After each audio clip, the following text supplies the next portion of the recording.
I know you're talking in the real quick because it's Sandra. I know you're talking in the chat. Yeah, it is. It is breaking from a Fox News reporter that's got. I want to preface this. It's got unnamed sources that she has not released, which is often the case. That people remain anonymous. That the shooter, Charlie Robinson, was living with a transitioning male girlfriend that may have provided some assistance. I want to again say this is early. This is breaking. The Guardian made had to retract their story yesterday about him being a hardcore leftist. But the New York Post just posted as well. I wanted to say it is out there. You're going to hear about it. Give it some time. I like this. Wait, so let's be clear in real time, and I'll be very brief. Notice what we just heard. Notice the station. Take note of the station that we heard it from, right? And so we know that what the Post is about. We know what Fox is about. Notice that this story hasn't been confirmed or any of that. What this is a piece of propaganda to begin to shift this and try to redirect this into this trans issue to associate, again, some type of mental problem. Right, y'all know how I feel about trans, so we're not even gonna go there. But the point is, this is MAGA diversion tactics. You have to understand how they plant these stories and how they go about it. So we'll see if this story catches legs, but right now we are at the beginning of it, and in real time, that is my assessment of what I just heard. This is an attempt to turn this, to add this to the they. So something like this, for example, when we question what is the they, take an incident and a report like this. Boom, you know what? The followers are going to take that and put that under the they category, right? Then it'll be another story. It might be something regarding some Mexicans and something negative about that. Boom, they take that, they put it under the they. Boom. It could be another situation where a black man is intimate with black folks and is negative. It's a negative story. They take that, put that under they. Next thing you know, under they have a portfolio of targets. They have the groups that they need to go after. They understand the message. Some of them are going to be violent. Right? Some of them are going to use their platforms. They're just different strategies that are being deployed to address the they. And we have to be smart enough and use our cognitive to see this shit. Like, y'all gotta really just stop and pay the fuck attention to the Oh my God! Shit, Alan, yo, I only spoke for a minute, like less than a minute. Like, I'm looking at my time, part of my power. I can't help my power. Look, can I just say something? Even the story itself, which, mind you, Fox News, New York Post, owned by the same Murdoch people. All right, so let's remember that. Also, part two, the story was that he was living with somebody who's trans. What if he was living with somebody who's Russian? What if he's living with somebody who's black? What if he's living with somebody who's Hispanic? Who the fuck cares? Right. This is a white supremacist dude who was raised in a MAGA Republican right-wing gun-toting family. What does all the other shit matter? So because he lives, even if it's true, which I doubt it's true, because they're just throwing this bullshit out there, just like the FBI made up a story about trans words on the bullets by the FBI purposely to create a narrative that it's them. But the reality is, it doesn't fucking matter. The guy was the guy, and it doesn't matter if he was adjacent, friends with a trans, living with a trans, dating a trans. None of that fucking matters. It is him. And look what they try to do in real time, right in front of our face. God damn it, are we... You know what? Can I keep it real, though? Oh, go ahead. Winston. Spirit, you are Jewish, right? Yes. This is. I'm not. Trust me, I don't mean no harm when I ask that. But this is what we need. And more often than what I would like to hear, I don't hear anybody from my community except for probably me, Just Prince, or anybody that does not have like any Hey, Ann! Listen to the psychopaths of Clown World! plus community. I just want to tell you thank you. Because the previous speaker was almost getting ready to go down that rabbit hole, and he had to reel himself back. But then it took you to matter. And this is what we need. That's what I was talking about earlier this morning with First Lady, that this is what the fuck we need. I want allies like Spirit. Fuck the rest. I'm not saying all white people, all Jewish people, all different people, different ethnic backgrounds. I'm not an ally. No. Let's stay there. Hear me out. You are an ally to me because I'm a black man. Fuck me being part of. You know what I'm saying? He doesn't like to get patted on the back this long. So you're an ally to me. I'm an ally to you. This is what it's about. It's about human being decency. And as we continue to see, you got the right that continues to incite this stupid ass bullshit. And it doesn't matter. But then we hear somebody from my community say, we got to be smart. We can't fall for the okie doke. But you can't even say your goddamn self. It don't fucking matter. But somebody who's Jewish can say, it don't fucking matter. All right. Getting ready to go down this rabbit hole about, oh, well, that's enough to illness, but we don't want to go there. No, fuck that. It don't fucking matter. Kids just lost their fucking life. And a racist guy sit in the fucking head. And people want us to beg us to have empathy for this motherfucker. Hell fucking no. So thank you, Spirit. Thank you for being a fucking ally to me as a fucking black man. And to my black sisters in this motherfucker. That's what we need. It's not gonna be y'all. It's not gonna be y'all. It's gonna be us niggas. Us house niggas. That's gonna hold us the fuck back. All right, I'm gonna let that sit for a little bit before I say something. Okay. I might crush a little bit of the vibe right now. You hear that shit, I Ann? know, Scotty, that was a rhetorical question when you said, "Who the fuck cares?" Bro, the fucking MAGA whites care, bro. That's why that was crucial, bro. Because they plant these motherfucking seeds. And you know that they're not gonna see the redaction, right? They're not gonna see them when they pull it back and be like, "Oh shit, that's my bad. We gotta erase from your memory that this went out." But it's already there. It's gonna be spread. It's gonna be viral, and it's gonna be too late, right? So that's why it matters. Yeah, Candace Owens is proof of this. Candace Owens really did a lot for his legacy, more than we realize. And she did a lot for him as a person. I had no idea how responsible she was for the success of him in his career. I would say she's more successful for his career than he is of hers. Can I ask a question here? So where's the line though? You know, with like, I understand if you don't want to have empathy for Charlie Kirk and all that, but I understand a lot of the things he said were inflammatory. But where's the line of Where was the line with him? no? But like, where's the line before someone should die? You know, for what? I mean, it's not about people that are celebrating or, you know, are indifferent.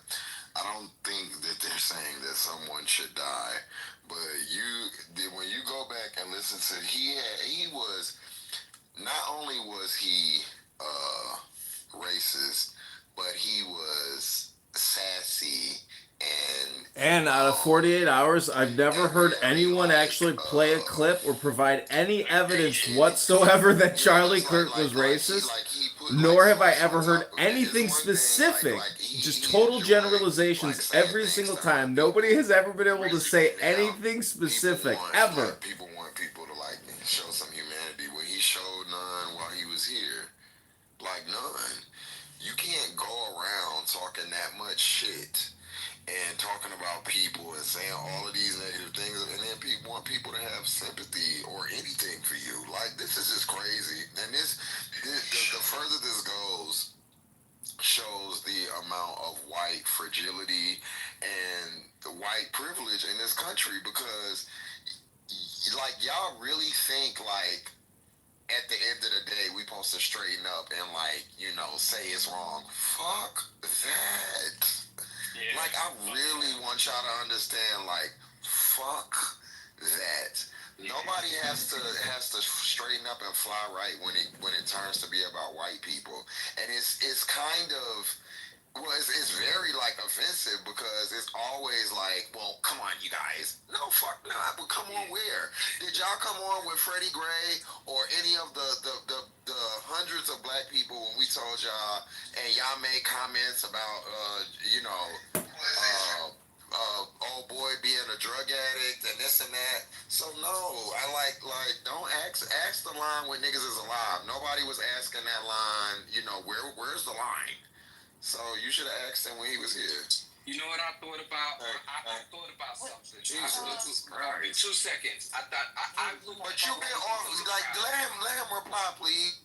Okay, I'll go after him. Thank you. Pardon me, Coach. I'll go after him. No, yeah, You want Robert to apply I with the other agree guy? with all of that cultural, but like I just mean, like, you know, when people are still kind of like praising death and like being like so doesn't that create more? You know what I mean? Like, if I'm over here like, yeah, good for him that he died, like, so the next guy might be empowered to be like, oh yeah, we should kill these people that we don't agree with.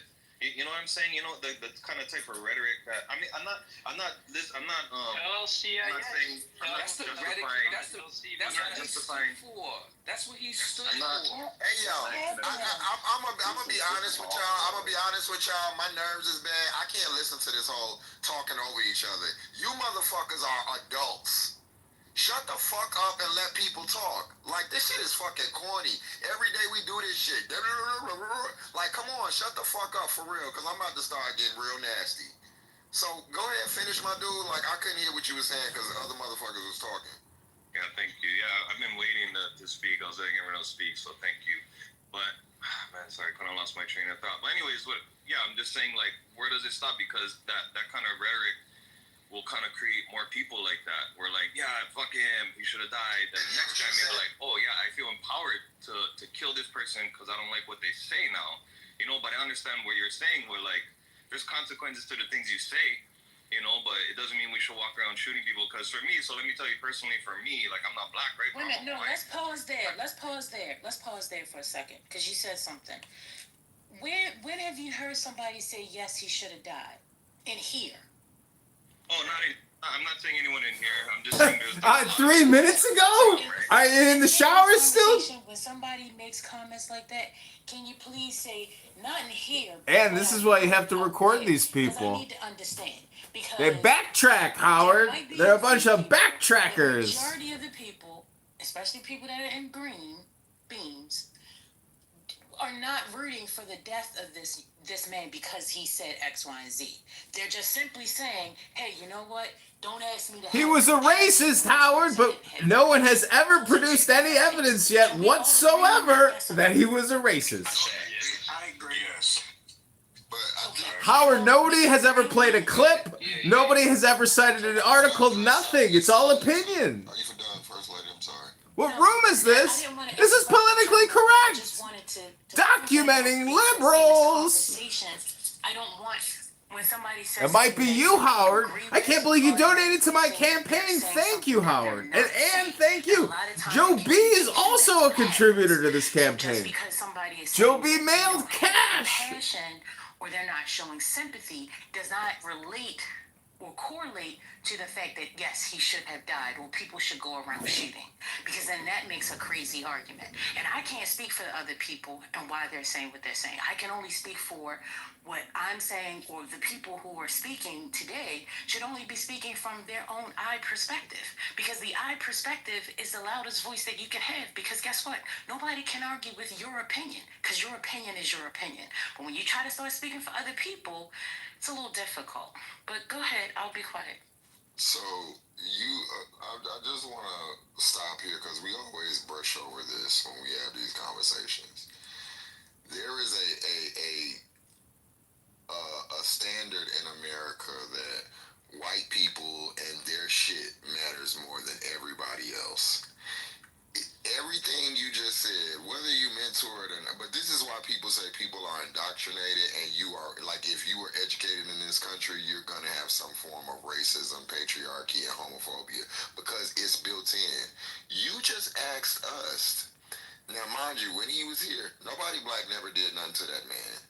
He had something to say about our women, stuff to say about our pilots, our schools, this, that, and the third. In his death, we didn't have anything to do with him dying. In his death, you still want us to watch what we say. Hold on, let water, please. Let something come from our reaction, even though we never had shit to do with him, his death, his life, nothing. All he's done is speak bad on black people. But again, it's black people's responsibility to watch. If we can't smile too much, we can't do this, or else we're gonna embolden. Man, are y'all motherfuckers crazy? Do you see why black people be so on edge with y'all? Y'all don't give a fuck about shit we do. If we lose a life, none of this has ever happened for any black person. Let's just be clear. But y'all want us to control how we act, even though we have nothing to do with this. Only thing we've gotten from this man is disrespect. But we're supposed to all of a sudden have some respect on reserve for this white boy who hated us when he was here. And then if that's not enough, then we gotta watch what we do or say because we don't want to trigger other motherfuckers to do something else. Like this is fucking crazy. And this is what y'all do to black people. And I'm just done with it. I'm done with this whole, like, y'all really treat niggas like we are fucking superheroes and circus animals at the same time. We supposed to have the knowing and the wherewith, and then we supposed to be super respectful but play dumb with you motherfuckers at the same time. Y'all gotta stop. I think there's a level of humility. I think there's a level of respect that has to be, extended because at the end of the day, it's still a father, it was still a husband. The way that he was shot, yes, did he say some things that were absolutely deplorable? 100%. But should he have been killed? And that's the thing that we really have to think about. And what's very before you even go down that road, First Lady just addressed that nobody said that he should have been killed. We just literally addressed that. Yes, you did. I didn't say that. Okay, but you're making that statement. That's not what anyone's saying. These are things that are happening out here on social media. Okay, well, in here, she just went. Okay, well, we're not gonna address things that are going on in the world. We have to because these are things. No, we don't. No, we don't. We're right here. This room is not the world. Okay, well, you should go and write notes to those doctors' offices or things. Well, we're talking about what's going on in here and what black people are. So we can't. So like she said, she can't speak for anyone. You're over talking everybody. Yeah, I am. I'm you real Mike. You Mike. There you go. So I'm just setting boundaries. She just went and said we're not going to discuss. Okay, so no, evidently you didn't because you just did what she asked you to do. I definitely did. Okay, I'm gonna put you down because you don't know how to shut the fuck up. So yeah, cool. So I just want to make sure that everybody hears. We're talking about what's going on in here, what we hear each other say in here. Like, don't bring my cousin's friend's doctor said this. Great. Okay, you should go write a note to them. Talk about what you hear in here. That's what she just said. Anyway, so I'll just land my plane because I think everybody has a right. If you bring it back up, I'm gonna kick your ass out. Well, the topic is the topic. Okay, so play with me. So play with me. Again, I don't know what they're. Come on, gentlemen, please. Listen, it's Saturday Mike sucks about boot like. No, he fucking sucks. Like you made a parameter, and then he's gonna do like this is the type of shit that we always deal with. Don't take Mike, that for him. I'm not triggering enough for anybody. I'm just trying to move the conversation forward. Mike, I did just say you weren't listening. Absolutely. Yeah. Okay, I just want to make sure that everybody understands, not just you. When we're having the conversation, if you're going to speak about something outside of this space, then I prefer us just speaking about what's talked about here. But if you're going to say it, then make sure that you're speaking and saying that, like, this is what this is saying. What can we do about that? Nobody is saying that here. So that's why I don't understand how does that contribute to the conversation? Because all that does is make people try to fight back with you about what somebody else said, not about what they said. So why can't we deal with what people are actually saying here? This is what so this shit on black people. Come This is to it's sad a that conversation. she even has to say that. And She had to say that's crazy. She didn't even have to tell all of these adults. Am I mic cut out? Robert, hush. I'm just saying though. One mic on First Lady. One mic on First Lady. One mic on First Lady. Go ahead, First Lady. Child. So I'm just saying, if y'all think about it, if we talk about what somebody else said, the other person out here talking about said it, they not here to defend what they mean. But if you talk about what somebody says here, then they can actually say what they mean. Doesn't that make sense? That makes for a better conversation versus us arguing. Because what's going to happen is we're going to start arguing about what somebody else said, and they not even here. We don't even know what they saying. Does that make sense? It don't make sense to me. I get what you're saying. I guess for me, whether it's in the room or not, and again, I'm not trying to, have a back and forth with anybody. But I learned, as a child, if you don't have anything nice to say about somebody, just don't say anything. And what's being said, even when people are not necessarily being direct, there is an undertone with the whole, and then, people go on these host views about, oh, you expect black people to do this and do that. I mean, nobody expects you to be human. Because at the end of the day, if this were to happen to somebody on our side, if somebody happens, if a man of seals were to, God forbid, were to get, assaulted or somebody else, these are people that we do see publicly in this room. We have seen people publicly, kind of like being very casual and nonchalant about it. We wouldn't feel good about that. But if you put that energy out there and you're responding to somebody just because, you didn't happen to like certain things that the person said, it's a complete contradictory. If you can't see that, if we can't see that, then our humanity and our humility is very... Why is he still talking? He's not saying anything, First Lady. Because this is his way to, and I want to make sure y'all notice this. This is a coon's way to have something to say about black people when black people ain't have anything to do with it. Cause I'm being real with you, and I mean it as a discretion. Y'all can't have a conversation. Y'all can't have a conversation. Okay, so let me say in kid gloves, he used the Google cat, like bitch is a coon. Like that's what the fuck it is. I don't know how to say it no other way. It's a fucking coon.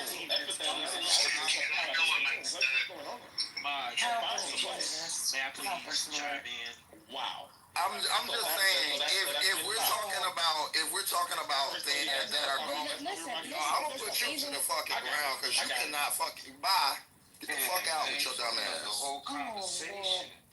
Yeah, because we have to be real. We're not kid glutting adults. There you go. You gotta shut them. Okay, Maggot. We're not kid gloving adults. We're talking about things that are happening in the world. So a coon is a coon. We're talking about things that are said in this room. He cannot stay. Ma'am, please stay on mute. He can't stay on topic, and it doesn't work because there's nobody in here that says that. So in order to disparage black people, he has to find something from outside of the space. And, no shade, I'm not being nice today. So you come back up ugly, but I'm still going to roast your head.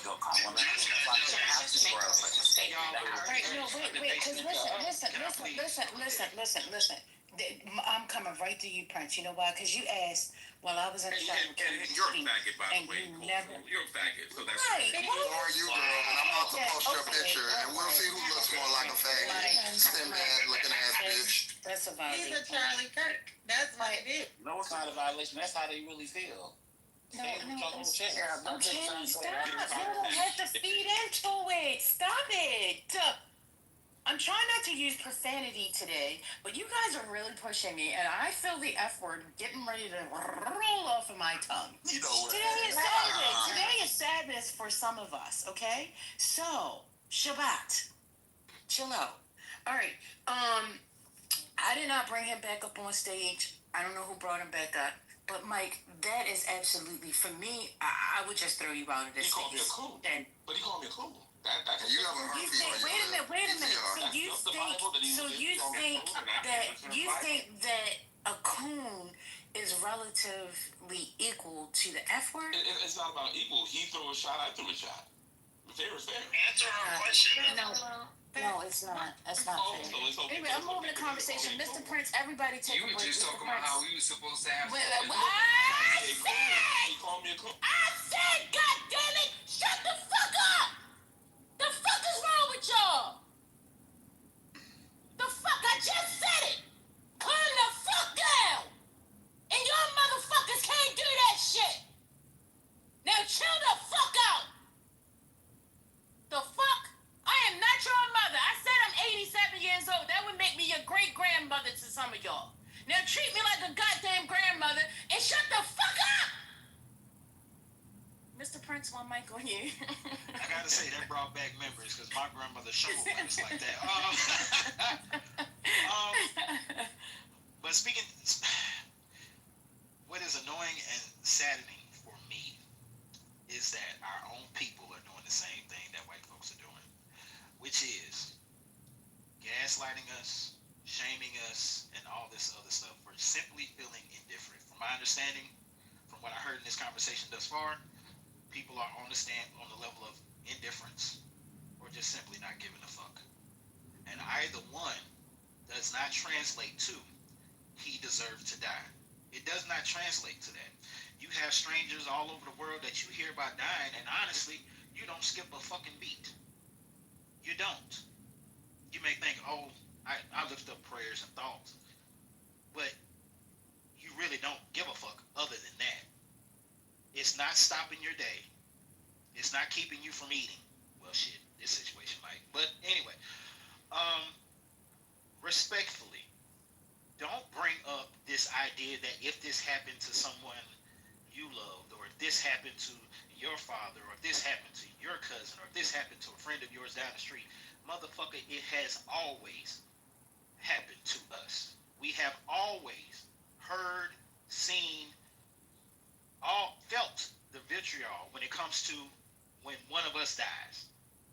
It's fucking ridiculous for that type of question to always be brought up. And I was expecting that more from the white folks in the room than another black person. I'm fucking sick of it.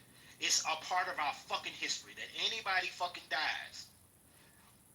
Whether it be a traffic stop, stopping somebody in the store, putting their foot on their neck, having a mental break in public, they die without any context and nuance about what's going on with that individual. It happens all the fucking time. Where memes are put up, where comments are made, where racial slurs thrown out. That nigga deserved to die. We heard all this shit before. He should have just complied. All this other shit. So fuck you, respectfully, and respectfully, fuck this. Like, who the fuck do people think they are to try to shame people and giving some emotional labor for a fucking stranger? Right. Let's not forget you. Like, here's the thing that people forget. When it comes to influencers, political people, and all this other stuff, people who have a mic, the loudest fucking voice, and all this other stuff, and a consistent platform that allows them to spew hate, disrespect, racial slurs, incorrect information regarding stats, going for a group of people, influences people. Why you think Trump was so much in fucking trouble when it came to his words and how people relate that to how January 6th happened? Like, you'll be surprised when it comes to, statistically, when it comes to this type of thing happening, where people spew this type of stuff, and the percentage is quite high when it comes to the likelihood of somebody acting on the words of these individuals that have the mic, that have the power, and spew consistently hate, discrimination, everything about a group of people. So for people to sit here and say that it was only his opinion, it was only his thoughts and beliefs. I think I even again, this is from. I will take First Lady's advice. This is from people outside of this space. This has not been said in this space, but people saying that he was killed because he spoke truth. That's been debunked. That has over and over again been debunked. When it comes to the stats that he said about black people, it was totally false. So no, there was no truth in this man at all. Period. So you want to ask if this happens to us, how would we feel? How did people feel with certain other people who spewed such hate in the past? How did they feel about that? Were they crying over him? Did they have, or her, whomever? I'm sure they had family. I'm sure they probably cried for the individual. But how are you expecting the people that was the target of an individual's spewing of hate to somehow spend some emotional labor to lift a prayer up? Or to say, I'm sorry to hear that. Oh, it's a tragedy. When it's okay to still just say, I don't give a fuck.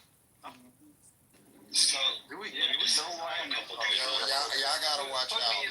Mike, the last time you played with me, homegirl, I told you. Now, if everyone wants to PTR, you will see a fat bitch with I guess some type of moles or something on her face, a lot of discoloration, freckles. But if you look in the middle of her lip, she has a large herpes bump that looks like it's out of control.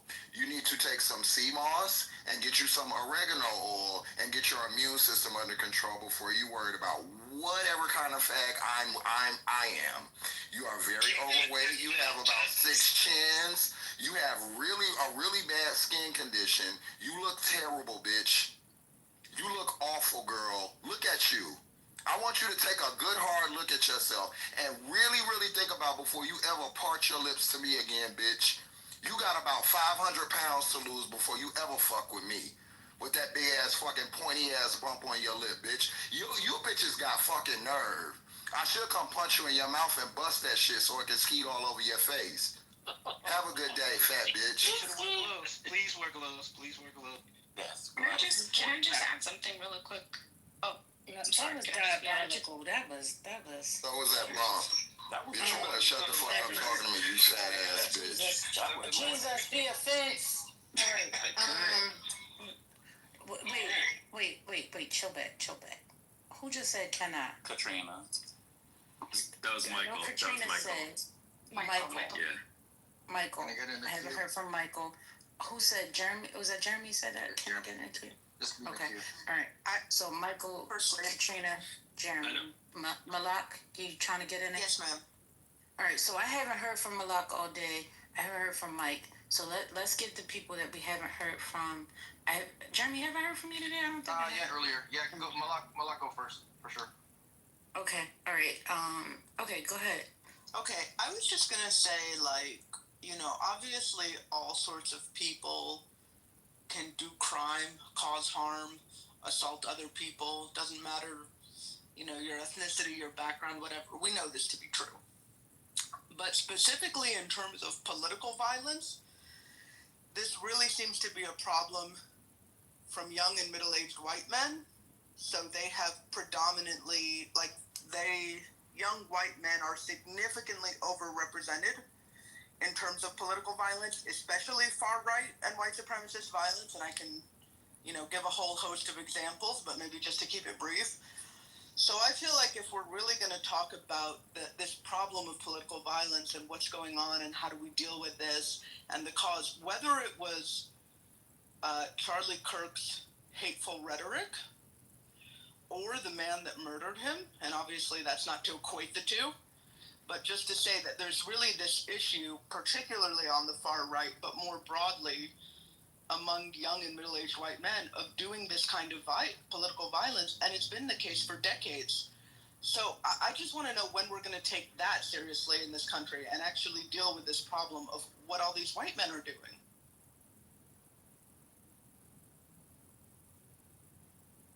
Was that an open question for anyone, or we keep them to the queue? Oh God. I think we should keep it. Most people can keep their mouth closed.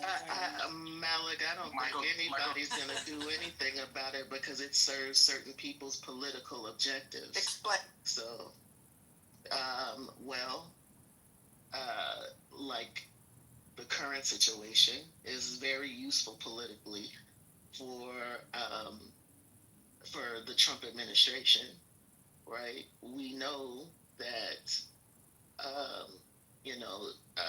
Kirk is another pawn in the game, and his death is being used for political ends, right? So I think that these groypers and these agents of chaos, ultimately are going to serve the purpose for political objectives. And I don't think this is the first time that that's been the case.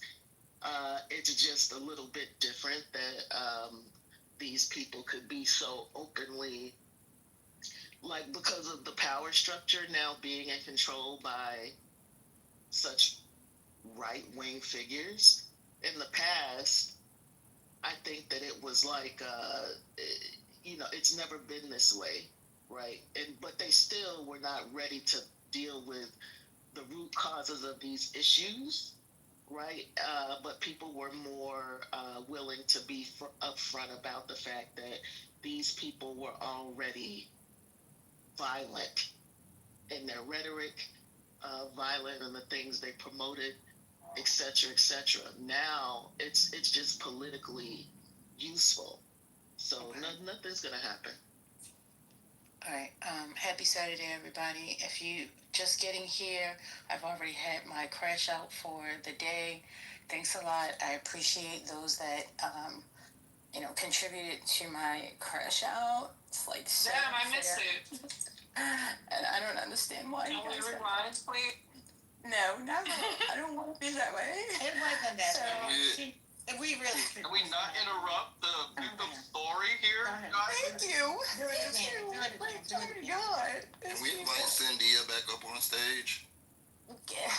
Do you really want to crash? Because clearly the conversation. Yes, because he looks like a mixture of Sinbad and Medea. So everyone needs to call him Cynthia. Can you stop? Can you stop? Can you stop? Ugly ass. Bitch, I told your motherfucking ugly ass. They're gonna have to pull me off your motherfucking ugly ass every time, ho, because you terrible looking and you got bumps on your lips. Go ahead, first lady, though. Be nice. Okay. Bumpy. You see that? You see how I try to get people to be nice? You can't get people to be nice. But we're so all this conversation. He's a terrible person. Like, that's really the problem. But we were supposed to go to Jeremy. We were supposed to go to some other people. And me. And Michael was the person. So here's the thing. Michael, one mic on here. Thank you. I don't like talking to her directly, so I'll just say to the space. White people stealing black people's stuff is just dumb, and I'm tired of it. So I'm gonna ask that Monica change her PTR, and if she doesn't, could the mods enforce her changing it by removing her, because I'm tired of people stealing our stuff, and she stole my PTR. Michael, you made this PTR? I did, yes. It is nice, and I will delete it. Thank you. I did add it, so I did creatively adjust it, but it's no problem. Don't even do it. You're already there. It's okay. Listen, we don't have to like one another, right, to be in conversation. And that's my ask of everyone. You sure, Mike? I don't want to bring you up because I don't want y'all fighting. I already got a headache that y'all done gave me because you guys don't know how to be nice to one another. And some of the way I told you how you frame your words, sometimes it causes disruption. Come on up, Valtrex Valerie. Oh Lord Jesus! Why not make it fresh on a Saturday? I warned him when I saw this picture. You don't remember? I said, if I was you, I would leave me alone. Baby, when I tell you I've been sitting up in my room like Brandy writing jokes about this bitch in her face, she is toasted. Like this is a roaster's dream to look like this and be trying me. Girl, please. But I'm gonna leave you alone. I'm gonna let you talk about stuff. Just don't say nothing to me, and probably put some lip chapstick on or something, cause that bump is that shit on your lip got some shit on his lip, my nigga. That's not right. He needs a haircut too. What is happening? Stay focused. Stay focused. Good morning, culturally. Good Yes. morning, Mel. Hi, First Lady. Hey, Ray. Hey, Riz. Good afternoon. Good afternoon. Happy Saturday. All right, so I'm going to Jeremy. Jeremy, you were in there. I know. Can I Monica You wanted to say can something. put me in the queue as well. Okay. Can I get in the queue as well? Okay, Katrina wants to get in the queue. I just said Katrina wanted to get back in as well. Oh, my friend. I'm not going to call you, but hi, Invisible. Go ahead, Jeremy. One mic on you. Yeah, I'll be really quick. I think I just want to make sure that everybody is reminded that we don't have to defend why he was killed, because we didn't kill him, right? It was the white dude from Utah that killed him, and we don't even know why he killed him. So that's the trap trying to set for all of y'all, is they're trying to plant these seeds, like people are insinuating this, and they're trying to assume this, they need to be respectful of this, but we didn't kill him though, right? So there's none of that shit is the reason, because we don't know the reason right now. So don't fall for the trap. So I just want to say that. And thank you Malak for mentioning the history and the scientific evidence of white on white violence. Yeah, thank you, Malak. Everything that you just said was facts, because at the end of the day, we don't know any of these variables. And in math, you cannot figure out the answer when you just don't have all the clues. And we don't have it. We have assumptions, but we don't have everything. The guy said he's not talking. He's not talking to the investigators. He hasn't written anything. They've talked to his friends. They've talked to family members. And what we do know is the stuff that y'all don't even want to talk about. Y'all don't want to talk about that he grew up in a house on the right side of things. We don't want to talk about that. We don't want to talk about that he's been playing with guns forever. We don't want to talk about that. We don't want to talk about gun reform. No, we don't want to talk about that. Because perhaps maybe if we had gun reform, then maybe, just maybe, I don't know, this wouldn't happen. Who's next? Yeah. Can I get in the queue? So basically, I mean, I was in the queue as well. Oh, wait a minute, Mike. You can't come in and jump the queue, babe. Wait a minute, hold on. I already said I was in the queue after. I know you said you were in the queue, but I believe Katrina had been waiting as well, way before you got back on the stage. Right. Okay. Mm-hmm. Go ahead, Katrina. I'll be very quick. So, in regards to the fact that it's all white killers, I think in the fact when we had mass shootings, a lot of times people were saying that, it is, if you look at it, it is all white men. And I think at one point they, a certain group of people in this country don't want to take responsibility for it, and they don't want, quote unquote, their guys to be at fault. So the killers or the mass shooters were never black or Hispanic. It was always a white man.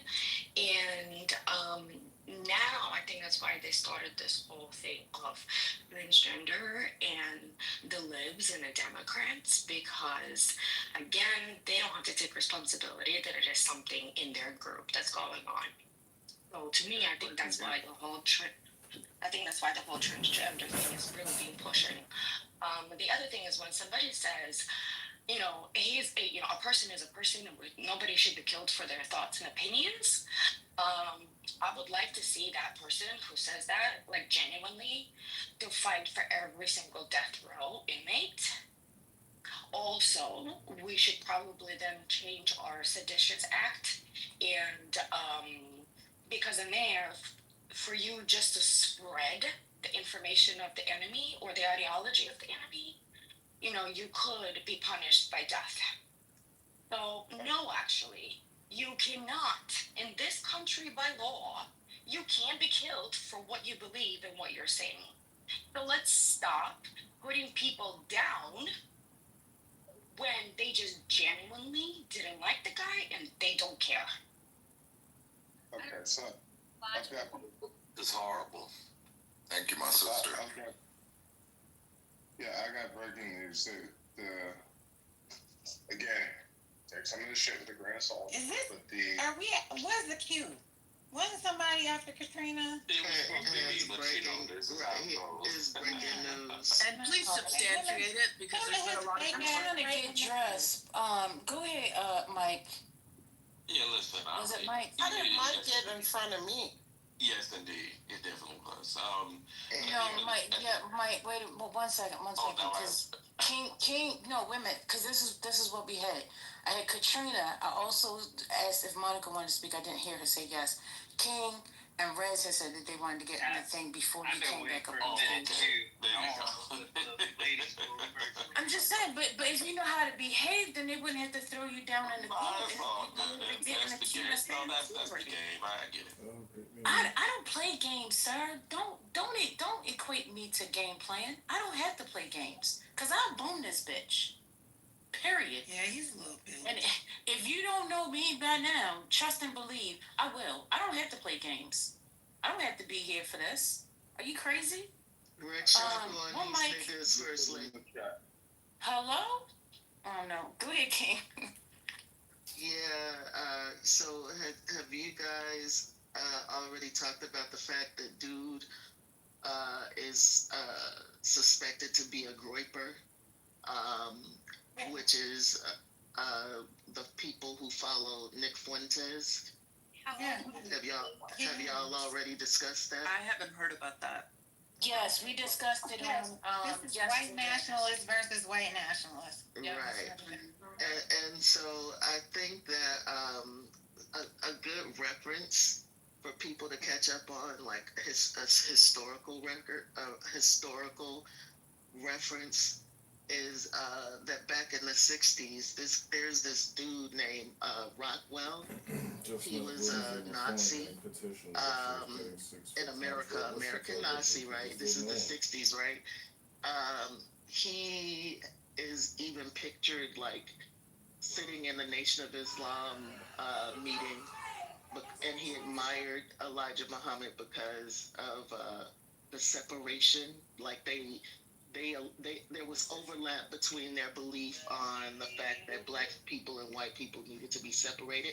Anyway, he was, said a lot of things about niggas, just that sounded quite familiar to what we hear now, coming out of some of these influencers, Kirk included, talking about, birth rates and out of wedlock and crime. And like he used to say these same things, and the fact that white people needed to get guns to protect themselves from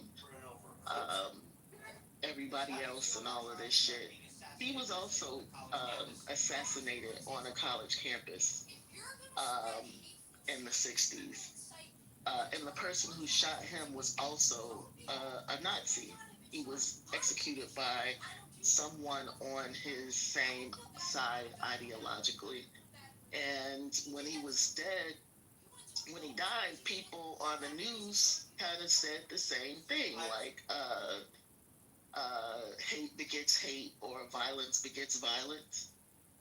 But again, because the administration, like the people in the seats of power, were not like having these same views. Like these people weren't chastised publicly.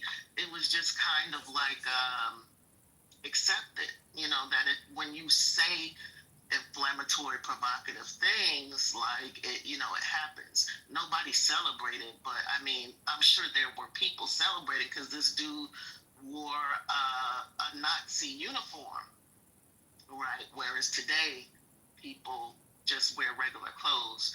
But I think that, it's being used. Stephen Miller has been on the news talking about how liberal institutions need to be destroyed, and threatening people with exile. As far as people who are liberal or in liberal institutions. And so people are on his side are totally ignoring the fact that this dude was a groiper, and that all of the shit that is written on they said were written on the bullets and the cartridges and whatever, were all in alignment with the memes. The memes that groiper people share.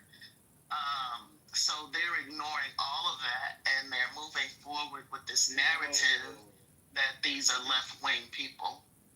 So just be up on that. And the guy's name was, his last name was Rockwell. Just type in Rockwell Nazi college assassination. Wait, can I ask a quick question? So the stuff around the No. Okay, No, I just because there's people understand been what waiting you're to saying. speak, and that was, I understand, but that was quite a long sort of submission, so we got to keep it moving. Thank you, Kim. We'll come back. You'll get back in the queue, and then you can ask her at that time. Rez, you've been waiting. Good day, good now.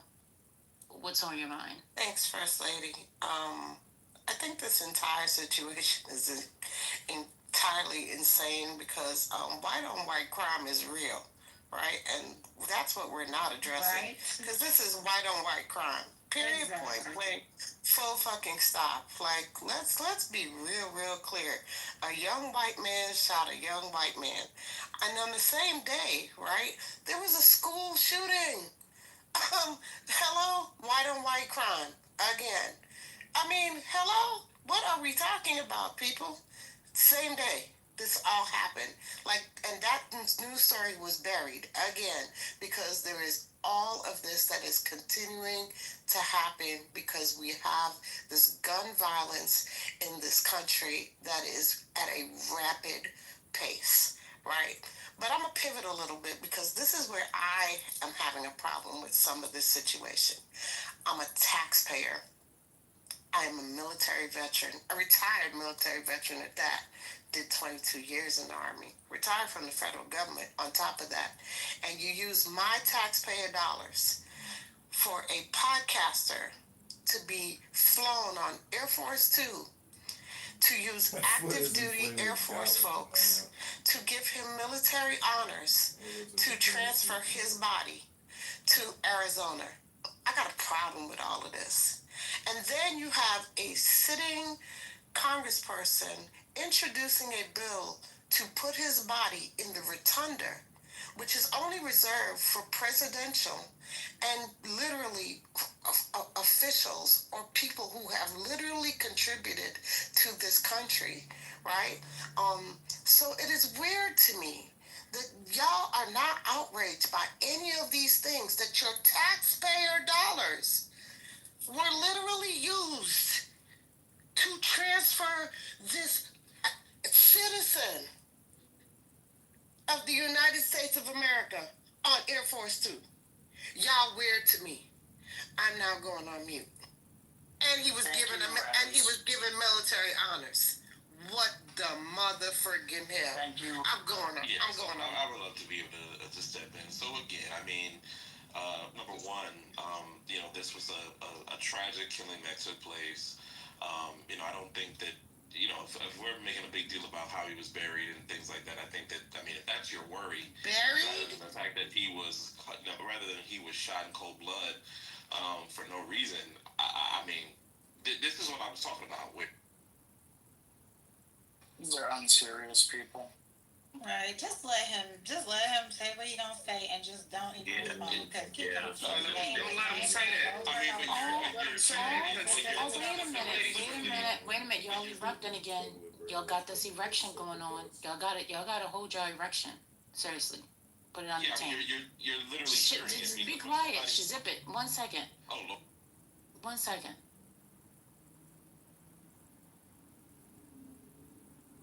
Thank you. All right, Yeah, you're literally hearing, you know, the Don't address the people. Say what you gotta say. You want the people. But you just said to talk about what's going on in the room. I'm just Yeah. what's going on in the room. So Yeah. So absolutely. So you have somebody that's you know commenting on how he was buried and their tax-paying citizen and all of these different things. And the net of it is that there was somebody that was shot in cold blood, and they shouldn't have been. I mean, this was a political assassination, and it's a very terrible president. But instead of talking about that, it becomes about, oh, you know, I'm so angry that my taxpayer dollars are being, you know, this is the type of stuff that, and this is the reason why people say, hey, there's no humility, there's no humanity, there's no grace, and it just seems very hateful. And what's going on is that people are making these statements, they're putting posts out, and so on and so forth. But now you're going outside the room. You're going outside the room. But underlyingly, this is how they feel when they start talking about taxpayer dollars and different things like that. And it's just a shame that this is where we are in this country. It's such a shame. Okay. It's such a shame that we're at this juncture in our society that somebody can be shot in cold blood because we disagree with certain things that they said, and we're just sort of being very passive in our sort of attitude about it. It's very, very shameful. Okay. Well, thank you for your opinion. You're entitled to it. We're gonna keep it moving. Who was next? Water. Okay. You eating? Okay. All right. What's Stefani? Go ahead. I saw your mic. Yeah, I just wanted to say that I keep hearing First Lady, people keep talking about that there was some form of political violence. The only political violence that anybody was susceptible to on the same day that he died, were those children. Haven't we been talking about, you know, we need some form of gun reform in this country to protect children? They were the only ones that was caught in the crossfire of the political violence. That should be the only thing that we should really be concerned about. But because America has made him a martyr, we want to look at him and recognize him as a political figure. I think that's ironic. And yes, my hard-earned tax dollars were spent on a podcaster to ride the Air Force One with a president who lowered the U.S. flag to half staff for his quote-unquote untimely death that he orchestrated himself by the rhetoric that he spewed. But we keep talking about there was a political violence. There was no political violence. The only people that were caught in the crossfire, and what I consider, and which we all should be considering as a political violence, are those children. And then lastly, people need to stop trying to incite this whole thing about people celebratory over his death. Nobody, that shit is not real. That shit is not real. If I'm not mistaken, I believe somebody from the House or the Senate went on national television and said, and I quote her accurately, I have her name on the tip of my tongue. She said the left is responsible for his death. Pretty much saying that the blood of Charlie Kirk was on the left's hands. But we have not heard anybody from the African American community spew that fucking rhetoric and say that we are celebratory towards this man's death. And y'all house niggas are going to be the detriment of our community. Trying to hold the line for white supremacists who wouldn't even hold your dick so for you to be able to piss. Okay? Or wipe your ass. Stay focused. I'm focused, First Lady. I'm gonna give me a haircut so I can look sick. I know that's right. You can go. Let me just check with Water, because Water did come back off mic again. Water, are you there? Yeah, thank y'all. Appreciate it. Real quick, I just wanted to go with way back when Prince was speaking. Dr. Prince was talking about how they trying to sell him even after, like, his one job was to influence, right? That was his whole job, his one position in life before his, untimely passing, was to be an influencer, and furthermore, to be sent around college to college, grooming kids to influence. So if he wasn't able to achieve then in his job, why is is it my responsibility, your responsibility, or the government's responsibility to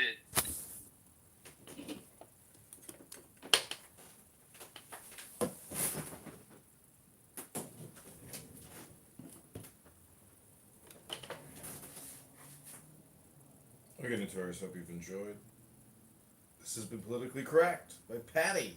And First Lady. This is Documenting Liberals. This is candidate Congressman John Kitover.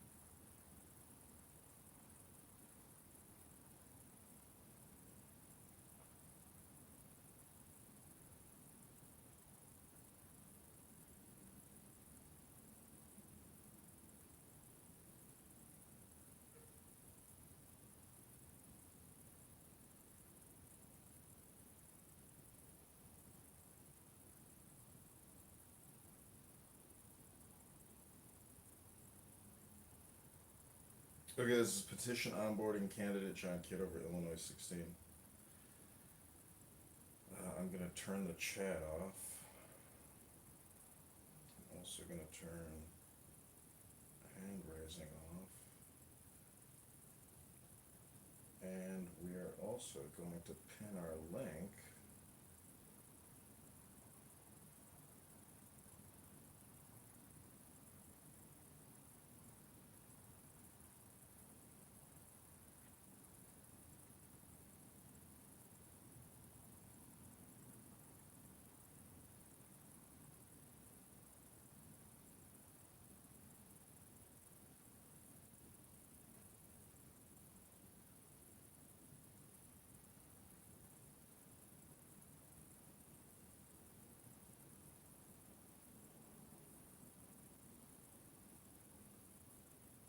Okay, this is petition onboarding candidate Kitover John. The link is above if you want to donate.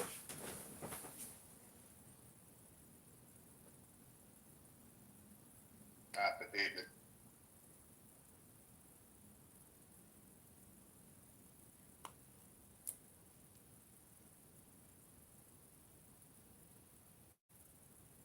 Testing.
Testing, testing.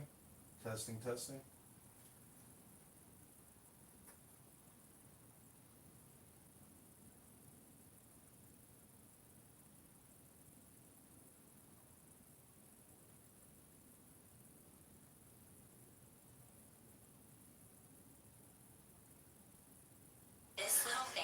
me more than my last therapy session. It's called the Pandy, a lifelike plush toy. And now we take great pleasure in presenting to you the star of our program, Miss Kate Smith.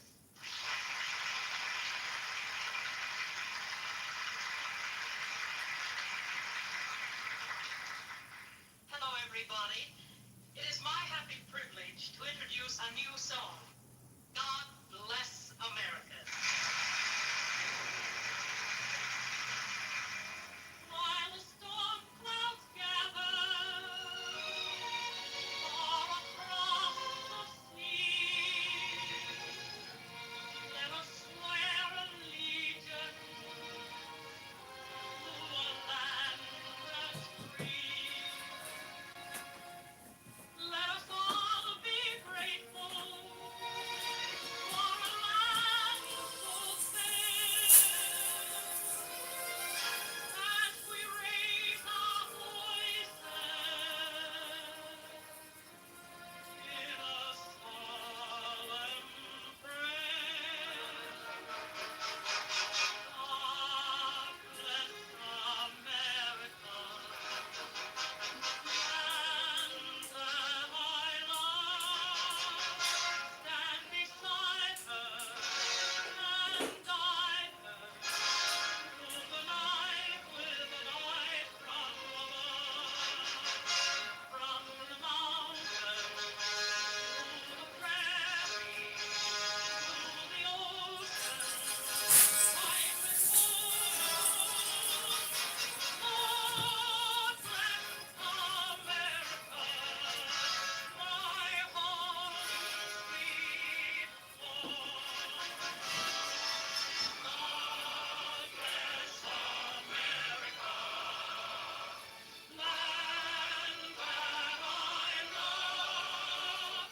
Stand beside her and guide her through the night with a light from above. From the mountain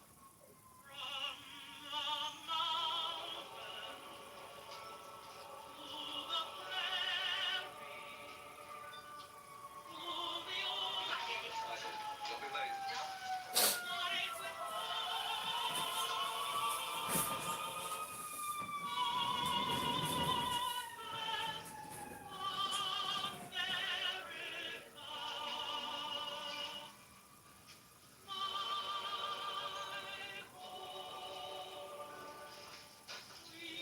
Right, Pop? Right, son.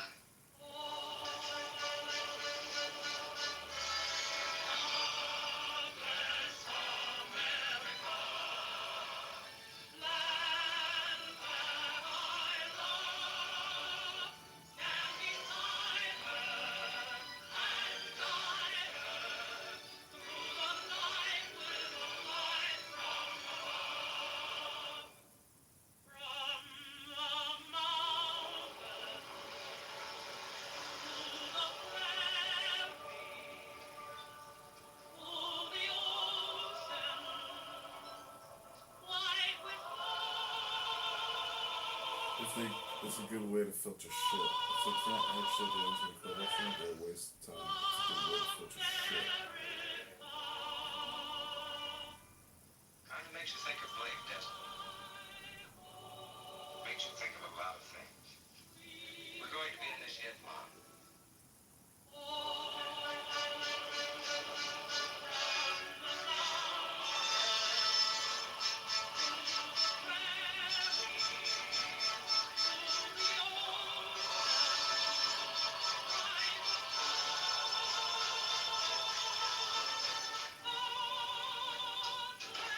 Hello, son. Hello, darling. New song? Brand new, first time in the air. Brand new, my eye. You know, I threw that song out of Yip Yip Yap Tank 22 years ago. Sounds better now.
a new song. God bless America. It's in your head. You are a source. Transform the darkness into light. Shine. While the storm clouds gather, The time that teaches you how. far across the sea, The time that let us teaches you how. swear allegiance It's in your head. You are a source. Transform the darkness into light. They can be used. Let us all be grateful Expose them for a land so into safe. humongous. The time that teaches you how.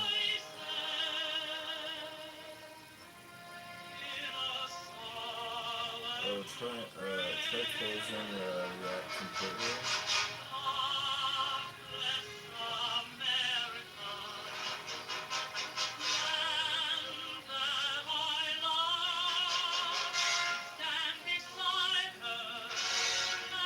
try closing the app completely and then click redo. Yeah, you have a source. Transform the darkness into light. Alpha shine. Let's push it out.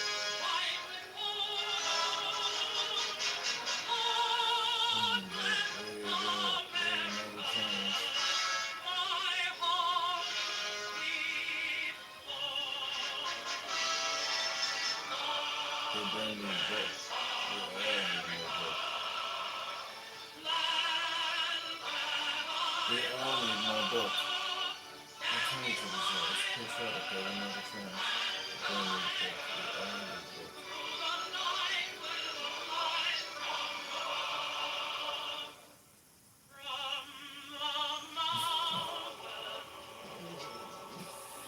Because it's a cesspool of mental illness.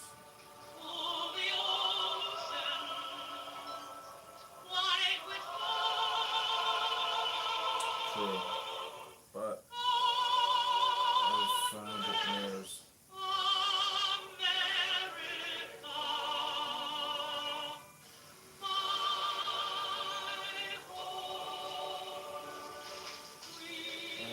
The more fun the game gets.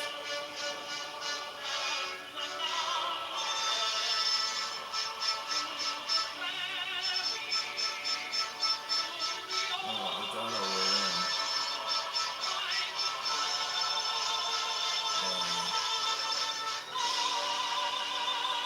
It's fun.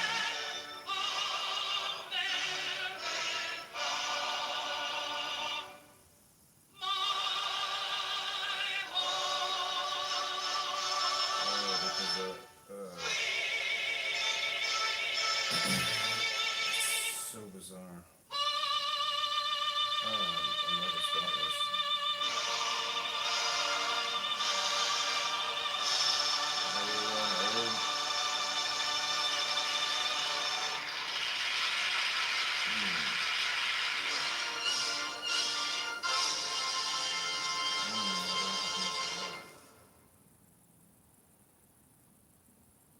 Cole, he's my miracle child. So how does your miracle child get cancer? How does that happen? It was a mass. Basically a tadpole sized tumor. Basically, it's his brain. We rushed over to our local children's hospital, and that's when they told us that he had cancer. Couldn't believe something that big was inside his little head.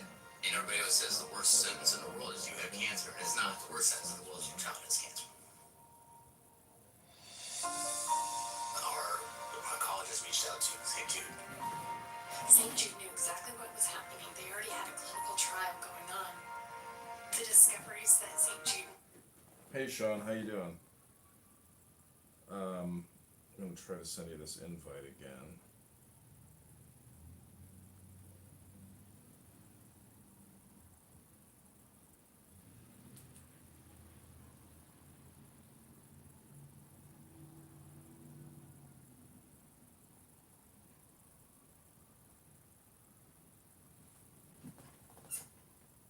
Hey Sean, how's it going? Yes, sir. Hey, how's your day? Can you hear me? It's going pretty good. I can. Oh, good. Okay. Are you on a cellular or are you on Wi-Fi? Cellular and Wi-Fi. Oh, okay, cool.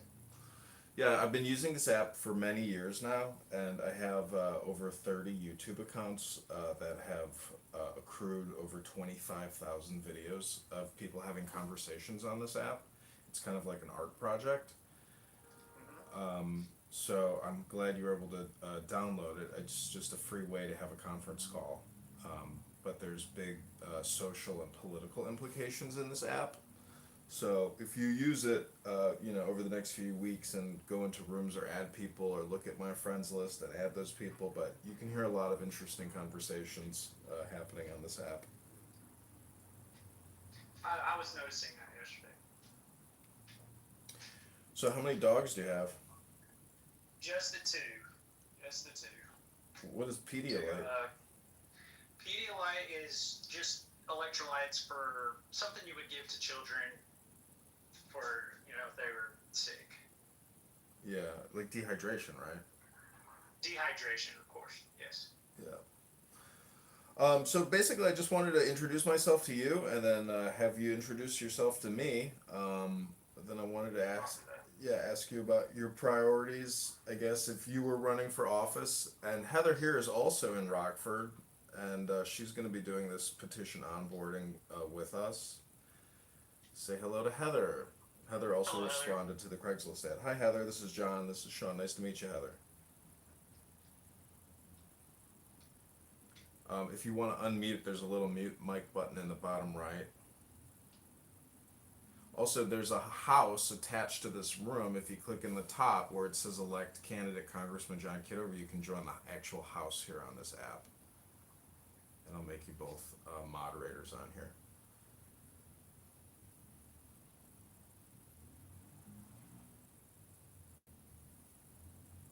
Just let us know whenever you can unmute or join the convo. Or if you can't speak, Heather, you can completely close the app down, restart it, and then rejoin the room. And that usually fixes it. Hey, Heather. Yeah, I think that's what's going on.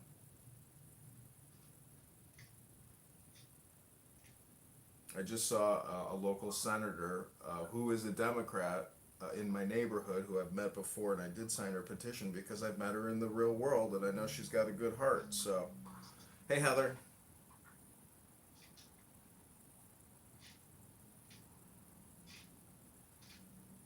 And we'll try to keep this brief. We can go to like 1:30, 1:35 if you have the time. Roger that.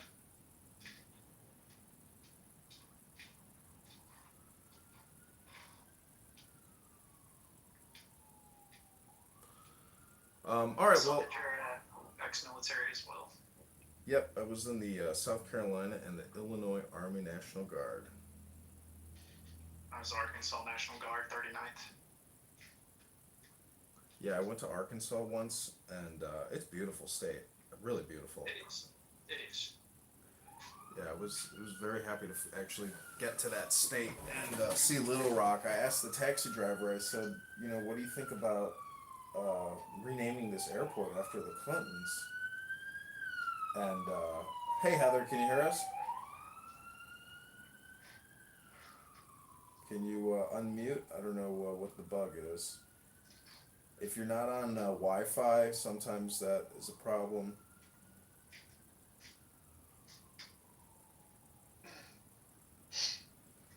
All right, well, hey, Heather. Yeah, Hey, Heather, how are you? We can hear you now. Alright, that's good. Hi, Heather. This is Sean. Sean also lives in Rockford, correct? Correct. Just So, moved here. okay, great. And you live in Rockford, Heather? Yes, I do. Okay, great. So this is the petition onboarding for the campaign. We're just going to briefly introduce ourselves to each other. I'm going to ask you a basic question. If you were running for the president, what would your top 3 priorities be for we the people? And then we can talk about how to download the PDF for the petition, if you need to print, if you need to go to the UPS store, if you have a printer, but printing will be required at the present moment. So does that agenda sound good? Is there anything else you guys want to add to the agenda? No, that's fine. Okay, great. Well, let me just introduce myself to the two of you, and then you can go and we'll do round robin. Name is John Zachary Kitover. I live in Chicago, Illinois. 42 years old, a graduate of Niles West High School, and a graduate of the Citadel Military College in Charleston, South Carolina. I have a Bachelor's of Science in Business Administration. Graduated with some distinctions and honors. Then I served in the Army National Guard from 2002 to 2006. And then 2007 all the way up to 2019, I've been working in digital marketing, media buying, and ad operations at Google, Microsoft, Hearst Publishing, Cox Communications, working across a wide spectrum of consumer products. Then I started working for the Census Bureau and the IRS, opening and closing federal facilities for those agencies. And then in May of this year, resigned, and I'm full-time running for Congress in the 16th District against Darren LaHood. I'm a two-time Trump voter. The first election I ever voted in was for George W. Bush, and then I felt we got duped, and I stopped voting for him the second time. I did not vote, I believe, because I couldn't stomach John McCain.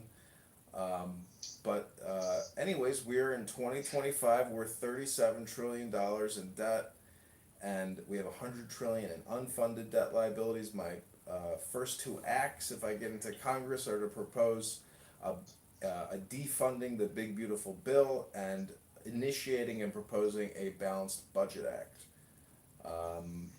We have gathered approximately only 30 signatures that I did last weekend in Bloomington, Illinois. The response was fantastic. As soon as you mention Darren LaHood, people want to grab the clipboard out of your hands and sign right away. So I'm very optimistic that we can get the signatures. Daily it's possible to get 60 up to 250 signatures. I did find at the Illinois State football game, tailgating is an excellent place to meet people and get signatures from people who are in a happy place. So tailgating, if there's a high school or a college in the area, tailgating is a great place, or in and out of the stadium. So that's my introduction. Sean, go ahead. My name is Sean Wilson. 45 years old, ex-military after 15 years. BSN is what I went to school for, Bachelor of Science in Nursing. And as far as my beliefs in the Republicans, I voted for Bush as well. Once again, I was kind of thrown back by McCain, so I didn't vote for a while. Coming from the southern states, the Clintons kind of were, we wanted to support the Clintons due to the fact that I'm from Arkansas, but that's when I noticed that a lot of the funding started raising, our national debt started increasing, and kind of the Democrats ran with it from there. So I would like to see a lot more as far as my top three. I would say mental health, which I would believe would help us with the homeless issue that we have. More state funding for rehab facilities, and I would like to see a little bit more support for our VA, our veterans.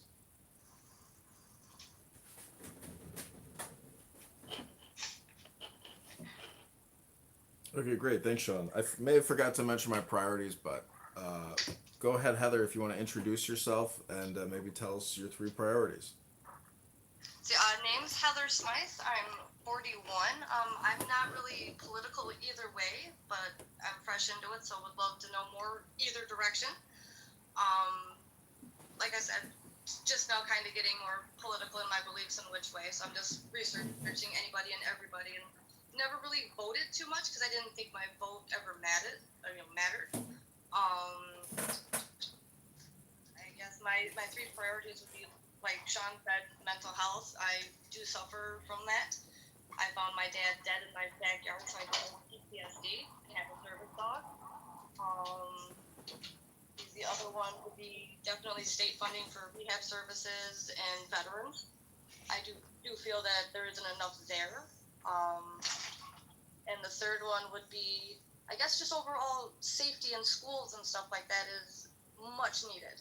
I don't see enough of that. And that would be my three. Okay, great. My three priorities really is to lower your property taxes, lower your income taxes, and lower your public and private debts. I think a lot of the problems we have in society, maybe why there isn't so much abundance for everybody, is because Fortune 500s and the governments and our government has taken so much from us over the past 100 years, and in particular over the past 25 years. So that's the type of perspective I have on economics, federal borrowing and spending. The mantra of this campaign that I have been encouraging all participants to say over and over again is stop borrowing, stop spending. I think the COVID 19 vaccine response and our military industrial complex can't exist unless we borrow and spend. And it's proven in the congressional record in HR Acts. Darren LaHood passed the HEROES Act, the CARES Act, and other multi-trillion-dollar acts in support of COVID-19 vaccine response. Most of that money went to Pfizer, Moderna, Sanofi, J&J. So that is the messaging that I'm bringing. Now let's move to the petition gathering. So I'm going to email you both a link to the Illinois Election Commission, or you can Google it, but I'll send it to you. And it's a PDF. You'll have to go to the 11th page, and you'll have to find a place to print if you don't have a printer at home. Do either of you happen to have a printer at home? Yeah. I do. Okay, great. I would just print off 3 sheets and put it on a clipboard. You can, I'll send you a pre-completed one so you can see what you want to fill in at the top. If you print one sheet and then fill it in and then just hit copy and create 2 other sheets, you won't have to fill in the other sheets by hand. It's simple notation like my name, the Republican Party, where I live, where the district is that people are signing in. So it's very easy to fill out, and I'll give you a pre-filled petition that you can just copy over. So when you go out, the whole thing is about positive vibrations and bringing positive vibrations to the voters, to the petition signers, and ask them, please write legibly as if someone could read it. Because a lot of people are scribblers in the same way that a doctor's prescription is a scribble, and that signature will get challenged, and effectively you're just wasting your time. So we really need to calm people down, say, hey, can you take the deepest breath of the day before you sign? Put them in a relaxed state, and their signature will be a little higher, but verbally remind them, please write legibly. We really need to be able to read it because it will be challenged. I usually like to just quickly introduce myself, say, hey, excuse me, I'm John. Can I get 10 seconds of your time to sign a petition? That's how I generally introduce myself. So if you want to practice your pitch, it's really a pleasant introduction. And tell them that we're trying to get rid of Darren LaHood. And not many people, most people know who he is, surprisingly. It's very surprising. I don't think I had one person not know who he was unless they were, not in the state. A lot of people were on vacation or from out of town. So I guess any thoughts? Have either of you signatured? I know, Heather, you said you're new to this, but Sean, have you done petitions before? I have. Eddie Armstrong back in Arkansas is one of my best friends. He's a Republican for Arkansas. So. Okay, great. Well, Heather, if you and Sean feel comfortable exchanging information and you want to meet up and canvass together, feel free to do that and coordinate. So the campaign has raised about $620. We've already spent about $400 going to Peoria or going to Bloomington last weekend. That was for gas and hotel and dinner. We only got 30 signatures out of that 400, so the ROI wasn't that good. I'm trying to spend as little as possible, but I'm willing to also contribute personally $1,000. So the campaign can pay you basically, you know, $15 an hour, or you know, $1.50 a signature. It's uh, however it goes for you, until we exhaust all the funds. So I'd be happy to compensate you for your time. I would also, you know, encourage you to create some social media about the campaign, about the activities that you're doing. You know, self promote yourself if you feel comfortable. And that's about it. I mean, that's my pitch to you. I thank you both for your time today and responding to the Craigslist ad. I have had great success off of Craigslist. And you know, you meet real people, and you know, I hope this is a fun and transformative journey for the both of you in Rockford. Roger that. No problem. There's also the Rockford casino that I saw, which is amazing, which might be a great place to petition outside of the entrance there. And then there also is a Rockford calendar of events that I'll share with you both, which would be great places to get signatures. And Art Festival is downtown this weekend, so. Great, yeah, I think I saw that, and I also saw one of Illinois' most amazing gardens is in Rockford. I never had heard of it, but it looks amazing. Do you guys know what I'm talking about? Anderson Gardens? I think that's what it's called. But yeah, it's like a Japanese style garden. Yes. Wow. Well, I'm gonna go up there probably next weekend, and I'm gonna probably rent an Airbnb for 2 weeks. So I'll be up there gathering as many signatures as I can. I'm also going to share with you the district's voter roll for Rockford for possible door knocking. But I have to get that email off to the Illinois Election Commission to pull that data. So I'm gonna probably get that by Tuesday, Wednesday, or Thursday at the latest, and I'll share that with you. So I think I got your text. So I will send you the links to the PDF, and if you're free this evening, or you know, however you guys want to start going about it, I'm happy to help you on any questions real time. You can also always open a clubhouse room and just send me a link to the clubhouse room. But are there any other comments, questions, ideas, or opinions? Negative. Yeah, not at the moment. I guess I want to know more about your ideas, but I've already done some website research, so I'm going to do some studying that way. Yeah, Ann here is actually a campaign contributor. She helped a lot getting Trump elected. She created a marketing campaign called Walk Away Democrats. And Sean and Heather here are petition gatherers in Rockford, Illinois for the campaign. Ann, welcome to the room. Hi. And also recently got a job. Congratulations, Ann. Thank you. I'm so happy and excited to start. I couldn't believe how hard it was to find a job. That was wild. So, yeah, that's the problem about balancing the economy with borrowing and spending. So many jobs are tied to just borrowing and spending. They're not jobs tied to for profit. So, you know, we could get deeper into economics, but I also want to point out the campaign link donation above, the antidote link. That is how anyone can contribute to the campaign. There are there are donation rules on that page. If you're, you know, not a U.S. resident, you can't donate. And do you have any motivating words for Sean and Heather here as they possibly start gathering our first signatures for us in Rockford today?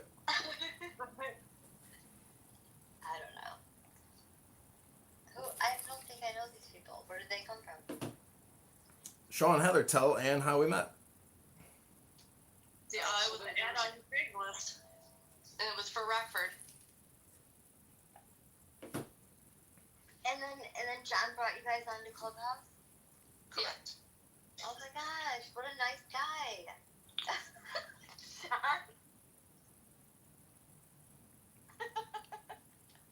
Yeah, I've used Craigslist in many ways throughout my life, and it's always been profitable and fantastic. Craigslist is really a social network in a way. It's also, you know, an ad spam network. There's a lot of spam on there. but occasionally you come across real authentic people or people who are giving away things or selling great things at great prices. There's also, you know, the element that you can get robbed just like on Facebook Marketplace. So, you know, always confirm. Yeah. That's happened to me once over a rental. So Anne, I know you said you wanted to help with the campaign. I was thinking about ways today maybe you could help. I know you probably have limited time, but how's your TikTok going? Because TikTok could be a big component of this campaign, and it's very hard to get traction on TikTok.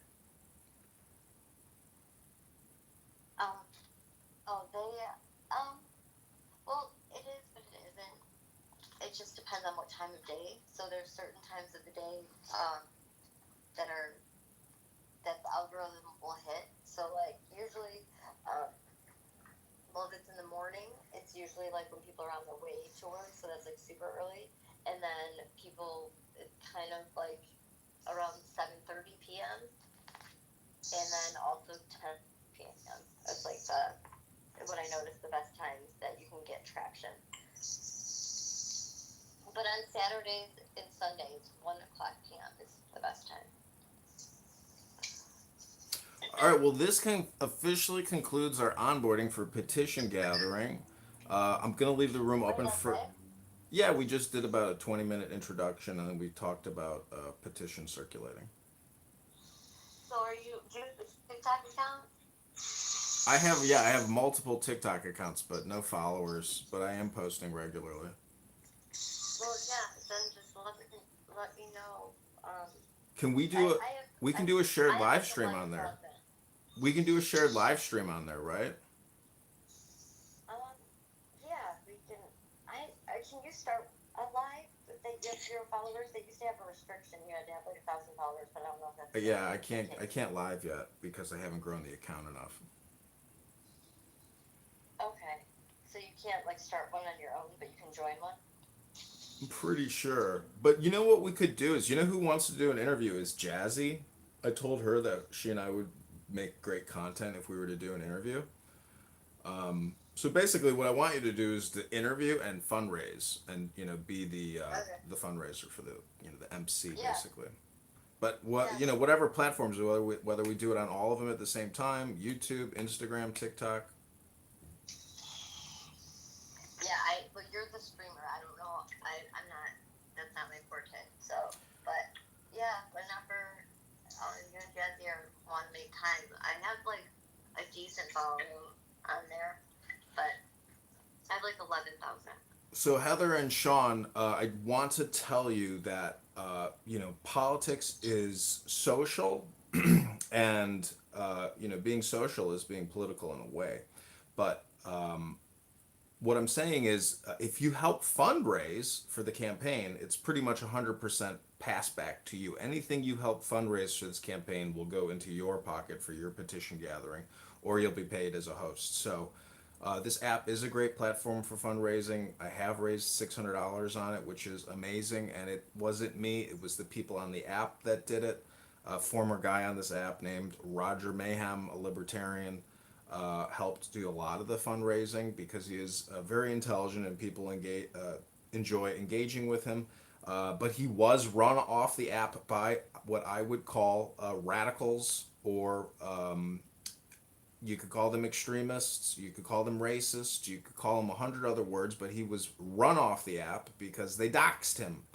They found out his personal information, and they were threatening him and posting at places, and so he was so upset he eventually left the platform. But he helped raise a lot of funds. I'm a very public and transparent person.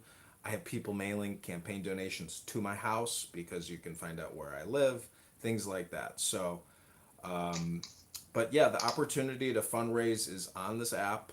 It's on X Spaces. So any creative ideas or content you want to create that can help fundraise will get passed back to you. And you know, and hopefully you can help us gather petitions. Heather, is there any other questions, ideas, or opinions you might have? Not offhand at the moment, at least. Okay, great. Well, I will text you soon, and I hope you have a great weekend, and look forward to speaking with you soon.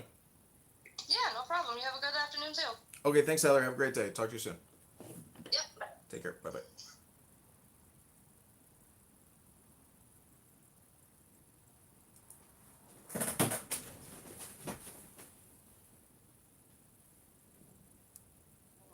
What does mea culpa mean? What? My bad. Mea culpa? Yeah. Like your MO? Yeah, like what does that mean? Mea culpa. Modus operandi, which means like your plan of action. So like Those are your different. MI, what your goal is, or what your plan is. Somebody kept saying your name in a room. They were like, Yale's mea culpa. I said, what the fuck is that? Who said that? Daddy. Okay. Oh.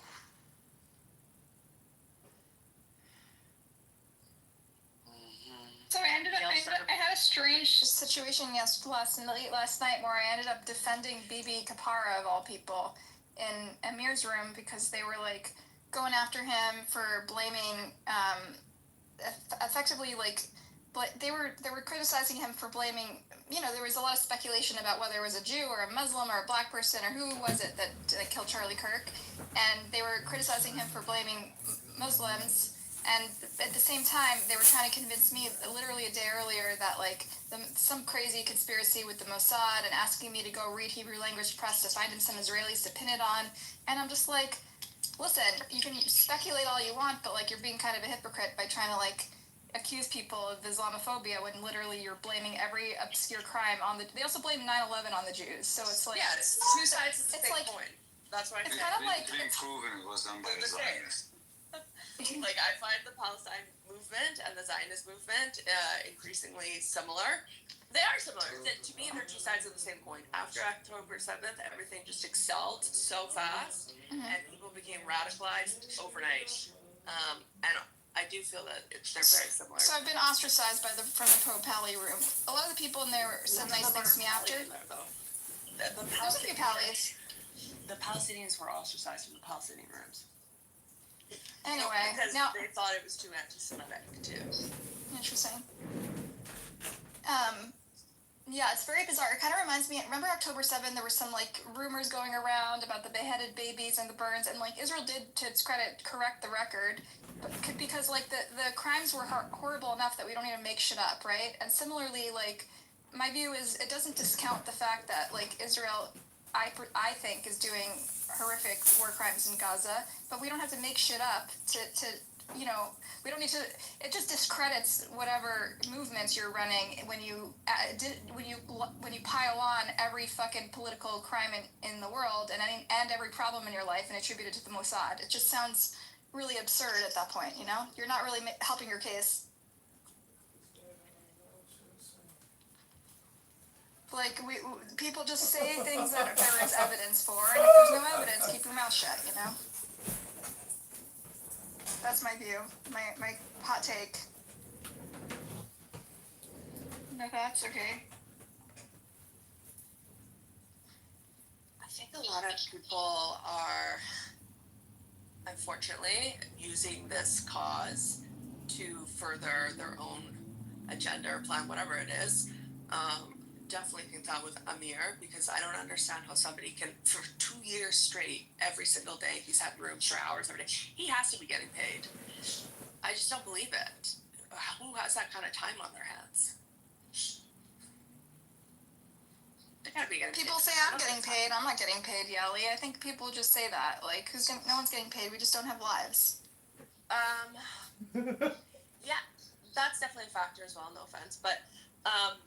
Were you the one who speculated on getting paid? I feel like I didn't think that you're getting paid, but I do think that you're affiliated with probably some left-wing organizations that might be shaping your biases and agenda, or it may just be mainstream American Jewish organizations and institutions. I don't know. Yeah, but the mainstream. I'm like really fed up with the mainstream Jewish organizations. They've been extremely cowardly, I think, in this situation. Well, I think a lot of Jews are because they've been raised. There's a huge failure of Jewish educational organizations in America and Canada because you have a whole generation of Jews saying, what the fuck, why didn't you teach me anything, and withhold information. They feel betrayed and hate their parents now. And blah blah blah blah blah. So you feel like they should have given us a more nuanced view of like the history of the state of Israel and a little more honest. We didn't learn about Palestine. I went to the same school. I grew up in Vancouver. I went to the same school as Seth Rogen. Yeah. All these people, Nathan, whatever his name is. We all had the same Jewish education. We didn't learn about Palestine. Nathan Fielder? You have talented classmates. Nathan Fielder is amazing. Yeah. He was out of the school by the time I got to 4th grade, but yeah, he lived there too. We didn't really get an education about it. My parents kind of told us about it. But nothing really. And I think that a lot of Jews have grown up now and are feeling a little bit like maybe who did get more of an education, that their education was skewed. But all education is propaganda, so I don't know. Well, so for me, it's less the education. The education obviously is lacking, but like I feel like the ADL and the APACs and even the Holocaust museums are just sitting there like kind of cowardly, sitting on their hands, scared to say anything. When this is really sort of shattered American Jewish identity, and it's something we're all struggling with, and it's a trauma that's sort of come to our doorstep, even if we try to ignore it and say it has nothing to do with us. And I think they've been really cowardly in actually helping us navigate this. And they won't call Israel out when it's wrong, and they are just have complete incoherence in their messaging. And so I think they're just alienating more and more Jews from institutional Judaism. I think they're not representing us. I think it's it is unprecedented times as well. Like I personally don't like the ADL very much because they're like defending Nazi salutes. Like what the hell? Well, it's not that. It's because you're in the business of anti-Semitism, and that's concerning to me. Yeah. You don't have a business unless you have anti-Semitism, and that. So they drum up anti-Semitism, exactly. But I think all these kinds of things, like these organizations that are based off of identity politics, you're invested, your product is identity politics, and your product is the anti-Semitism or the whatever. And if you don't have that product, you don't have money, you're not generating money. So I do see it as these institutions, ADL included, is a bit more corrupt and obviously limited. Have you heard Seth Rogen talking about how all of us Jews were lied to as kids about the state of Israel? Perplexing to me. Can I play that clip? Do you guys want to hear the clip of Seth Rogen? We have this, he went to Sharet Zedek as well. His parents met at a kibbutz in Israel. They still go to Sharet Zedek. His parents' row is, they still go, so I don't know what happened there. Because maybe his parents, because they're both Israeli, I don't know. He went to Talmud Torah, actually, for elementary, but certainly high school. And we went to the same camps, Camp Hajikva, I don't know.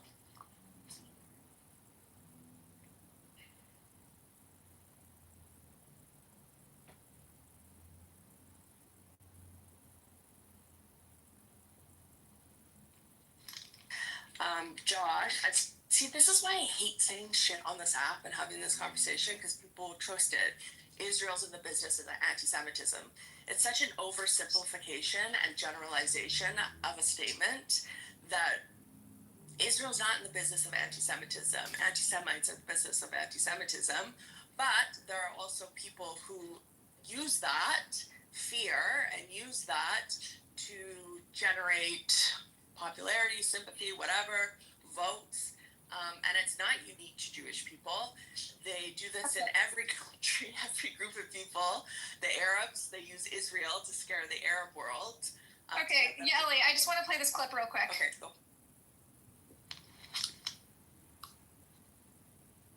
I also think that as a Jewish person, I was fed a huge amount of lies about Israel. They never tell you that. Oh, by the way, there were people there. They make it seem like it was just sitting there.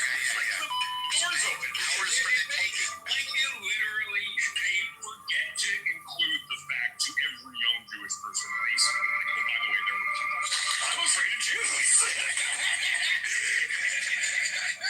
I'm 100% afraid of Jews. That's it. It would be nice to live somewhere that was not a part of the Christian apocalyptic prophecy. It's also probably a good idea. Maybe settle somewhere that the Christians don't think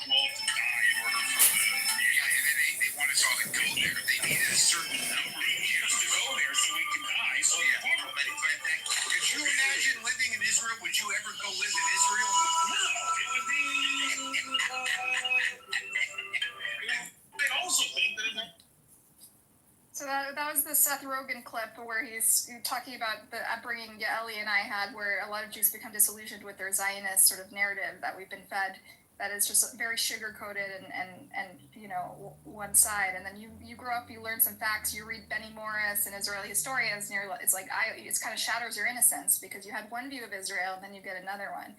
And so Ellie is sort of advocating for a more nuanced, full picture.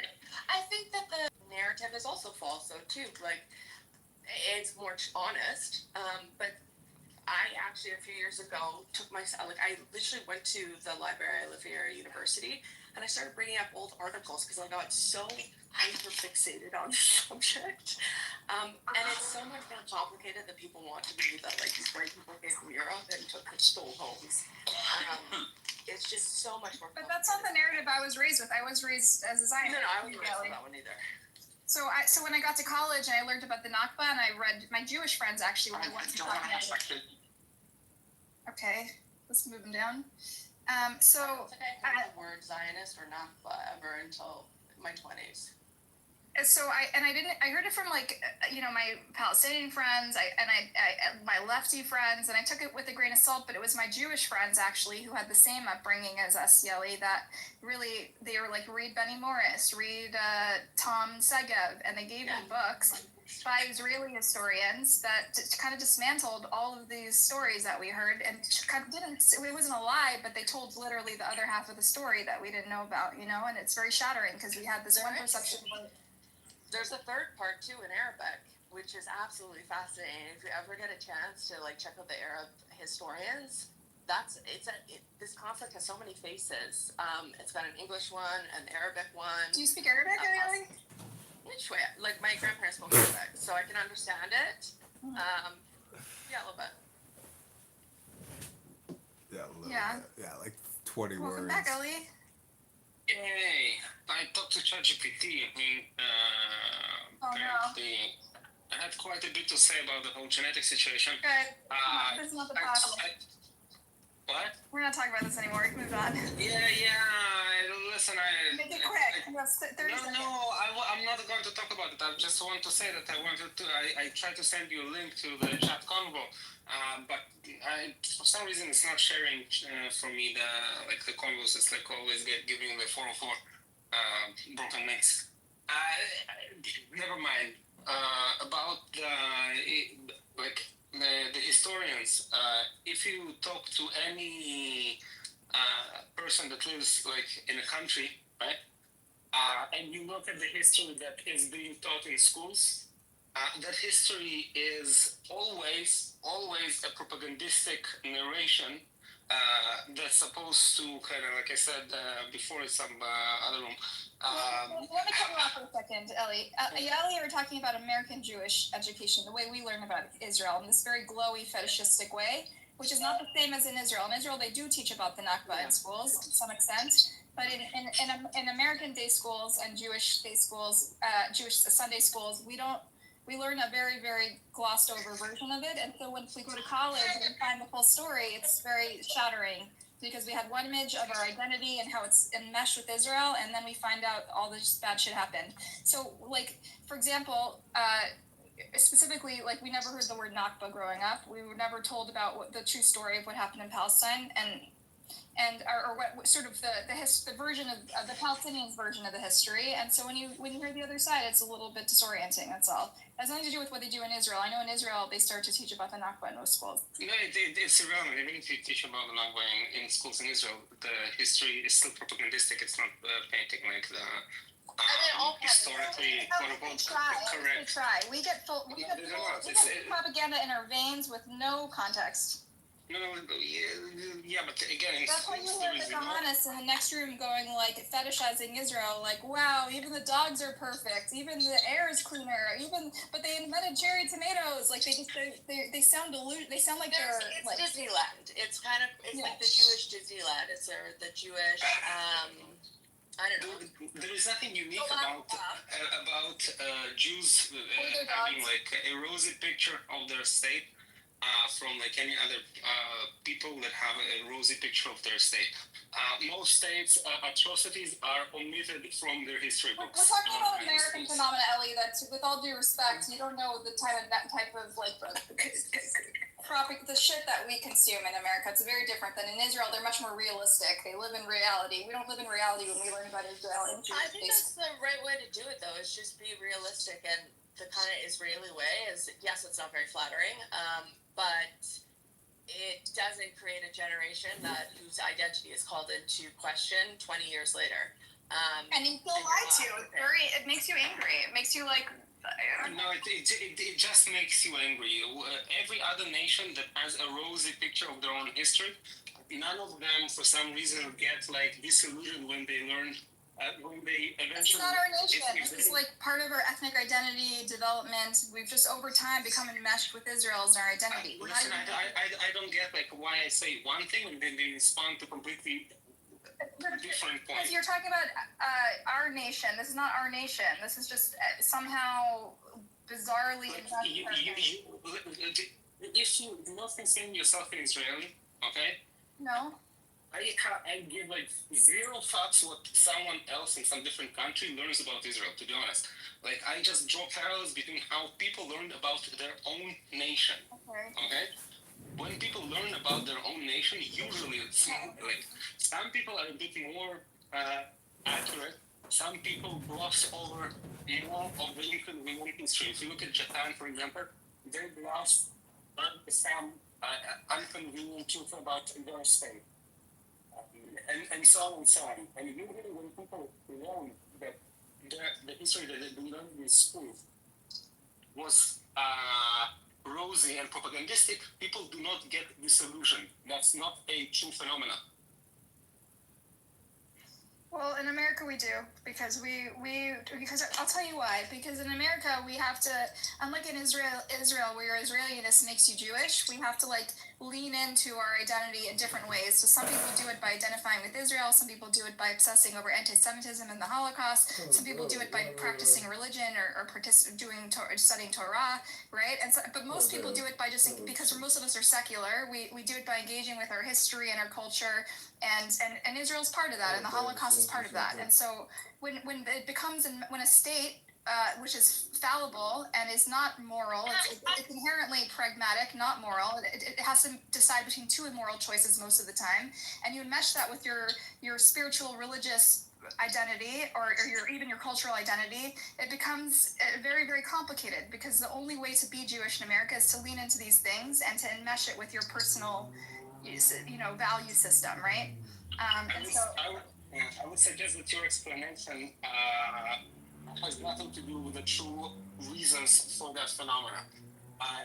Like you described something. No. Listen. Like I'll state my point, which is irrelevant to me living in America or not. The phenomenon of disillusionment with your propagandistic history is a phenomenon that has much more to do with your political leaning. Okay, if you're, for example, Yellow's on the right, and she also is disillusioned. Well, yeah. What are you disillusioned with? And by the way, it's not, I'm not saying it's a right-left issue. It has like something to do with like some of the like how you perceive your identity and what it hinges on. Not for everyone the identity hinges on the accuracy and the truthfulness of the history. I'm gonna do any yoga, cram that book, and I'll take you to my boat at the beach for dinner. Okay. But yeah, I would love to hear like, yeah, what are you disillusioned with? I think she's on the camera. Yeah, she's on. And how deep is her identity crisis? But I appreciate you dismissing my disillusionment because you see me as no, wait. I'm not dismissing. I'm saying it's completely valid, and it is due to like your political and moral kind of worldview. Okay. I'm not throwing shade at you. So I don't know, there's a documentary, I don't know if you like documentaries, but there's one called Israelism that sort of captures this sort of American phenomenon of American Jews that are raised, they go to Zionist summer camp, and like the way people who don't practice Torah, who are not like halachic Jews, the only way to really like being Jewish is really a choice. You know, the alternative is assimilation. And so to engage with it, we do different things like go to summer camp and go to Hebrew school and obsess about the Holocaust and talk about Israel all the time.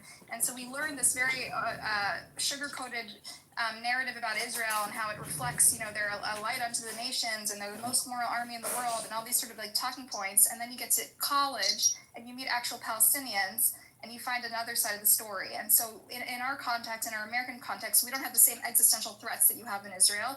And we also don't have this like inherent Jewishness that we need to engage with our Jewishness to be Jewish, right? You guys don't, because you have your Israel, by virtue of your Israeliness, you're just Jewish.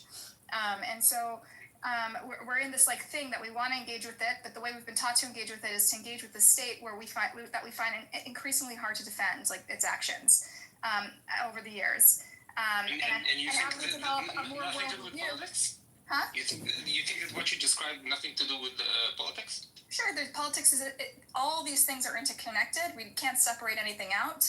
Politics is involved, but people on the right and on like Yaeli over here says, I don't want to speak for her, but she's more to the right of me. She's part of the Bibi Kapara crowd, pro-Israel crowd, and she also feels that the way she was learned about Israel and her temple was not accurate. So when she grew up and started to read history and learn about the Nakba, it was very, very shattering for her too, right? And so I would love to hear it from her. So she wants to, like me, thinks that if you want the next generation to feel close to participate in Jewish life and Jewish institutions, which is way more important than in Israel, by the way, because in America, if you don't, you're just not Jewish, you know? And so, like, there's nothing that attaches you to the ethnic identity if you don't participate in any of these, like, institutional structures. And so if you want people to continue doing that, you have to tell them the full story and not lie to them so they become, like, disillusioned with it, you know? Yeah, but the full story is also subject to your, like, lens through which you perceive the story. I can give you, like, one simple example that kind of... Oh, Buttercup? Yeah. Maybe... Oh, never mind. I lost you, sorry. The full story is what? So as I'm saying, I can give you like one example that kind of shapes, I think, your perception of this whole story. Like one kind of moral principle or rule that if you like difference in that view kind of shapes your narrative quite a bit. I think if you view like history and what happened through the lens of aggressor aggressed, okay, and you think that if someone aggressed against you and therefore like there have been some consequences of that aggression that have been negative to the aggressive side, right? In general, and you deem yourself to be the one that's being aggressed. I personally right? That kind of vindicates your history. So even if you have not been taught some details of how you defended yourself, like in a less kind of convenient, morally Are you saying that the Nakba was self-defense? I'm saying there were explanations for each of these massacres, right? If it is your view, I'm doing a descriptive kind of explanation. I'm saying then, and I want to draw a difference. Then, if you think that even if you have been aggressed, for example, it doesn't like it doesn't excuse, like then you have to, for example, then if you went and done something, for example, wrong, you are like the brain shifts to you. That would color differently your perception of the situation. And if you, in the first place, disagree with the fact that you have been aggressed at, and you think that you have been the aggressor, that will further shape your perception. So for you, with your political leanings, I can account like very easily for like why this whole situation was. Nothing to do with my political leanings. I'm very informed, like you are. I grew up with this at our Shabbat table my whole life, right? This is a very, very important part of my cultural identity that I was raised with. So I'm familiar with the Zionist talking points, and I'm familiar with the existential threats that Israelis face. And I'm also familiar. I think for us, for American Jews that are disillusioned, I think it's twofold. One is when you go to college, you learn about the Nakba, you hear a different version of the history. Just not that we were told those lies, but we were really told half the story. We weren't told about the massacres. We weren't told about all the stuff that's documented by the new historians in Israel, right? So we learn all this shit, and we're like, okay, that's not great, but at least it's in the past. Then we watch the mowing the lawn policy, which what we see is this outmatched two parties. One of them is dramatically, exponentially stronger than the other, and one of them is occupying the other and restricting, resources to the other and restricting movement to the other. And every couple of years they go in and just kill 2,000 people, or like maybe sometimes a few Israelis die, but mostly it's just thousands of dead Palestinians. We see it all over our airwaves, and it becomes harder and harder to defend this policy, which seems brutal and unnecessary and disproportionate, and is breeding more and more like extremism on the other side. And so Jews find themselves in a situation where, like, okay, we can live with the fact that bad shit happened in 1948. That was in the past. But then you see in the present these policies that are becoming increasingly hard to defend, and because Jewish identity in America has become so enmeshed with defending Israel and spouting these talking points, it puts us in a very uncomfortable position. And so I think that is what creates this sort of cognitive dissonance, and a lot of people just want nothing to do with it, And then when October 7 happens, those of us who said we want nothing to do with this and just don't talk to, let them fucking kill each other, we don't care, it's not our problem.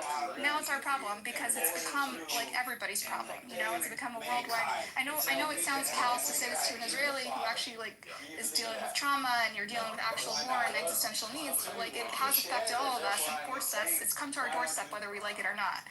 And so those of us who were raised with Zionism, disillusioned by it, are especially frustrated that now we have to answer for what we see as the crimes of the Israeli government.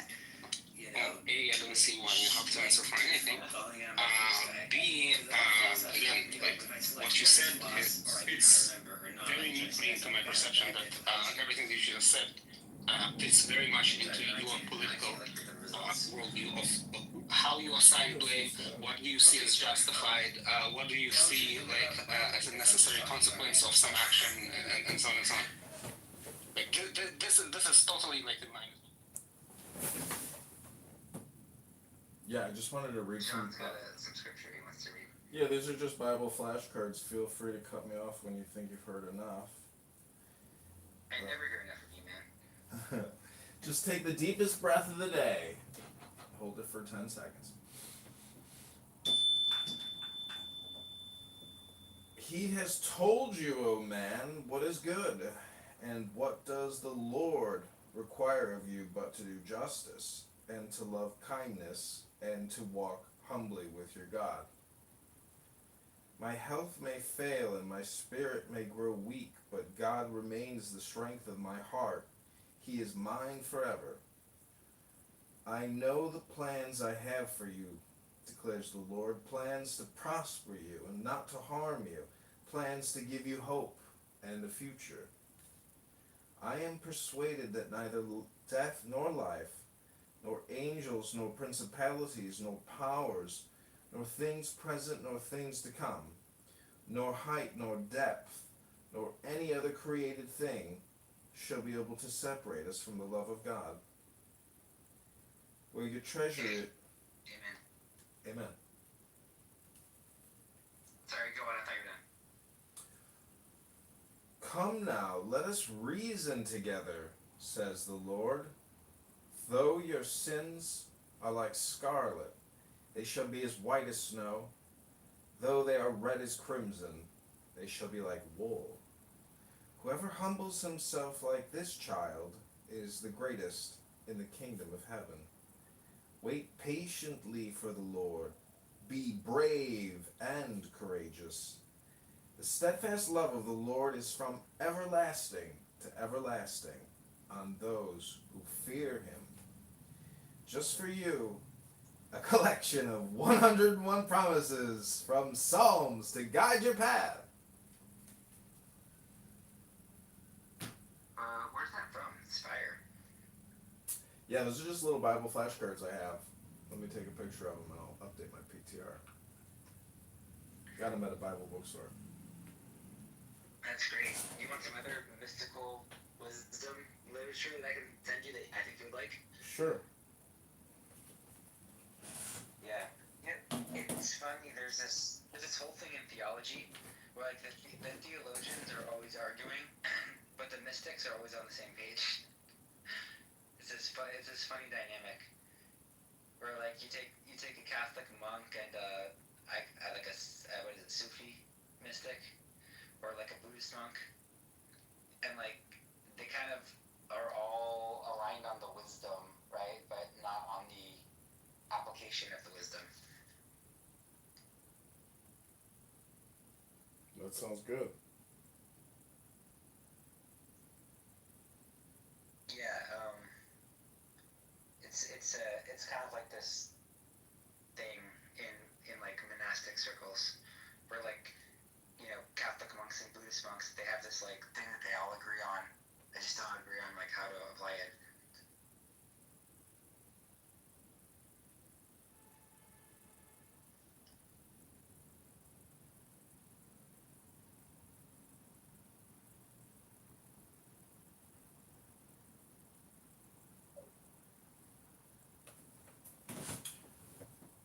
Can you hear me? Yes, sir. Can you say that again for me? Are you recording me? No, I'm not trying to do it. So I was reading a text on my phone. I wasn't paying attention to you. Just trying to be honest. Okay. Just making sure, because I know sometimes you like to record stuff. Yo. I am live streaming myself though, so technically you are being recorded, but not targeted. That's all right.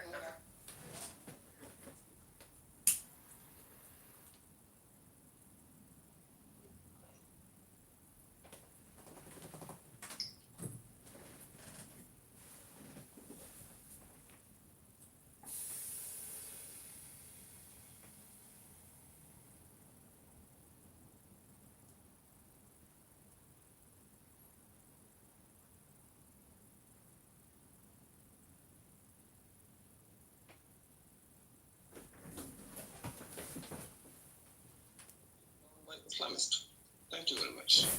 Hold on, can I respond to this real quick? For an understanding Indian perspective. Yeah, I wanted- hold on. I wanted some clarity on Buttercup's position. Yeah, Houdini, just give me a second. Let me just respond to AJ here. Sure. So I don't know if you're, you know, how well learned you are in history, but historically speaking, when Jews were being persecuted, they actually fled to the Islamic world. The Ottoman Empire. I mean, you can go to Jewish historians. The sub stories. No, I mean, these aren't sob stories. This is just like historical reality. Stay on topic. Houdini, say what you want to say. Houdini, speak. Actually. Yeah, sure.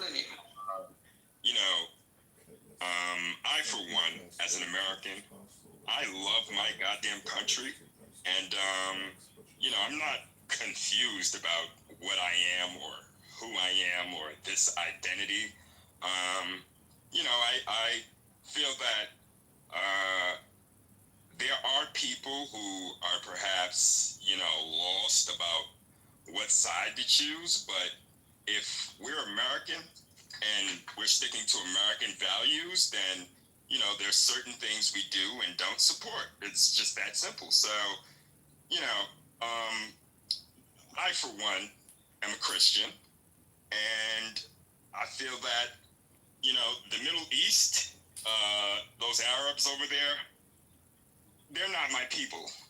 Nonetheless, you know, the response from the group, the Jew group, Israelis? yeah, it seems disproportionate. I'm just, you know, as an objective observer, it seems, you know, a bit. You're not an objective observer. You're an outside observer. Ellie, let him finish. Let him. No, go, Ellie. We don't have to rebut everybody. Sorry. Okay? Yes. He's just airing his grievances. Okay. Okay. I'll shut up. Anyway. Yeah. Anyway, yeah, you know, I'm not a confused American. I know what my identity is, and I'll be, you know, frank. I think something, I'm not sure what it is, but I think something's up. Something's very fishy, and, it needs to be looked into. Then your point. So what's the fishiness? Well, What is the What's fishy about it? the foreign policy that we've been applying towards this, nation state. I'm not gonna lie. I used to sleep on the notion of Israel and just how perhaps severe, You think they're too influential in our politics, is what you're saying. Yes, absolutely. That's the point that I was gonna get to. And that's a good thing or a bad thing? Bad. I think, yeah, absolutely a bad thing. So when other countries do this, like Arab nations with like 10 times more money and influence, that is okay, or you have a problem with all countries? Daniel, with all due respect, are we engaging everyone who says they have a limited, they've been following this conflict very minimally? I know. I'm have a feeling. I'm asking him if the problem is, generally speaking, about like influence, or specifically about Israeli influence, because Israel is obviously not even in the top 10 influencers on foreign policy, or even They're by very state. influential in America. What are you talking about? Listen. Not the first AIPAC one. is So I'm very, asking very you- powerful. Again, They've not my derailed question. so many races, even Not on my a local question. Not my question. My question is this a general rule, or specifically just about AIPAC? Especially Israel. No other foreign country has this type of influence on our local races. So your rule is only on Israel, not the general No, rule they for have the an Americans exception. regarding. They have a different type of influence on our domestic politics where foreign interests don't, because they have a different type of lobbying entity. They're registered differently. All right. What do you mean? Those are American This is Jews. Houdini, I don't think you want to speak to this, but this is something we're pretty familiar with. I can take this from here if you don't mind. Yeah, you can do your thing, but don't like, it sounds like you're underestimating what is, what I know, and I'm pretty familiar. I'm just having a good time. I decided to come on the app and, engage. This is a nice app. I like it. I can make connections and relationships and stuff, but And it's a great way to stay in shape. See, Houdini, Buttercup is a Jew, so she sees you as a goy, so like... That's such a fuck off, Ellie. Yeah. No, I don't. I see Edward as equal. I'm a humanist atheist Jew. But more no. She's like Chris Martin. She sees us as human being on Earth. Even the Israelians. well, listen. I'm looking at, our foreign Speaking of the policy. Israelians, hi Amos. How is the Halafta Lirkod? ריקודי עם. הורה, ההיא, אמהי, שירה, He's gonna sing for us. Halafta Lirkod. Did I do the accent well? Did you play the hora? Can you tell us about the hora, ההיא, אמהי, שירה? Rikudei Am. Rikudei Am. I think it's still there.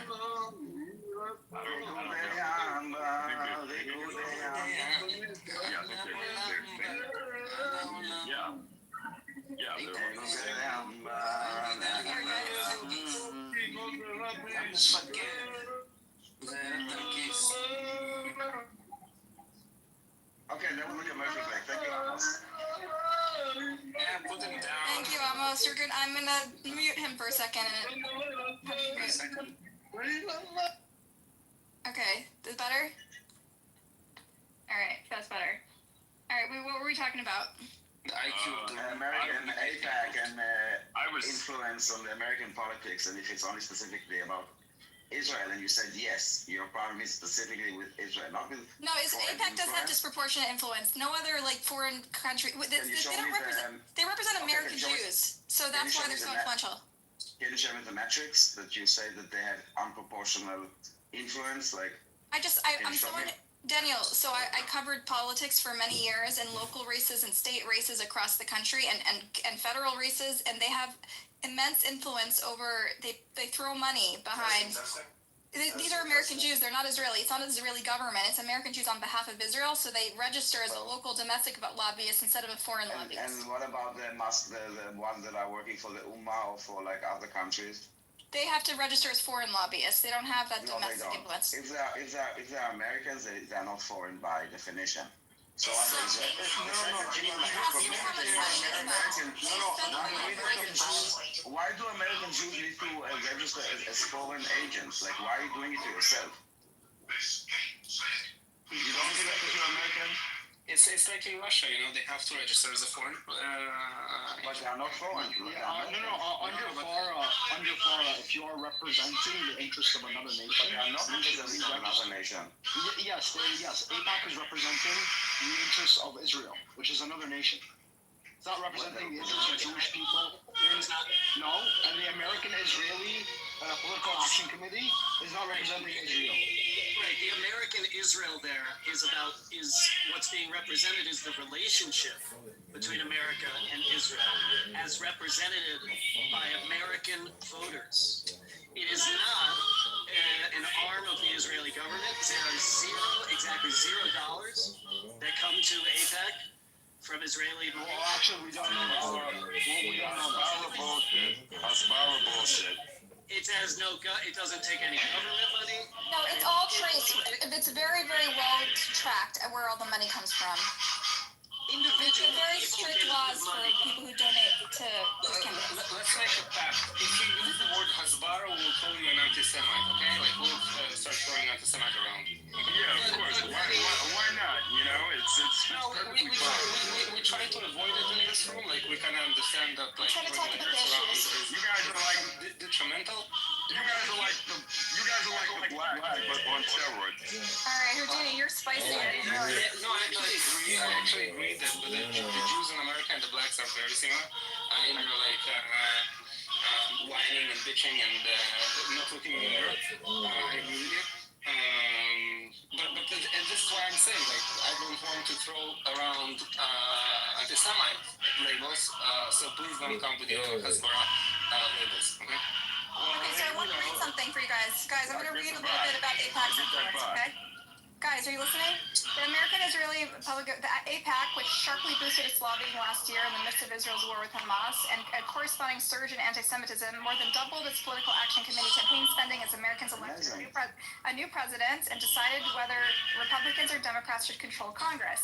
AIPAC and its the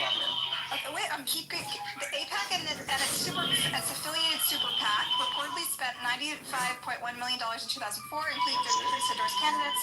That's more than double the $44 million spent during 22 races. That's like a quarter of just the plane that Qatar gave, not to talk about all the money that they're spending in the United States. Just the plane was like $400 million. You're talking about 95 million. Listen, you asked how it compared. I'm answering your question. Stop. You want to tell me that this is Daniel, I'm answering your specific question. AIPAC outspends every other political committee identified as pro-Israel by open secrets. Some of the money went to... You're comparing AIPAC to other pro-Israeli... No, comparing to others. Not... Get out of the Israeli obsession. Compare AIPAC to others. Not to other, like, yes, amongst Israeli, yes. Let me respond to Daniel really quick. It's not about... If it was about money, right? Kamala raised more money than Trump, like 5 to 1 or something like that. It's not about money.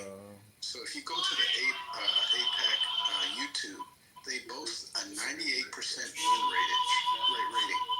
So yes, what do you understand from this? So what I'm saying, it's not really about the money; it's about the influence. And no, the other way around, sweetie. Yeah, it's not. No, it's the other way around. Your conclusion is wrong.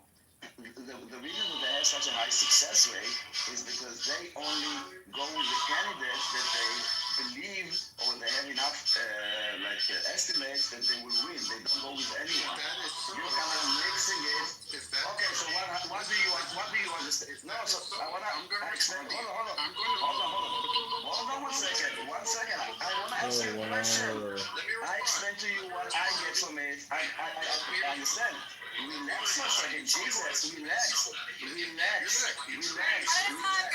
right, so let's alone then, Daniel. Daniel, you talk alone. I want to finish my... I will finish. So I told you what I understood from this. Now can you tell me what you understood from this success rate? So, what I understand, because you say it's about the candidate that you think is going to win. So, why did you take money from the black man who gave a pro-Palestinian stance. What are you talking about? Can you give me some information? So you guys, I forget his name, but AIPAC supported the black man until he gave a pro-Palestinian stance. Jamar Bowman or Yes. So if it's about win rate,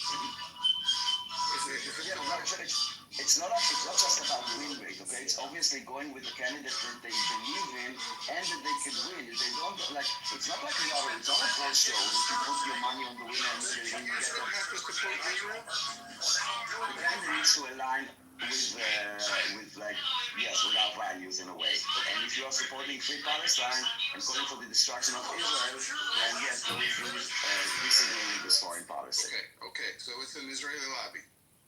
No, it's a foreign. It has to do a lot with foreign policy, obviously. Okay. The same that Bauman is dealing with foreign policy, talking about Free Palestine. Okay. So they can also have an opinion.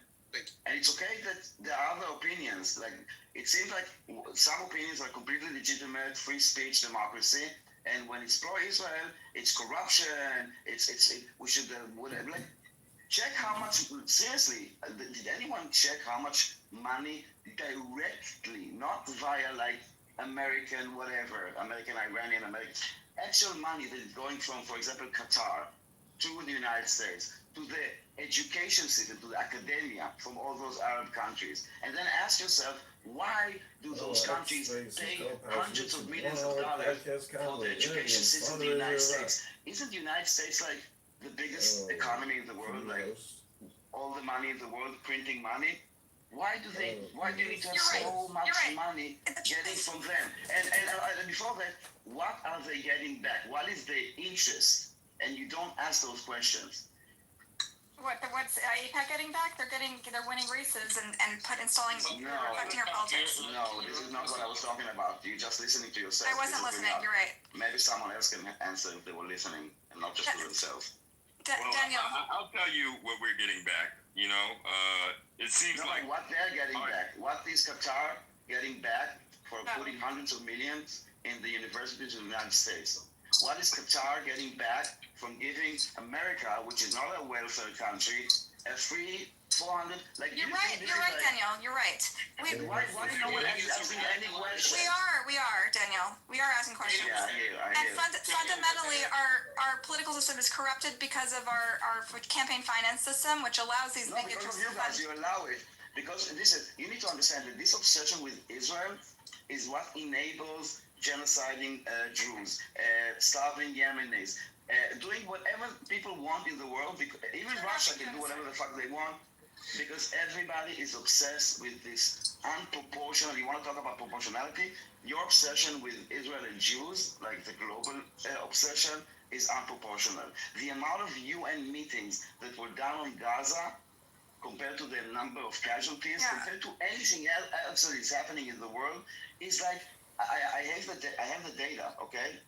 I will give it to you in a minute. It will be mind-blowing. Daniel, Daniel, yes, you've made your point. You asked what did they get, right? One of the things they get is a radicalized college population of young people. Oh, Colin, you really believe that about the protesters? Let them speak. Why every time that someone speaks something that it cannot contradicts what you believe, Daniel, you immediately shut them up. Yeah. Let them speak. No, it's a Jew room. Oh, hold on. I actually want to debunk some of the stuff that I was saying. Let Colin finish first. I was in the middle of speaking. I don't understand. Speak. Thank you. Yeah, I do believe that. I do believe that there are foreign influences on college campuses. I absolutely believe that.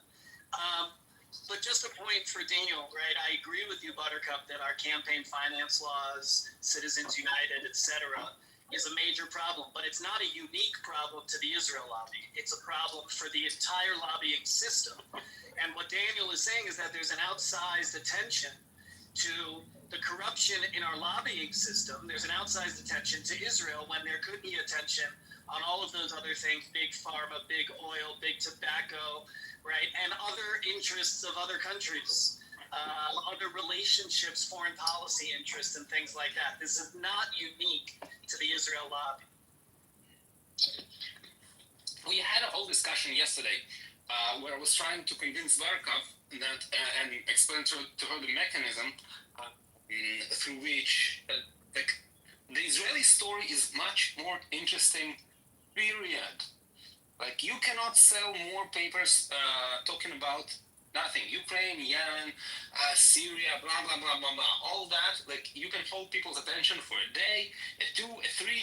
You will talk to people Quite a about... splash with the bombs everywhere, right? That's not exactly low profile.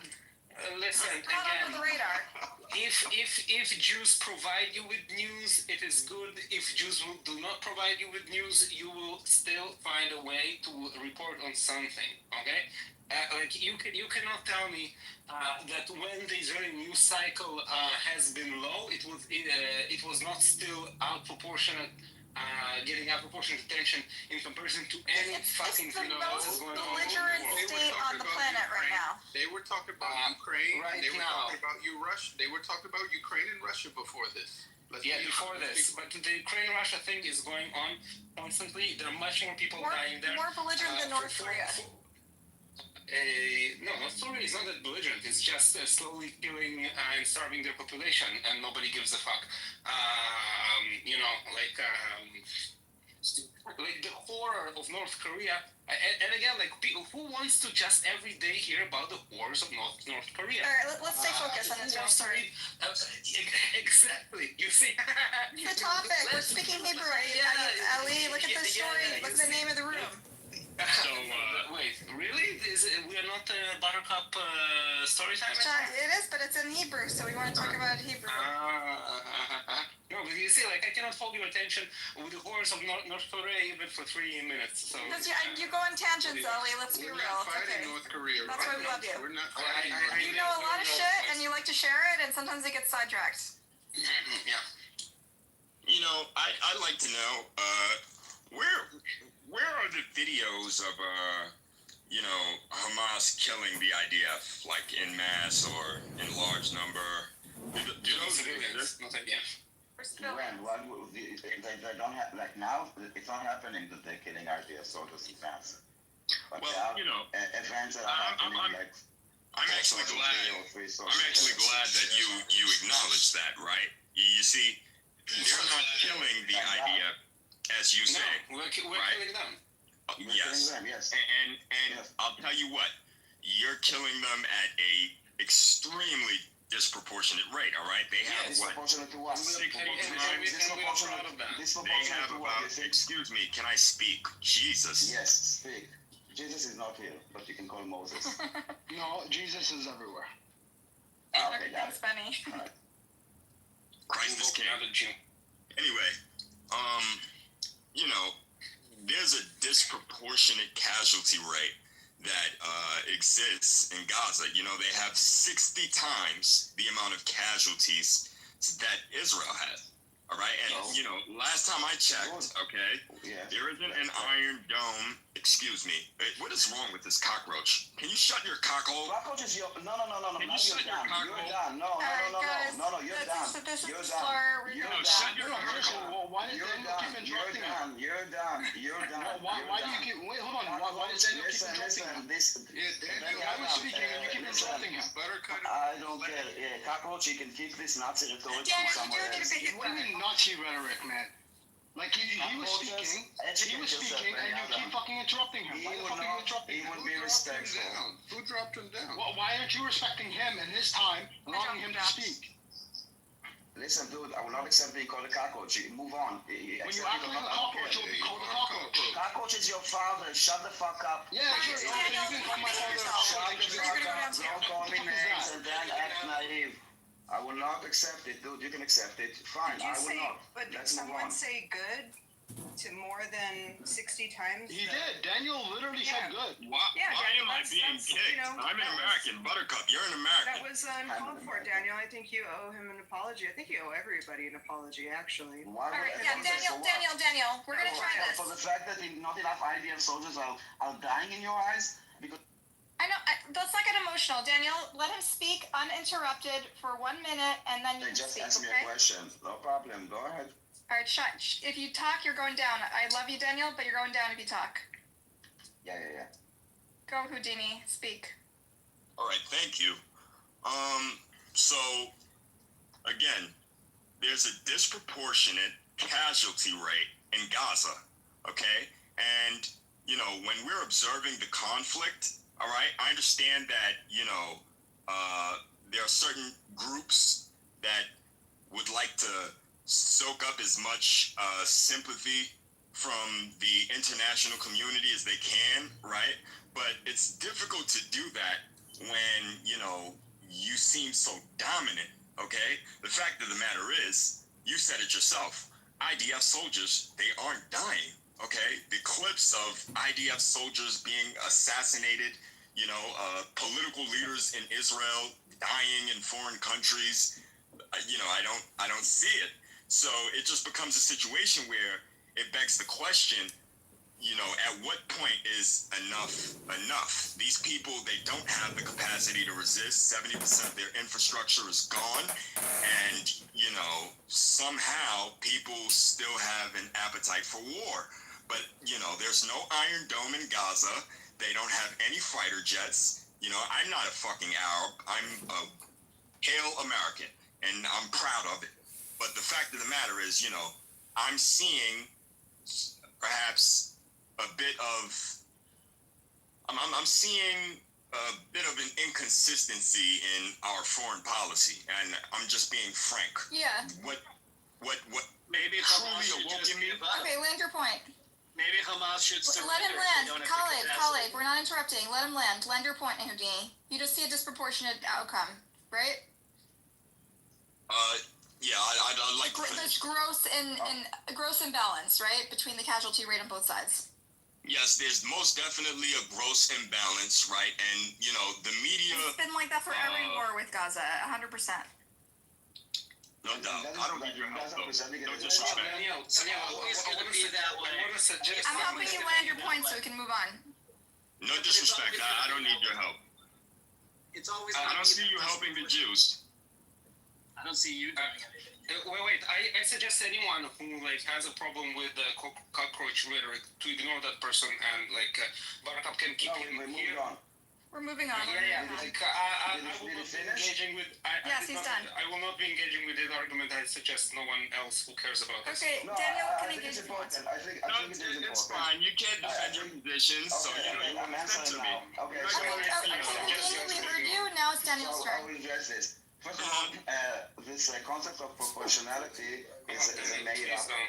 Please don't. They need to know it. I don't know. This is what I mean. Don't entertain. Listen, it's. I know. I'm not going to justify. Don't worry. I'm not going to justify anything. Not entertaining anything that was said after the cockroach remark. Okay, let's just clarify. Houdini, are you aware that cockroach is a trope that was used by the Nazis to dehumanize Jews? Are you aware of that? No, I wasn't aware. Well, of that's that. why they're so insensitive to it. So you want to apologize? Are you aware that it's not a very nice word to use? My friend, stop. Houdini, do you want to apologize now that you know? No. Now that I know, moving forward, if I do it again, yes, I will apologize. But I won't apologize for that moment because you know, I wasn't attempting to be prejudiced. Well, it's still a very rude thing to call a human being. You fucking You know, I just don't, on both sides, right? Alright, Let's move on. Stop. I did want to speak about ACOT. So there's a little bit of a misconception. Despite Okay, we're not talking. We need to respond first. Benny Adam, I want to respond to Houdini's claim. They don't. Oh, you want to? Okay, because they don't want to. Okay, Daniel, you don't want to. Well, no, Daniel and Ellie said no. We're not gonna respond to the. No, Daniel wants to respond. My God, can I just answer for a second? Okay, so the concept of proportionality, as you presented, is a made-up concept. We should not hope for proportionality. I would hope for 0 people of the IDF that will die, and I will be completely happy with it. I think that in order for a war to be justified in your eyes, more IDF soldiers need to die. I don't see how is this makes sense. And can we have an exchange? You know, he responded to me. I'd like to this is respond what to I him. wanted to do before, but you snapped at me. Okay, so how about we do this? What's your name? No. Daniel, it's also in my PTR. Oh, no doubt. Well, look, you know, maybe we started off on the wrong foot, you know, but I think that we're all entitled to our perspectives. Here's the deal. You know, war doesn't necessarily mean that, you know, because 5,000 people died on your side, 5,000 people must die on my side. Yes, I'm not shallow that way. But in any case, you know, when it comes to the capacity of the Gazans, right, the fact of the matter is they are outmatched. They don't have fighter jets. They don't have an Iron Dome. They don't have nuclear weapons. 70% of their infrastructure is destroyed. They're on the verge of famine, according to you know, a ton of international human rights groups. But All right. So maybe they should surrender. Hold on, I want to exchange with Houdini. So maybe they should, if this is a situation so clear, okay, why don't they release the hostages and surrender and put down and say, okay, we are done with this war. Take your hostages back. I'll be honest with you. I'll be honest with you. This is my perspective. I think that Israel doesn't give a fuck about the hostages. And I'm not talking about all of the Israeli citizens. This is what I asked. This is what I asked you.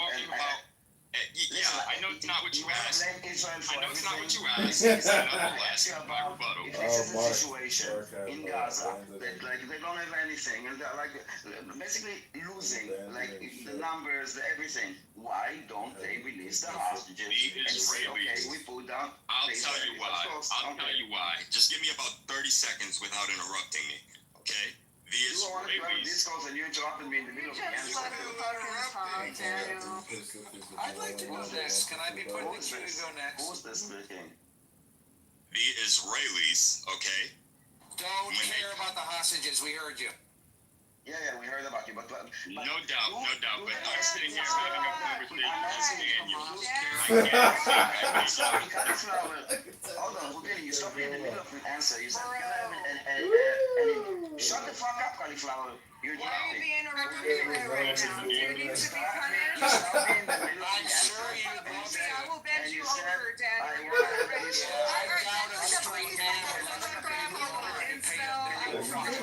She cannot hold herself. Can you go and stop? I was in the middle of no, bitch, you know what? Cauliflower. Okay, guys, Daniel, you have 60 seconds, and then we're going to Cauliflower, okay? Wait, what about me? Point. I was in the middle, and then Friend goes next. No, Balaka, relax. I was in the middle of an answer. Houdini stopped me and asked me politely. 1 minute now. Go. I will stop again. Every time I'm interrupted, I will stop again. 1 minute. No, 1 minute. Let's see. 1 minute. Okay, so. Okay, I will start again. So. I was in the middle of an answer, and then Houdini politely stopped me, even though he went mental when I stopped him, and asked me if it's okay that we will have an exchange, so he will be able to interrupt me. And I said yes, meaning that we will have an exchange. And now he basically goes on a speech, and when I try to interrupt him, Cauliflower and the rest of the band is like, Daniel, let him speak. So if he doesn't want to have a discourse, I want to finish my answer. If he wants to listen to himself, don't call it a discourse. Don't speak. And Cauliflower, no one asked for your opinion. I don't know who you are even. Okay. So the proportionality has nothing to do with war, okay? It's not a rule of war. When people talk about proportionality in war, it means that, for example, the type of attack and the ammunition that is used is proportional for the objective of that attack, okay? It's not about like they raped 4 people, we will rape 4 people. They slaughtered 1,200, we will slaughter. It doesn't work like this. We would be okay with ending the war with 0 people that are dying in Gaza. They just need to release the hostages and put down the arm. And all your like bullshit, Israel doesn't care about the hostages. You're crying here about the tens of thousands of Palestinians are dead. Why don't you ask the exact same question with using the exact same metrics about the Palestinians? Don't they give a fuck about their own people? Don't you give a fuck about the Palestinians? That all you talk about Israel. Palestinians can end this today, tomorrow, and yesterday by just releasing all the hostages and putting down their guns. Okay, thank you. Daniel, good time. Cauliflower, you want to add something? Yeah, I'm gonna give my time to Houdini. Okay. That is very kind of you. It was always the Thank you so much. So, when you're in negotiation, right, for peace, I'm curious, if you're sincere about achieving peace, do you kill the negotiator? Great question. Yes. Ask the Palestinians. So, first of all, we're not negotiating peace. This is a hostage negotiation. Now, imagine, for example, there will be. I'm still answering. It's important. One at a time, Houdini. One at a time. I just want to say, Buttercup, it is my turn. He did answer my question sufficiently. He said, yes, we killed the negotiator, and I'm satisfied with that answer, but I'd like to proceed with the rest of my response. It's a two-parter, Daniel. It's a two-parter. Let him finish his question. I didn't finish my answer, though. No, Houdini still has time. Houdini still has. All right, give me one more question, Houdini, and then we'll move to Daniel. You know what? Fuck it. Listen, guys. If it's about discourse about just hearing yourself, hearing the question, enjoy it. He's so angry, like God. Okay, I'm angry, and Otello, and Cauliflower, and Houdini. Listen, I don't give a fuck about anything. It's always the women. All right, enough, guys. The young one. Enjoy your Still taking Houdini's time. Otello, again, you and Cauliflower are like. No one asked not you and not Cauliflower. It's not his time, it's my time, and you're wasting You guys, we're getting hung up on times. Enough. Let's move on. Let's be grown-ups. All right, can we move on from this topic because it's turning into a shit show. Well, it's time to move on because one little guy We've been gets very debating this for emotional. 3 days. To fill you in, we've been debating whether or not it was smart for them to bomb their hostage negotiators when they're trying to negotiate the release of the hostages for 3 days now. No one's sure why the fuck Israel did that. Daniel has theories. I have theories. We all have theories. No. It was a criminal prime minister that did this. I'd like to jump in. I'd like to jump in. Maybe I just go ahead and jump in. Maybe I just go ahead and talk. Houdini, it's my turn now, Houdini. It's my turn now. I've heard enough from you. I've heard enough from you. God damn. Sorry. All right, Houdini. Let me just clarify that, in these Jewish or these pro-Israel, pro-Pally rooms, we've been dating for 4 days now. Why Israel did this, and there's different theories, and nobody's really sure why they did it. But what we do know is that it failed. That there was the Mossad was maybe going to go in and do a surgical thing. Buttercup, I'm so sorry for interrupting you, but I actually had a perspective on why they did it, and I was actually trying to complete my thought. Thank you. All right. So if we could rest our necks for a minute at least. Yes, Israel has no interest in peace. That's why they did it. Okay. They have an appetite for war, plain and simple. All right. You don't kill the negotiator when you're trying to sincerely negotiate peace. They killed. What's that guy's name? I'm not good with Arab names. Hania. Yes, Hanea. They killed Hanea. Okay, in Iran. All right, and he was a negotiator. Not only did they kill him, they fucking bombed Qatar and totally disregarded, the American relationship that they also value. All right, so the fact of the matter is, when you're out to expand, right, you need to engineer a threat. Okay, you need to create the demon so that you could further justify aggressive acts. Hence, Hamas being inflated to be this, organization that can rival Israel somehow, and they cannot. So, you made your point. Thank you. I actually haven't, but you have more patience for Jews. You're exposing yourself. It's all right. Okay, What do you mean by expand? I'm giving you a chance to talk, Houdini, and you're being disrespectful. No, you have more patience for Jews. It's obvious. It's clear for any observer that Israel is an expansionist state. This is disputable.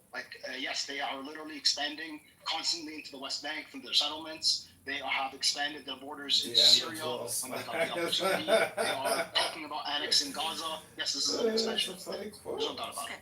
Thank you. Okay, so that's your opinion. See, we all have different views, and we respect each other's views. Houdini, that was a perspective that many of us have. I share your view that Israel is belligerent and out of control, and is a threat to regional stability, and we're all on the same page about that. Daniel has a different view, and that's okay, and we all respect each other's different views, but nobody knows what's in Bibi Netanyahu's head. He's a little bit crazy, and he's a little bit unhinged, and he's not, it's hard to know what he's thinking. Do you know what my view is? Because Yeah, tell us, Dan. All right, Daniel, you want to speak, but keep it short. No, you said you know. I mean, we've talked about it for 3 days, but I would love to hear what your view is today. I'm trying to talk about it many times, but what happened now is what usually happens. You guys are not willing to get any complaining and just get to your point? Yeah, just make the point, Daniel. Complain so much. No, you're not worth it, to be honest. You know, Then be quiet. That's your choice. You can also not share your opinion if that's your choice. Jakob, do you want to share an opinion?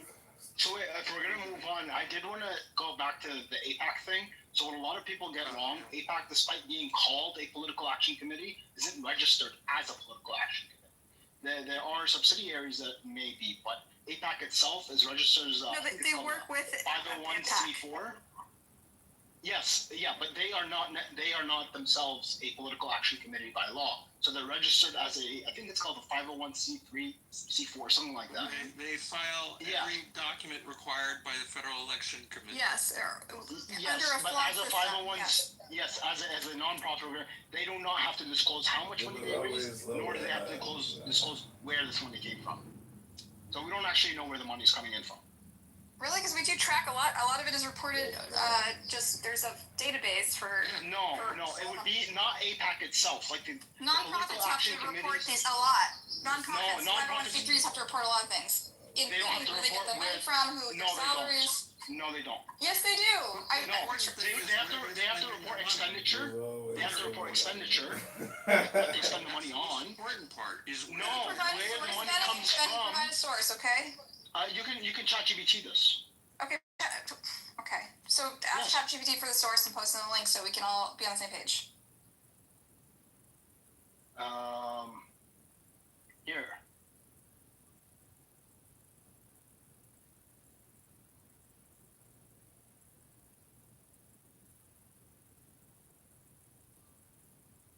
I'll put the chat. The ChatGPT chat in the link in the in the chat, and yeah, you can ask it like where the sources are from. I'm driving. I can't really do this right now. Hi everybody. Can someone tell me what the title said? It says story time with Buttercup, which is who's me. Oh, so we're making up stories. What's the story? It started off just like getting to know people and hear their stories, but now we're kind of moved back into the usual bickering over Israel-Palestine. Oh, Free Palestine. Got anything to add about the Qatari, the bombing the negotiators in Qatar? Hold on. AIPAC is a 501c4, not a 501c3, which is lobbying and advocacy groups for 501c4s. And what are the regulations? They pretty much have to file everything with the FEC where they donate money to. Yeah, but not where do they get their money from?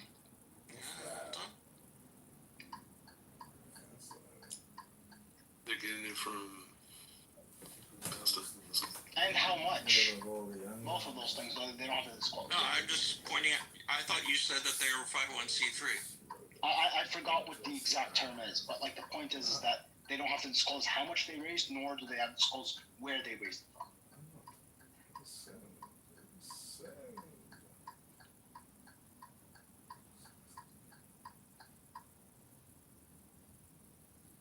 PACs and super PACs must disclose all donors above $200 per year to the FEC. They're not a super PAC. That's the thing. No, PAC. They're not a PAC. Yeah, but they have a PAC that spends money on races, and that PAC reports things, okay? Exactly, but they themselves are not a PAC. Right, but the people have to donate to the PAC for them to spend money on races, and all that is tracked. If you donate to the PAC, yes, but if you donate to AIPAC, which I know calls itself a PAC. But Okay, it's not so I technically a posted PAC. in the chat an article about who's funding APAC. Good luck with this For and decades, that. they didn't spend money directly on elections, but that's changed in recent years. They're hugely influential in our elections. Politico and other outlets have reported that it's prepared to spend 100 million on ads, blah blah blah. They are closely tied. Allies and affiliates have spent about 30 million in the 2024 election cycle. Sludge analyzed the group's federal. Oh, shit! I don't. It's paywall. Let's see if I can get it past the paywall. There's like just Google past paywall. Like there's a bunch of them. Yeah, I found it. I know. Paste.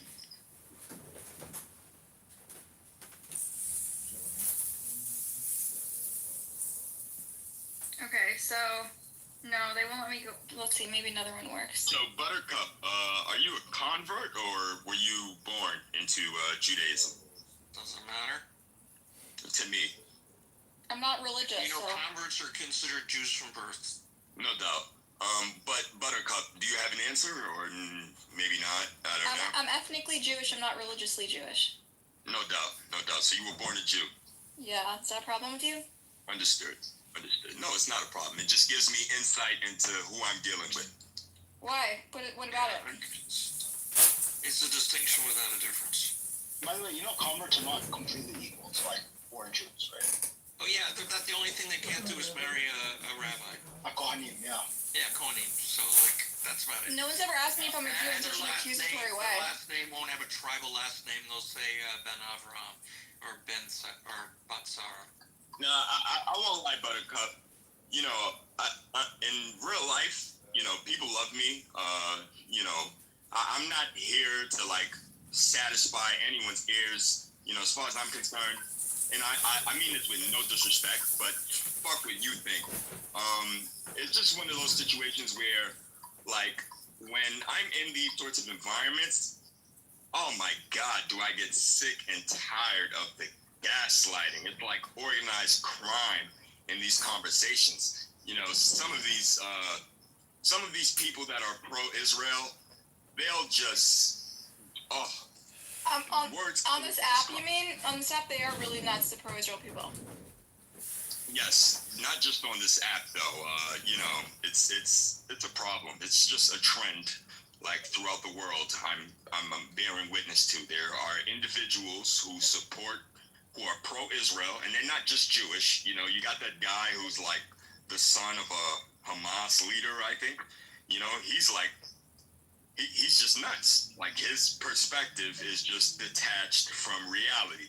So, you know, I tend to get frustrated during these conversations, and yeah, I get curious about people. Who are you? So I'll give you some background. I'm a unique kind of in this app because the pro-Israel people call me a Nazi and the pro-Palestinians call me a Zionist. And so because I consider what's happening in Gaza a genocide, but I also have family in Israel, and so I want to see their safety. And I think they need a new model that's sustainable and gives everyone equal rights under the law and ends the bloodshed, blah, blah, blah. But the pro-Israel people are upset because I use the genocide word, and the pro-Pallies are annoyed because I ultimately I think there should be. I don't know why they're mad at me, honestly. They just because they throw me in purity tests. I need to be pure and have all my politics align with them 100%. But overall, people see me as more anti-Zionist, even though I don't take the label. As an outsider, yeah, I see them as two sides of the same coin. If I talk to a pro-Pally, let's say, you know, these pro-Pallies, you know, they're great people for the most part, but like a lot of them will bring out that, you know, that tendency, like that you see from the mainstream media when you say something maybe a bit in the gray area, they'll just start labeling you and trying to censor you. And, you know, those are, or the people that support the pro-Israel position, they're no different. But, you know, I wish you luck. You know, you're definitely a unique person. I haven't encountered many like you, but I definitely wish you luck. And I'm sorry we got off on the wrong foot if I was a little harsh. You know, it's tough to manage these rooms because they get really chaotic quickly, so. Houdini, I actually have a question for you. So earlier you said like you were obviously an American, and that you're a Christian, and that you have no affiliation with like the Arabs there, or you don't feel anything towards them. But do you feel any kind of affiliation towards the Arab Christians there? Well, they're Christian, so anywhere there's a Christian, Godspeed.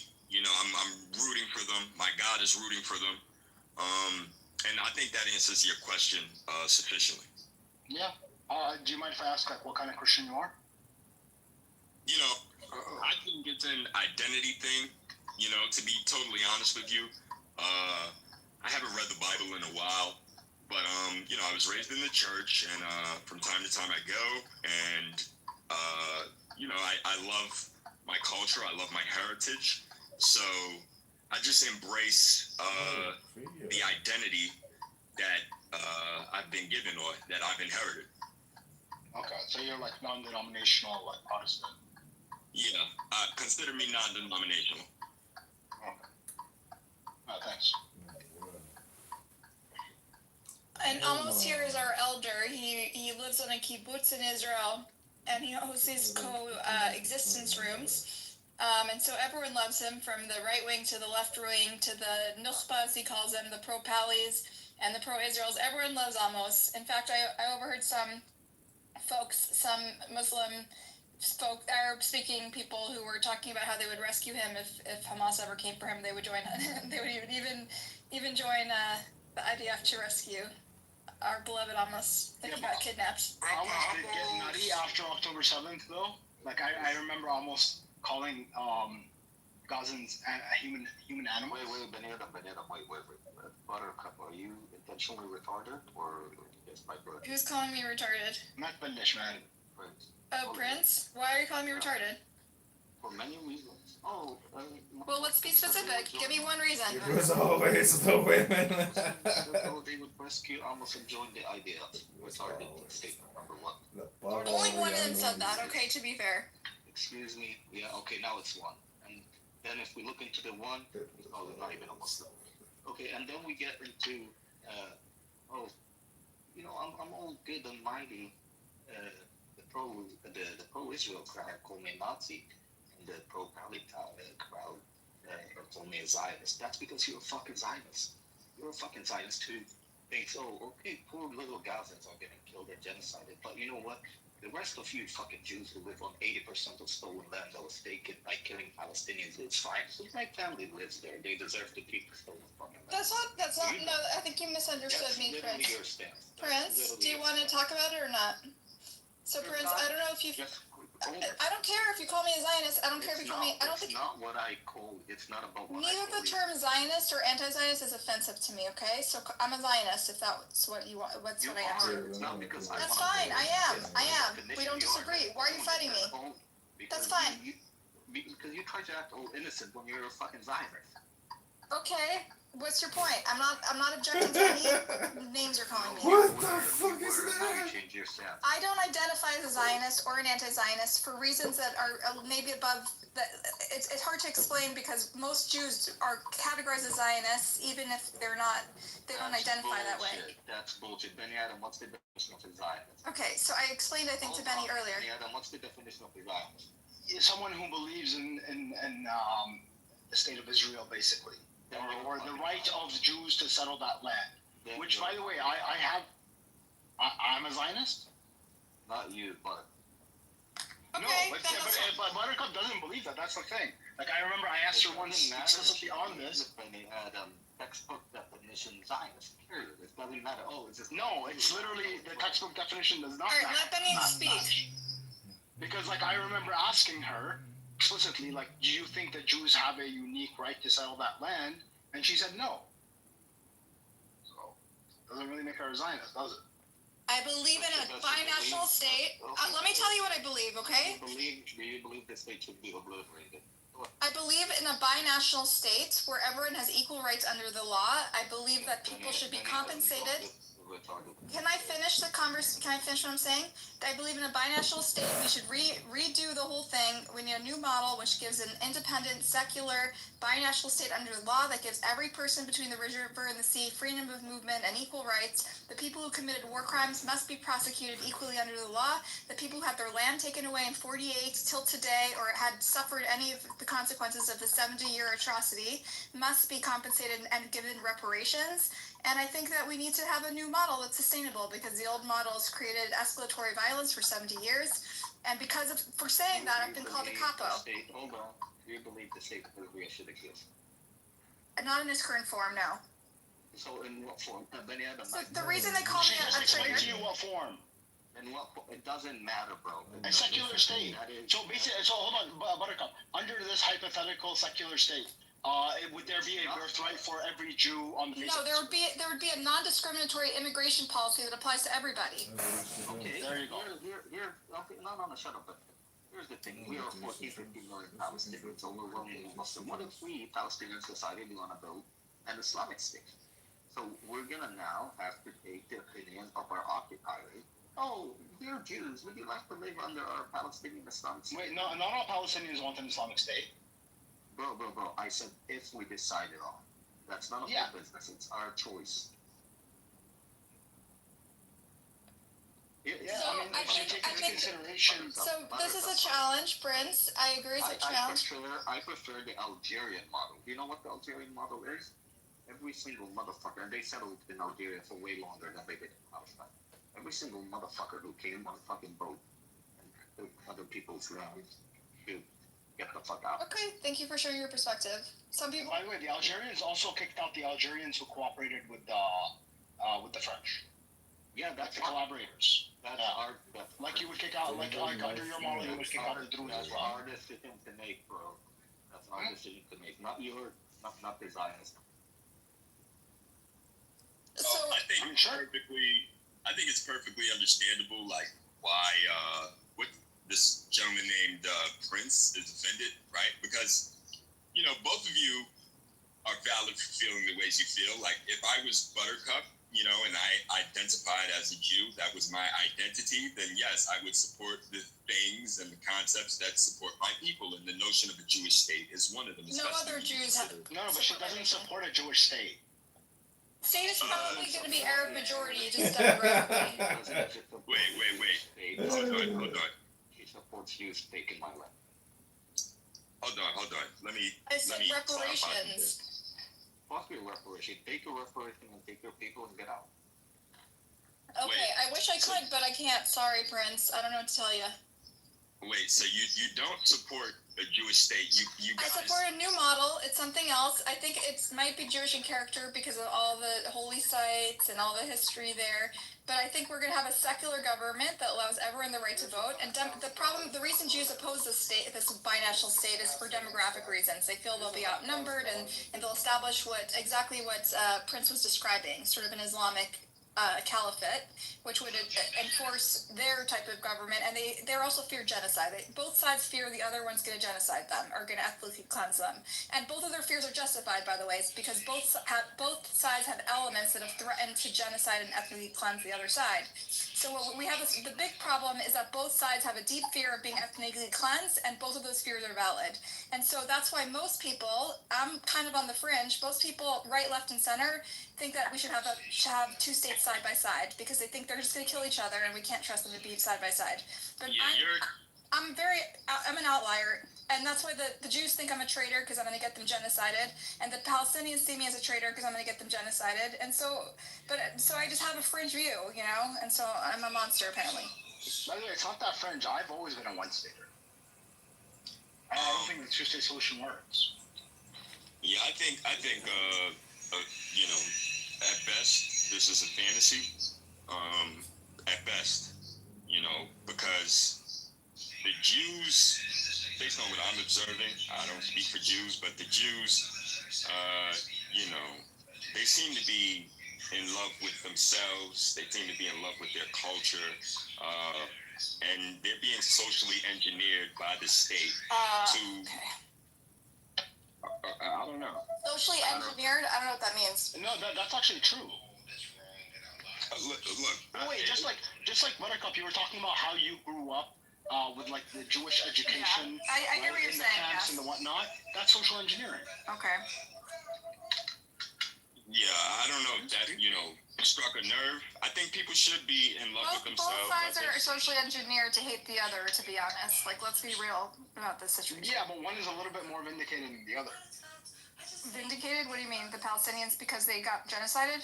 Yes. Well, before they got genocided and they taught them to invade and terrorize the Jews, then they were not vindicated? No, but when in 48, or even before that, No, since the Balfour Declaration, there's a legitimate fear of being genocided or ethnically cleansed, which did happen. Yeah, I know, I agree. I mean, they essentially, I don't know why I'm hearing an echo. Is there some sort of recording? No, it's not. No. Oh, there might be a recording. Those two people that say anon in the audience, they're probably recording, but I'm not recording. Oh, that's cool. The Jews effectively started this, decade-long conflict. Effectively, any nation, and maybe you can prove me wrong. Maybe you're familiar with, an aspect of history that I'm not. But based on what I understand, there's no nation that has ever existed that has just willingly, given away land and just allowed people to establish countries for themselves. Okay, countries are born out of conflict, plain and simple, because whatever nation you're having to answer to that you want to secede from, they're going to be in disagreement with your secession. That was true for the Mormons in America, right? And, I don't see why it'd be any different for Jews living in British Mandate Palestine. The Palestinians, they see it as their land, right? They are the majority on the land. And here you are saying that I'm going to incorporate territory and form my own country. I'm going to carve out a piece of property on your land and we all know the story. declare it. I seen, all of the Arabs in the neighborhood deciding to attack what essentially is a foreign presence because, most of these people were fleeing from all parts of Europe. Yeah, we're all familiar with the history. We don't need to recap it. Anti-Semitism, no doubt, but I will anyway. It's wasting our time, honestly. Like, it's hard to have a conversation. We're going to recap the whole history every time. Find that impatience for the Jews in your room. I'm very impatient for the Jews, trust me. No doubt. I'm not seeing it, though. In any case, when it comes to, those Jews starting that state in that territory, I don't see the Arabs as distinct in their human behavior for attacking them. It's, nature taking its course. You try to start a state in my country, some separate country, and that means war. Yeah, we understand. It's been true for every country since the beginning of history. Okay, fair enough. That's I No think doubt. we're expressing your view. Oh, pleasure was mine. Amos's room is open. If you want a more peaceful room, Houdini, Amos, the peacekeeper, coexistence, kibbutznik is open to his room. You can go over there if you want a different vibe.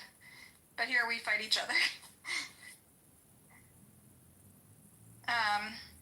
Which is more fun. Welcome back, Noah. Yeah, what's up? So Noah, I'm getting tried as a Zionist apparently, which is fine. I'll take it. You're getting tried?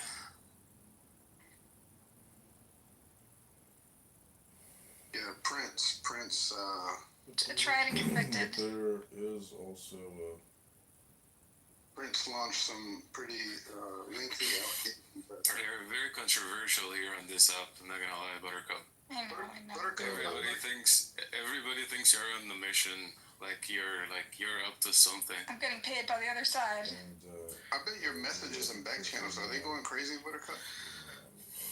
Especially with BB, yeah. Not so bad. But people would make up stories about you, like BB, for example. Oh yeah, he pretends he boomed all my rooms, right? He goes around telling people that he's booming my rooms like this is a grown man. This is a man in his 50s. I don't think he's a grown man, actually. He crashes out. He loses his shit. I don't think a man loses his shit that quickly, not gonna lie. screams like, you know, bro, are you a bit like insecure about your testosterone or what? Sister Buttercup, can you hear me? Yeah. I just wanted to say that I got nothing but love and respect for you. I see your vision. You're like a revolutionary on this app, and I support you.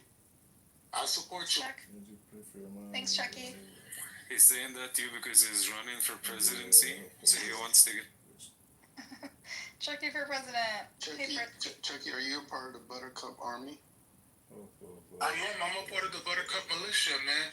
I dedicate my life for her to protect her safety and her freedom of speech, man. No matter how many times people attack her, I'm gonna forever stand up for her. Do you take a bullet?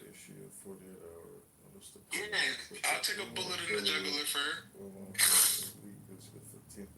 Have you guys ever heard of John Mearsheimer? Yes, we all know him. He's like the guy, he's an academic that talks about, you wrote the Israel Lobby, right? Like the AIPAC book.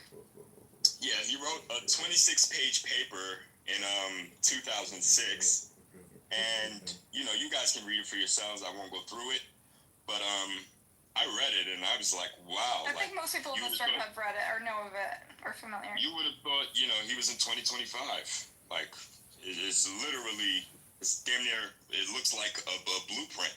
What is it called? It's the Israel Lobby and United States Foreign Policy, I think. It's by John Mearsheimer. This dude, by the way, right? Let's just take this into account. You know, he's not like the janitor at the White House or like the valet. You know, this guy worked directly under Bill Clinton, and he was like a professor at Chicago University. And of course, when he comes out with this paper, you know, the labels they just start coming up. Oh my God, anti-Semitism. And I don't know, something's up. Something's definitely up. Do you think the United States, right, this Christian country, predominantly Christian country, is it a military strategic alliance with Israel, or is it a religious alliance? Do I think? Say that again. Sorry. Is it more of a military strategic alliance with Israel, or is it more of a religious alliance? Why the political Christian right aligns itself with Israel? Yeah. It's a more. I mean, I've heard different versions, but I think for most of them, it has to do with their end of times predictions, right? Like their end of days prophecies. Okay. Where like all the Jews congregate in Israel and die somehow. I don't know exactly how it plays out. I think that, you know, Israel perhaps started as a practical military ally, you know, because at the time at the time of Israel's inception, I think the Soviets had a lot of influence in the region, and the Israelis effectively assisted in undermining Soviet influence in that part of the world. But you know, as far as the religious aspect of the conversation is concerned, I see religion being leveraged against the American public to essentially bamboozle folks into supporting things like the G word. I don't even got to say it. You know, you're a Christian, you believe in Christ. Well, Christ was a Jew, and you know, you should support such and such Christian beliefs. Sorry to cut you off, but I do want to move. I think, you know, I'm exhausted and almost has a very different vibe that I think we should support. And I'm moving over to his room. So almost, we'll see you on the other side. Hey, we'll continue that talk again. There was a man, you know. Like he's talking right now. Some people out there, okay?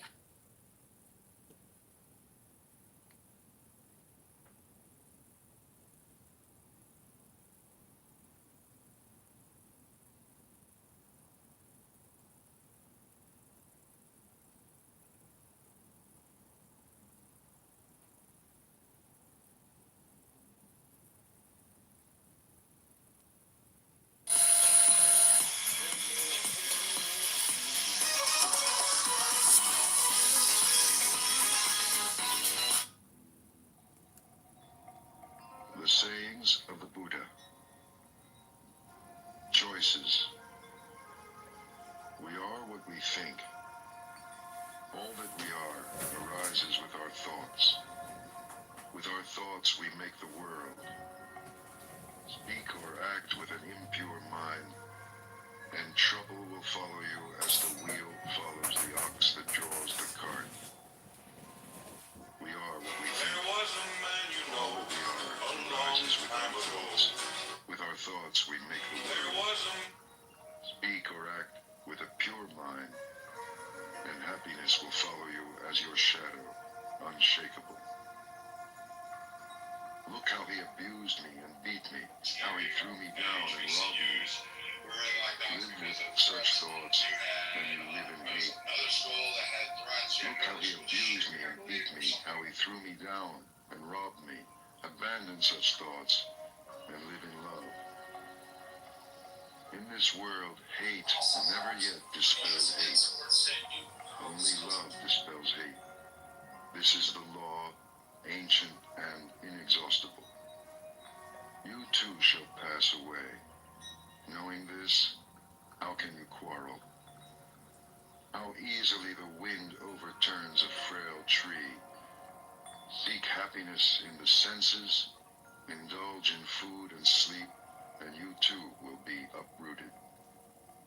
The wind cannot overturn a mountain. Temptation cannot touch the man who is awake, strong and humble, who masters himself and minds the law. If a man's thoughts are muddy, if he is reckless and full of deceit, how can he wear the yellow robe? Whoever is master of his own nature, bright, clear, and true, he may indeed wear the yellow robe. Mistaking the false for the true, and the true for the false, you overlook the heart and fill yourself with desire. See the false as false, the true as true. Look into your heart. Follow your nature. An unreflecting mind is a poor roof. Passion, like the rain, floods the house. But if the roof is strong, there is shelter. Whoever follows impure thoughts suffers in this world and the next. In both worlds he suffers, and how greatly, when he sees the wrong he has done. But whoever follows the law is joyful here and joyful there. In both worlds he rejoices, and how greatly, when he sees the good he has done. For great is the harvest in this world, and greater still in the next. However many holy words you read, however many you speak, what good will they do you if you do not act upon them? Are you a shepherd who counts another man's sheep, never sharing the way? Read as few words as you like, and speak fewer, but act upon the law. Give up the old ways, passion, enmity, folly.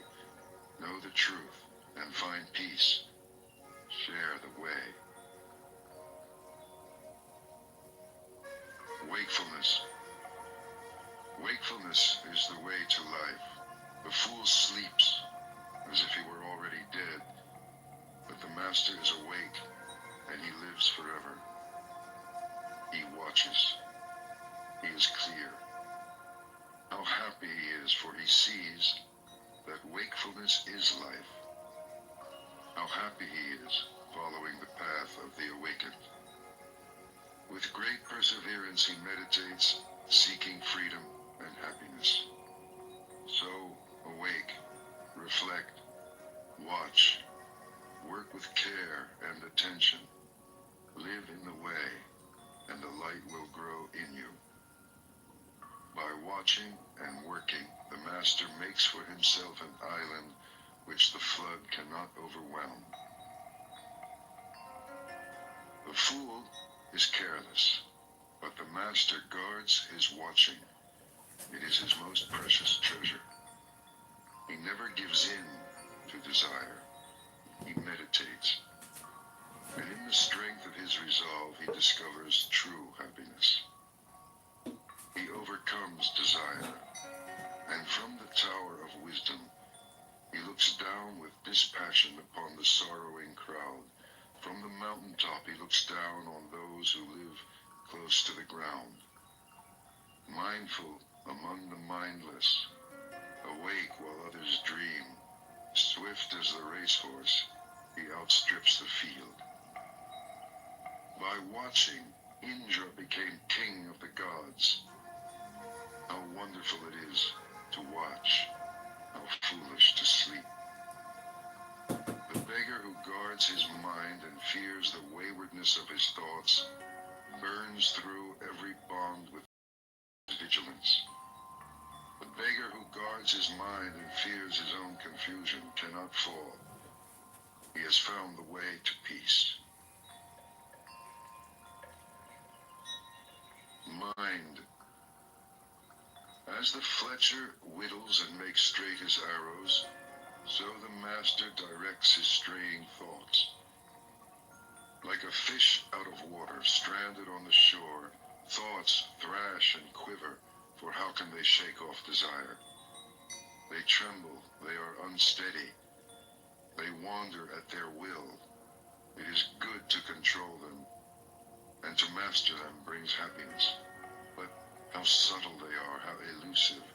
The task is to quieten them, and by ruling them to find happiness. With single-mindedness, the master quells his thoughts. He ends their wandering. Seated in the cave of the heart, he finds freedom.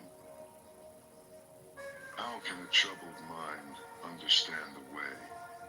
If a man is disturbed, he will never be filled with knowledge.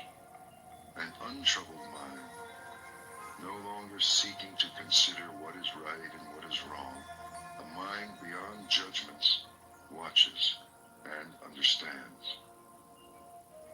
Know that the body is a fragile jar, and make a castle of your mind. In every trial, let understanding fight for you, to defend what you have won. For soon the body is discarded. Then what does it feel? A useless log of wood that lies on the ground. Then what does it know? Your worst enemy cannot harm you as much as your own thoughts unguarded. But once mastered, no one can help you as much, not even your father or your mother. Flowers. Who shall conquer this world, and the world of death with all its gods? Who shall discover the shining way of the law? You shall, even as the man who seeks flowers finds the most beautiful, the rarest. Understand that the body is merely the foam of a wave, a shadow of a shadow. Snap the flower arrows of desire, and then, unseen, escape the king of death, and travel on. Death overtakes the man who gathers flowers, when with distracted mind and thirsty senses, he searches vainly for happiness in the pleasures of the world. Death fetches him away as a flood carries off a sleeping village. Death overcomes him when, with distracted mind and thirsty senses, he gathers flowers. He will never have his fill of the pleasures of the world. The bee gathers nectar from the flower without marring its beauty or perfume. So let the master settle and wander. Look to your own faults, what you have done or left undone. Overlook the faults of others. Like a lovely flower, bright but scentless, are the fine but empty words of the man who does not mean what he says. Like a lovely flower, bright and fragrant, are the fine and truthful words of the man who means what he says. Like garlands woven from a heap of flowers, fashioned from your life as many good deeds. The perfume of sandalwood, roseberry, jasmine cannot travel against the wind, but the fragrance of virtue travels even against the wind as far as the ends of the world. How much finer is the fragrance of virtue than of sandalwood, rose bay, of the blue lotus, or jasmine? The fragrance of sandalwood and rose bay does not travel far, but the fragrance of virtue rises to the heavens. Desire never crosses the path of virtuous and wakeful men. Their brightness sets them free.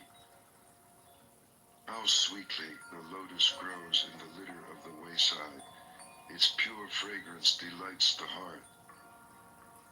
Follow the awakened, and from among the blind, the light of your wisdom will shine out purely. The Fool. With IXL, not only does Charlie get extra math practice and guidance, but he's also able to explore other topics and skills he's interested in. There's an endless number of skills that match exactly what my kids are working on in class right now. And with so many... How long the night to the watchman? How long the road to the weary traveler?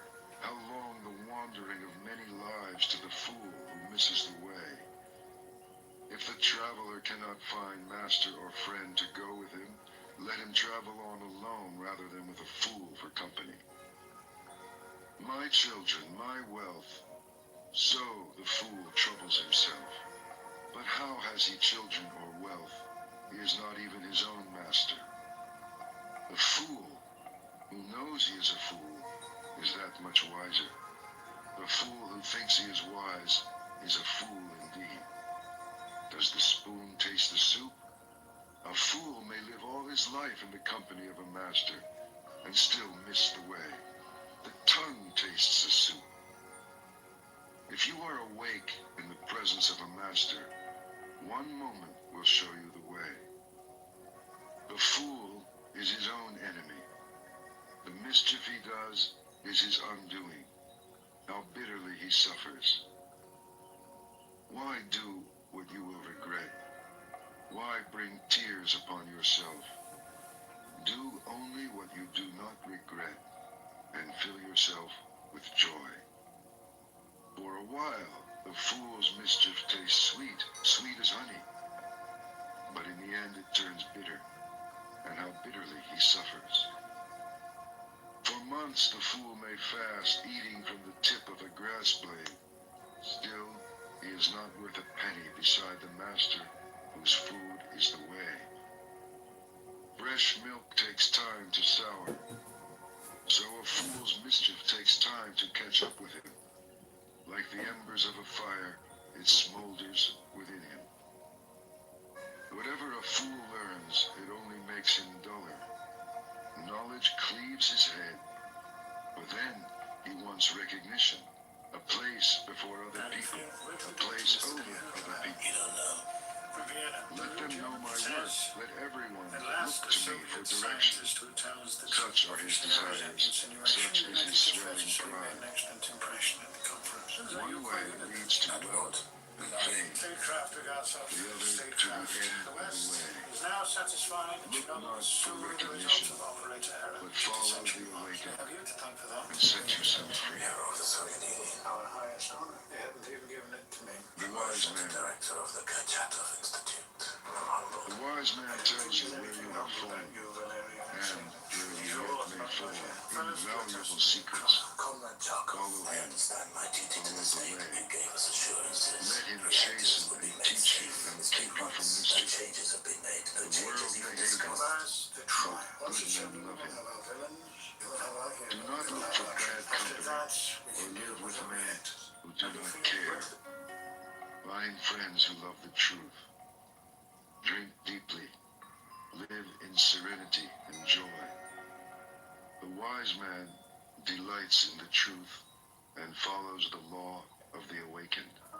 The farmer channels water to his land. The fletcher whittles his arrows, and the carpenter turns his wood. So the wise man directs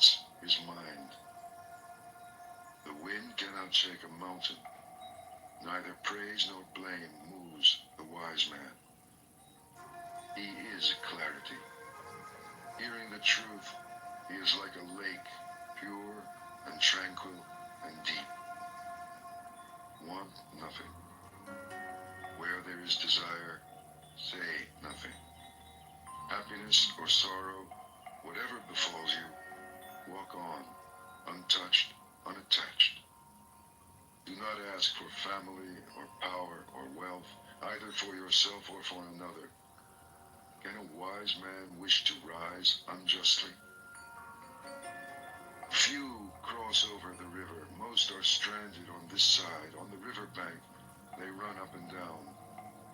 But the wise man, following the way, crosses over beyond the reach of death. He leaves the dark way for the way of light. He leaves his home, seeking happiness on the hard road.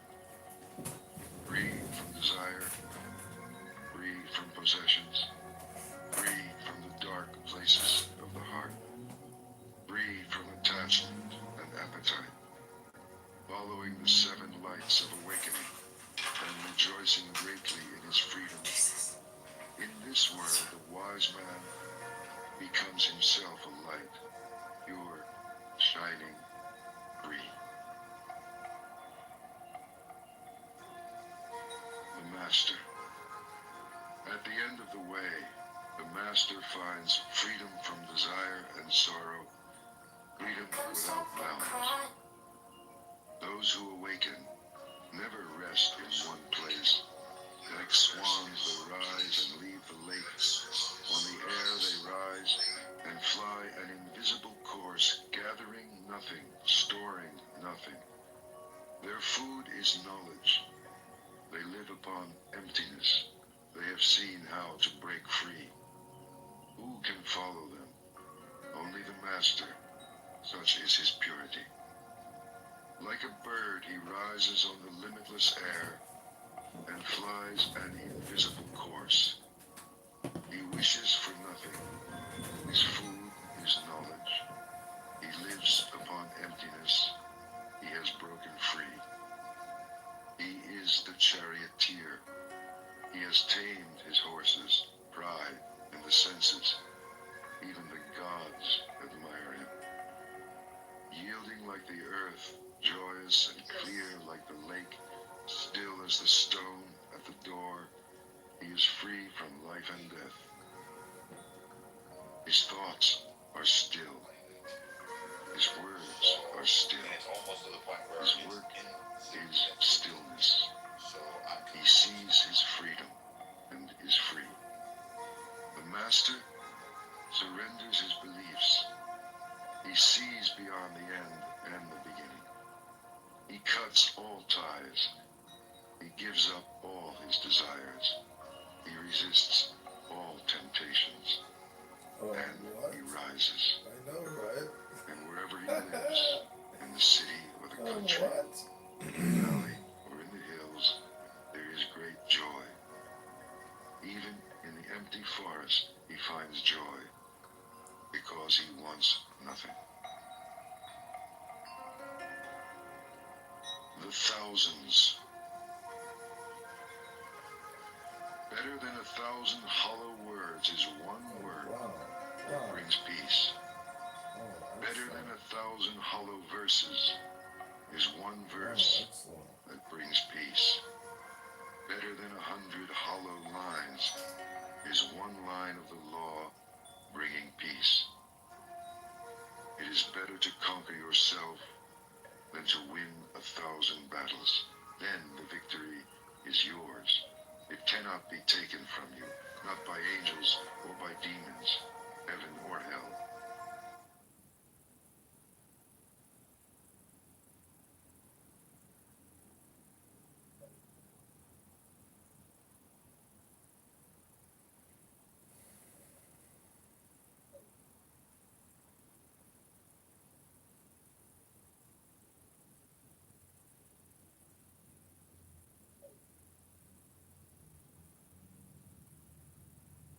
Here we go again. It's nacho night at the side of gas and diarrhea. Sound familiar? Any of these digestive issues? Better than 100 years of worship, better than 1,000 offerings, better than giving up 1,000 worldly ways in order to win merit. Better even than tending in the forest a sacred flame for 100 years is one moment's reverence for the man who has conquered himself. To revere such a man, a master old in virtue and holiness, is to have victory over life itself and beauty, strength and happiness. Better than 100 years of mischief is one day spent in contemplation. Better than 100 years of ignorance is one day spent in reflection. Better than 100 years of idleness is one day spent in determination. Better to live one day wondering how all things arise and pass away. Better to live 1 hour seeing the one life beyond the way. Better to live 1 moment in the moment of the way beyond the way. Mischief. Be quick to do good. If you are slow, the mind, delighting in mischief, will catch you. Turn away from mischief again and again. Turn away before sorrow befalls you. Set your heart on doing good. Do it over and over again, and you will be filled with joy. A fool is happy until his mischief turns against him, and a good man may suffer until his goodness flowers. Do not make light of your failings, saying, "What are they to me?" A jug fills drop by drop, so the fool becomes brimful of folly. Do not belittle your virtues, saying they are nothing. A jug fills drop by drop, so the wise man becomes brimful of virtue. As the rich merchant with few servants shuns a dangerous road, and the man who loves life shuns poison, beware the dangers of folly and mischief. For an unwounded hand may handle poison, the innocent come to no harm. But as dust thrown against the wind, mischief is blown back in the face of the fool who wrongs the pure and harmless. Some are reborn in hell, some in this world, the good in heaven, but the pure are not reborn. Nowhere. Not in the sky, nor in the midst of the sea, nor deep in the mountains can you hide from your own mischief. Not in the sky, nor in the midst of the ocean, nor deep in the mountains, nowhere can you hide from your own death. Violence. All beings tremble before violence. All fear death. All love life. See yourself in others, then whom can you hurt? What harm can you do? He who seeks happiness by hurting those who seek happiness will never find happiness. For your brother is like you. He wants to be happy. Never harm him, and when you leave this life, you too will find happiness. Never speak harsh words, for they will rebound upon you. Angry words hurt, and the hurt rebounds. Like a broken gong, be still, be silent. Know the stillness of freedom, where there is no more striving. Like herdsmen driving their cows into the fields, old age and death will drive you before them.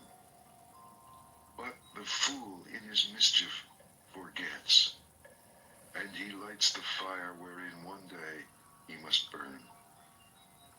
He who harms the harmless or hurts the innocent, 10 times shall he fall, into torment or infirmity, injury or disease or madness, persecution or fearful accusation, loss of family, loss of fortune, Fire from heaven shall strike his house, and when his body has been struck down, he shall rise in hell.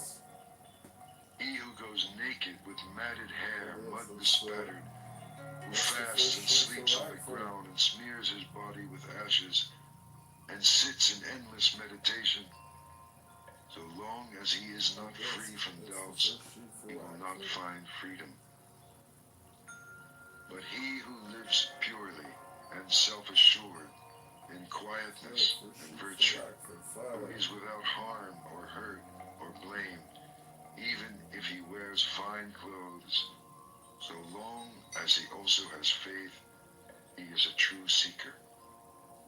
A noble horse rarely feels the touch of the whip.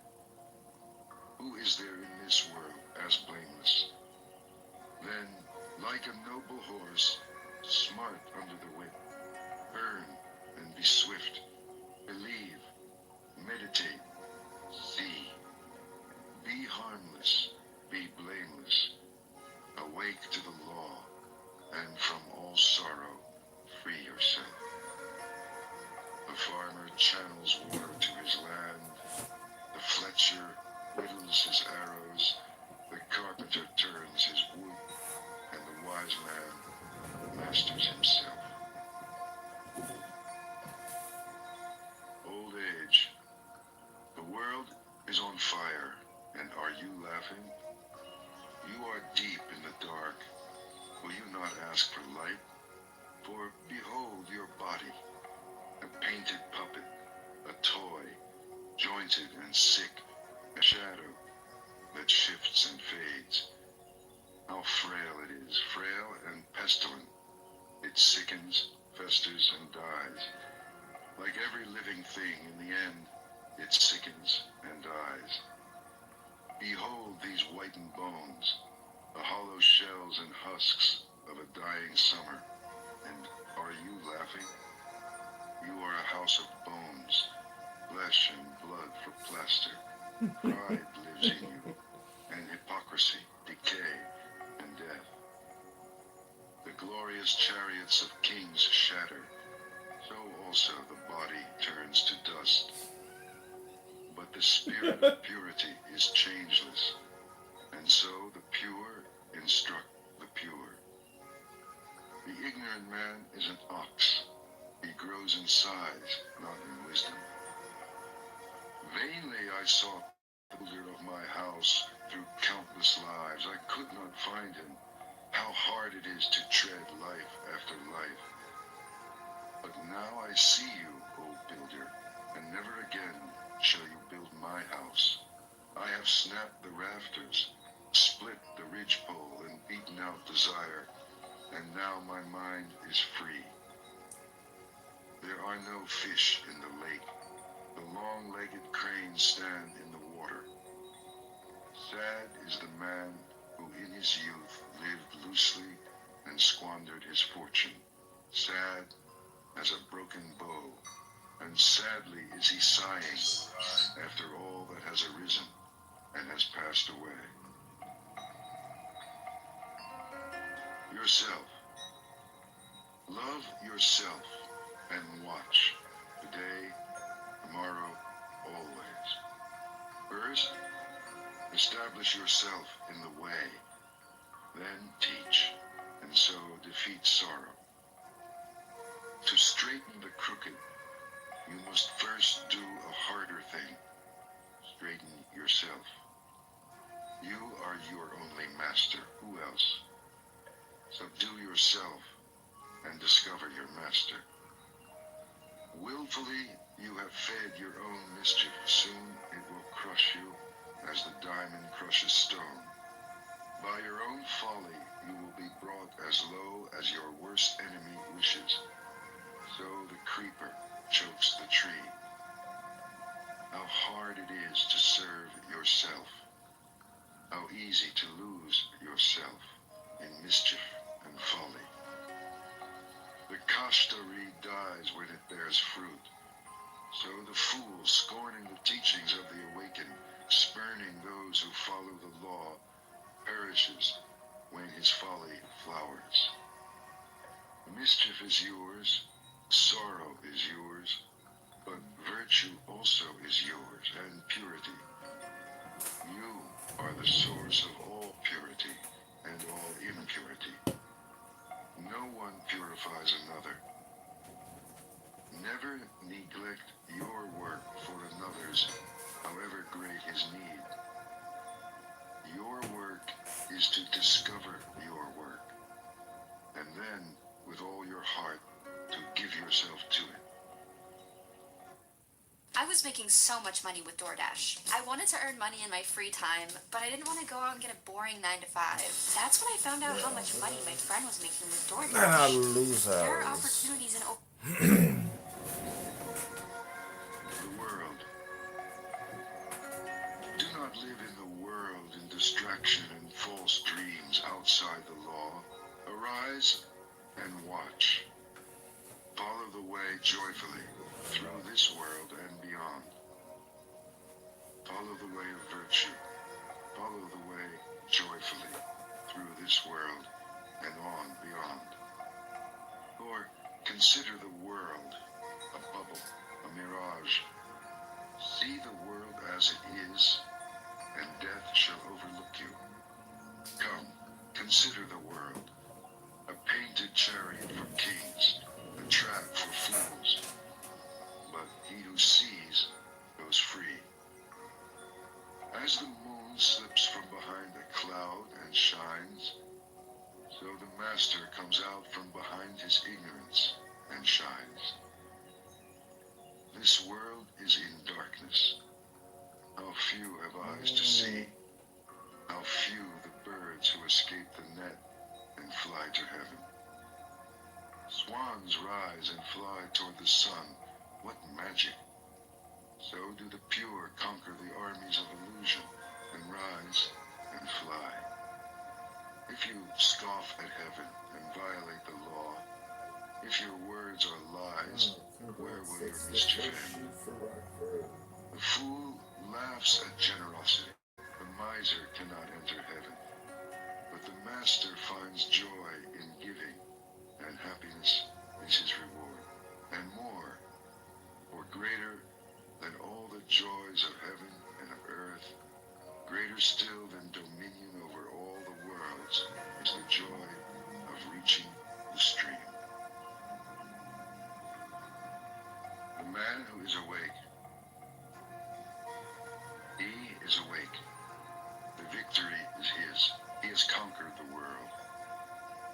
How can he lose the way who is beyond the way? His eye is open. His foot is free. Who can follow after him? The world cannot reclaim him or lead him astray, nor can the poison net of desire hold him.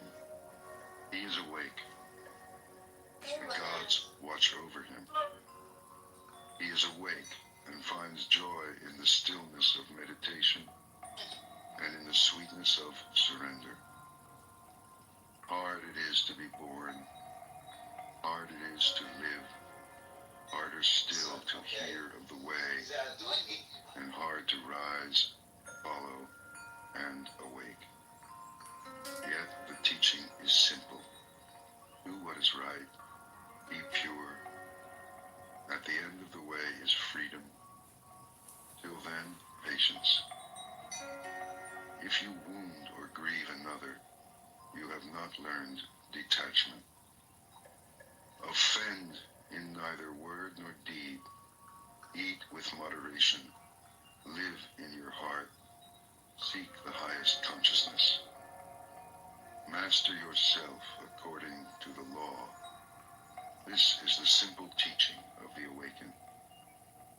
The rain could turn to gold, and still your thirst would not be slaked.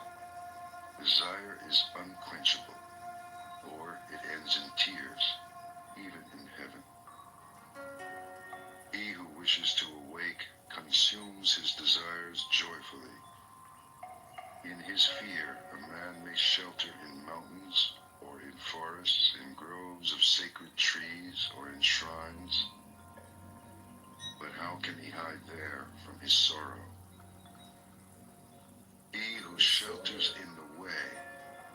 travels with those who follow it comes to see the four great truths concerning sorrow, the beginning of sorrow, the eightfold way, and the end of sorrow.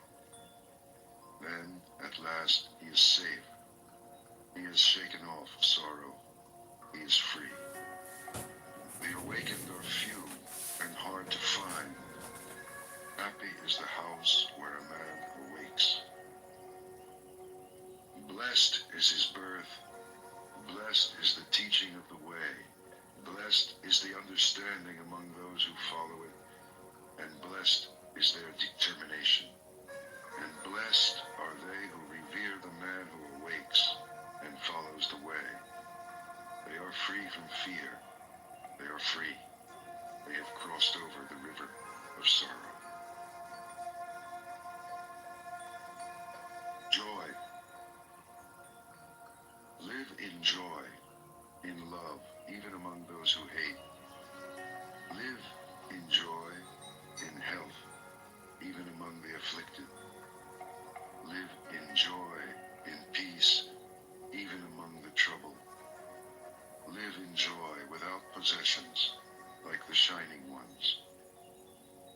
The winner sows hatred because the loser suffers. Let go of and losing and find joy. There is no fire like passion, no crime like hatred, no sorrow like separation, no sickness like hunger, and no joy like the joy of freedom. Health, contentment, and trust are your greatest possessions, and freedom your greatest joy. Look within. Be still. Free from fear and attachment. Know the sweet joy of the way. How joyful to look upon the awakened and to keep company with the wise. How long the road to the man who travels with a fool, but whoever follows those who follow the way discovers his family and is filled with joy. Follow then the shining ones, the wise, the awakened, the loving, for they know how to work and forbear. Follow them as the moon follows the path of the stars.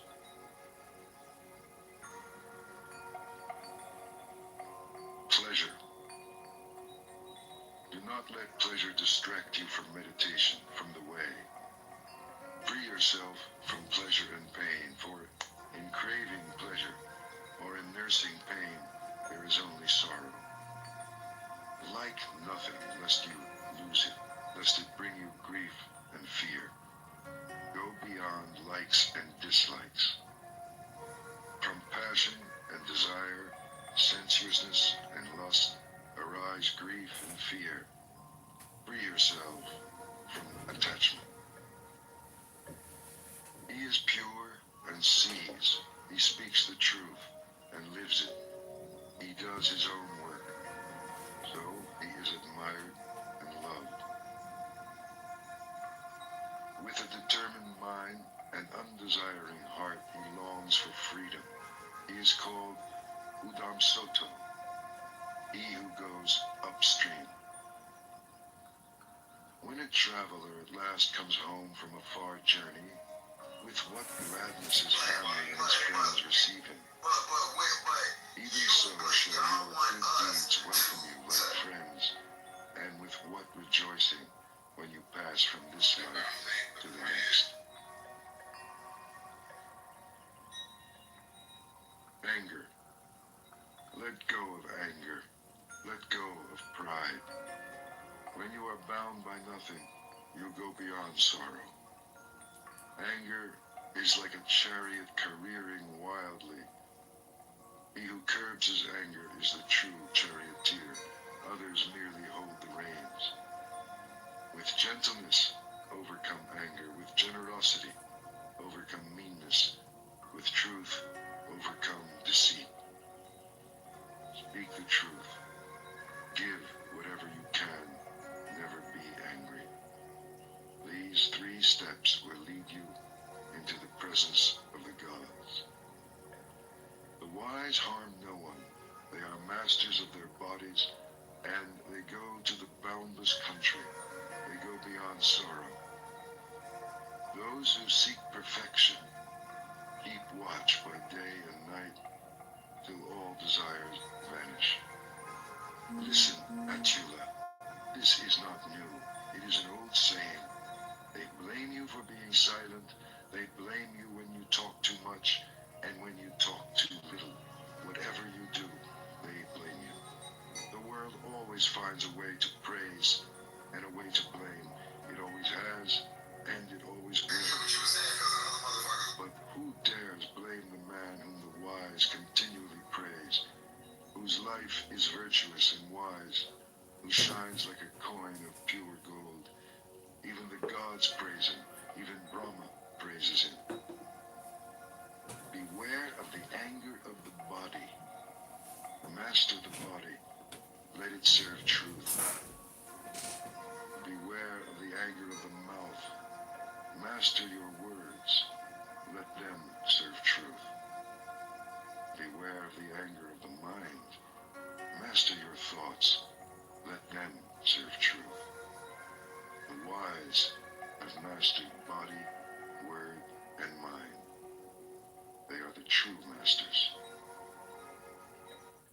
This is the coolest hat my wife has ever gotten for me. Solar-powered adjustable fans built into the hat. And while it may look a little ridiculous, it's absolutely comfortable. The fan angle is easy to adjust and the lightweight mesh material keeps your head cool. I love the full brim hat because it protects the back of my neck from sunburn. At first I was worried the weight of the fans would pull down my hat, but there's actually an adjustable strap that makes it easy to fit.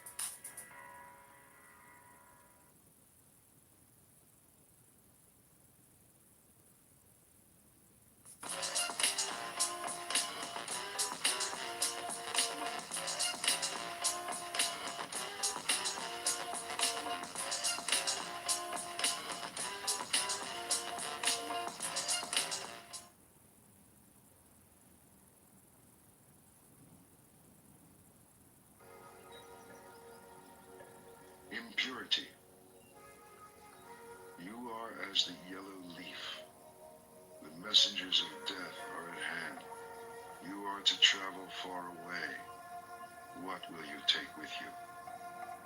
You are the lamp to lighten the way. Then hurry, hurry. When your light shines without impurity or desire, you will come into the boundless country. Your life is falling away. Death is at hand. Where will you rest on the way? What have you taken with you? You are the lamp to lighten the way. Then hurry, hurry. When your light shines purely, you will not be born, and you will not die. As a silversmith sifts dust from silver, remove your own impurities, little by little. Or, as iron is corroded by rust, your own mischief will consume you. Neglected, the sacred verses rust, for beauty rusts without use, and, unrepaired, the house falls into ruin, and the watch without vigilance fails. In this world and the next, there is impurity and impurity. When a woman lacks dignity, when a man lacks generosity, but the greatest impurity is ignorance. Free yourself from it. Be pure. Life is easy for the man who is without shame. Impudent as a crow, a vicious gossip, vain, meddlesome, dissolute. But life is hard for the man who quietly undertakes the way of perfection with purity, detachment, and vigor. He sees light. If you kill, lie, or steal, commit adultery, or drink, you dig up your own roots. And if you cannot master yourself, the harm you do turns against you grievously. You may give in the spirit of light, or as you please, but if you care how another man gives or how he withholds, you trouble your quietness endlessly. These envying roots, destroy them and enjoy a lasting quietness. There is no fire like passion. There are no chains like hate. Illusion is a net, desire a rushing river. How easy it is to see your brother's faults, how hard to face your own. You winnow his in the wind like chaff, but yours you hide like a cheat covering up an unlucky throw. Dwelling on your brother's faults multiplies your own. You are far from the end of your journey. The way is not in the sky, the way is in the heart. See how you love whatever keeps you from your journey. But the Tathagatas, they who have gone beyond, have conquered the world. They are free. The way is not in the sky, the way is in the heart. All things arise and pass away, but the awakened awake forever. The just. If you determine your course with force or speed, you miss the way of the law. Quietly consider what is right and what is wrong, receiving all opinions equally without haste, wisely observe the law. Who is wise, the eloquent or the quiet man? Be quiet and loving and fearless. For the mind talks, but the body knows. Gray hairs do not make a master. A man may grow old in vain. The true master lives in truth, in goodness and restraint, non-violence, moderation, and purity. Fine words or fine features cannot make a master out of a jealous and greedy man. Only when envy and selfishness are rooted out of him may he grow in beauty. A man may shave his head, but if he still lies and neglects his work, if he clings to desire and attachment, how can he follow the way? The true seeker subdues all waywardness. He has submitted his nature to quietness. He is a true seeker, not because he begs, but because he follows the lawful way, holding back nothing, holding to nothing. Beyond good and beyond evil, beyond the body and beyond the mind. Silence cannot make a master out of a fool, but he who weighs only purity in his scales, who sees the nature of the two worlds, he is a master. He harms no living thing. And yet, it is not good conduct that helps you upon the way, nor ritual, nor book learning, nor withdrawal into the self, nor deep meditation. None of these confers mastery or joy.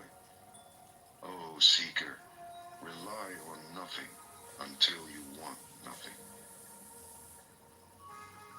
The way. The way is eightfold. There are four truths. All virtue lies in detachment. The master has an open eye. This is the only way to the opening of the eye. Follow it. Outwit desire. Follow it to the end of sorrow. When I pulled out sorrow's shaft, I showed you the way. It is you who must make the effort. The masters only point the way. But if you meditate and follow the law, you will free yourself from desire. Everything arises and passes away. When you see this, you are above sorrow. This is the shining way. Existence is sorrow. Understand and go beyond sorrow. This is the way of brightness. Existence is illusion. Understand. Go beyond. This is the way of clarity. You are strong. You are young. It is time to arise. So, arise, lest through irresolution and idleness you lose the way. Master your words. Master your thoughts. Never allow your body to do harm. Follow these 3 roads with purity, and you will find yourself upon the one way, the way of wisdom. Sit in the world. Sit in the dark. Sit in meditation. Sit in light. Choose your seat. Let wisdom grow. Cut down the forest, not the tree, for out of the forest comes danger. Cut down the forest, fell desire, and set yourself free. While a man desires a woman, his mind is bound as closely as a calf to its mother. As you would pluck an autumn lily, pluck the arrow of desire. For he who is awake has shown you the way of peace. Give yourself to the journey. Here shall I make my dwelling in the summer and the winter and in the rainy season. So the fool makes his plans, sparing not a thought for his death. Death overtakes the man who, giddy and distracted by the world, cares only for his flocks and his children. Death fetches him away as a flood carries off a sleeping village. His family cannot save him, not his father, nor his sons. Know this. Seek wisdom and purity. Quickly clear the way. We tried everything, but Charlie still struggled with math. Then another mom recommended IXL, a learning program that really worked for her daughter. We thought, why not? Let's give it a try. With IXL, not only does Charlie get extra math practice and guidance, but he's also able to explore other topics and skills he's interested in. So if you're wondering if IXL is right for your child, I would say don't wait. You'll see a difference right away.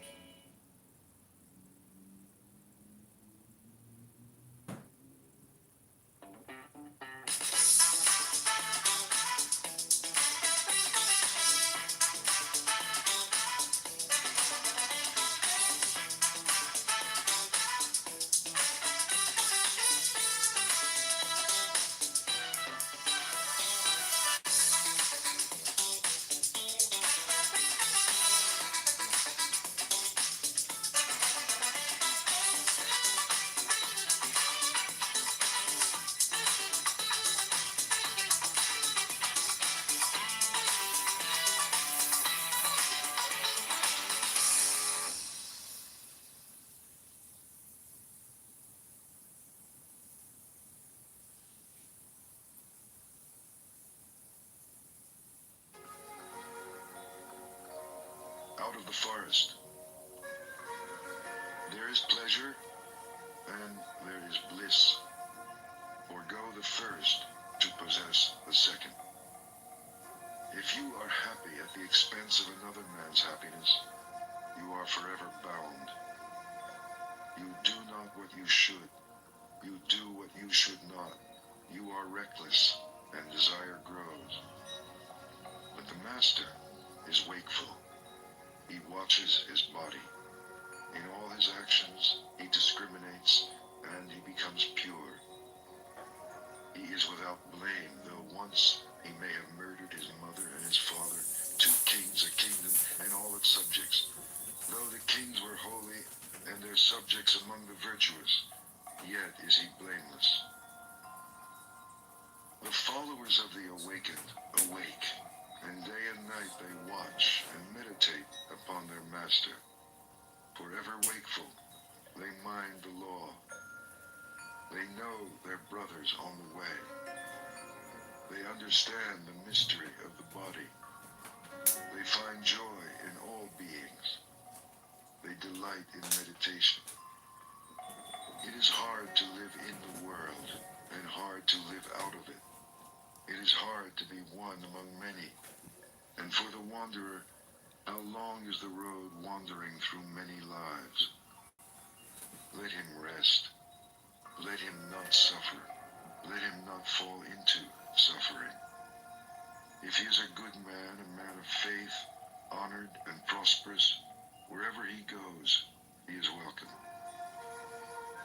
Like the Himalayas, good men shine from afar, but bad men move unseen like arrows in the night. Sit, rest, work, alone with yourself, never weary. On the edge of the forest, live joyfully, without desire. The dark. One man denies the truth, another denies his own actions. Both go into the dark, and in the next world suffer, for they offend truth. Wear the yellow robe, but if you are reckless, you will fall into darkness. If you are reckless, better to swallow molten iron than eat at the table of good folk. If you court another man's wife, you court trouble. Your sleep is broken, you lose your honor, you fall into darkness. You go against the law, you go into the dark. Your pleasures end in fear, and the king's punishment is harsh. But as a blade of grass held awkwardly may cut your hand, so renunciation may lead you into the dark. Or if in your renunciation you are reckless and break your word, if your purpose wavers, you will not find light. Do what you have to do, resolutely, with all your heart. The traveler who hesitates only raises dust on the road. It is better to do nothing than to do what is wrong. For whatever you do to yourself. Like a border town well guarded, guard yourself within and without. Let not a single moment pass, lest you fall into darkness. Feel shame only where shame is due. Fear only what is fearful. See evil only in what is evil, lest you mistake the true way and fall into darkness. See what is. See what is not. Follow the true way. Rise. The elephant. I shall endure hard words as the elephant endures the shafts of battle. For many people speak wildly. The tamed elephant goes to battle. The king rides him. The tamed man is the master. He can endure hard words in peace. Better than a mule or the fine horses of Sind or the mighty elephants of war is the man who has mastered himself. Not on their backs can he reach the untrodden country, but only on his own. The mighty elephant Danapalaka is wild when he is in rut, and when bound he will not eat, remembering the elephant grove. The fool is idle, he eats and he rolls in his sleep like a hog in a sty, and he has to live life over again. My own mind used to wander wherever pleasure or desire or lust led it, but now I have it tamed. I guide it as the keeper guides the wild elephant. Awake, be the witness of your thoughts. The elephant hauls himself from the mud. In the same way, drag yourself out of your sloth. If the traveler can find a virtuous and wise companion, let him go with him joyfully and overcome the dangers of the way. But if you cannot find friend or master to go with you, travel on alone, like a king who has given away his kingdom, like an elephant in the forest. Travel on alone, rather than with a fool for company. Do not carry with you your mistakes. Do not carry your cares. Travel on alone, like an elephant in the forest. To have friends in need is sweet, and to share happiness, and to have done something good before leaving this life is sweet. and to let go of sorrow. To be a mother is sweet, and a father. It is sweet to live arduously and to master yourself. Oh, how sweet it is to enjoy life living in honesty and strength. And wisdom is sweet, and freedom. Desire. If you sleep, desire grows in you like a vine in the forest. Like a monkey in the forest, you jump from tree to tree, never finding the fruit. From life to life, never finding peace. If you are filled with desire, your sorrows swell like the grass after the rain. But if you subdue desire, your sorrows fall from you like drops of water from a lotus flower. This is good counsel, and it is for everyone. As the grass is cleared for the fresh root, cut down desire, lest death after death crush you, as a river crushes the helpless reeds. For if the roots hold firm, a felled tree grows up again. If desires are not uprooted, sorrows grow again in you. 36 streams are rushing toward you, desire and pleasure and lust. Play in your imagination with them and they will sweep you away. Powerful streams, they flow everywhere. Strong vine, if you see it spring up, take care. Pull it out by the roots. Pleasures flow everywhere. You float upon them and are carried from life to life. Like a hunted hare you run, the pursuer of desire pursued, harried from life to life. O seeker, give up desire. Shake off your chains. You have come out of the hollow into the clearing. The clearing is empty. Why do you rush back into the hollow? Desire is a hollow, and people say, look, he was free, but now he gives up his freedom. It is not iron that imprisons you, nor rope, nor wood, but the pleasure you take in gold and jewels and sons and wives. Soft fetters, yet they hold you down. Can you snap them? There are those who can, who surrender the world, forsake desire, and follow the way. O slave of desire, float upon the stream. Little spider, stick to your web, or else abandon your sorrows for the way. Abandon yesterday, and tomorrow, and today. A fun and easy way to make cash. Sign up directly on the app. Choose your own hours. Get paid to deliver on your time. There are opportunities in over 7,000 cities. Keep 100% of your tips. Download the DoorDash driver app and get started today.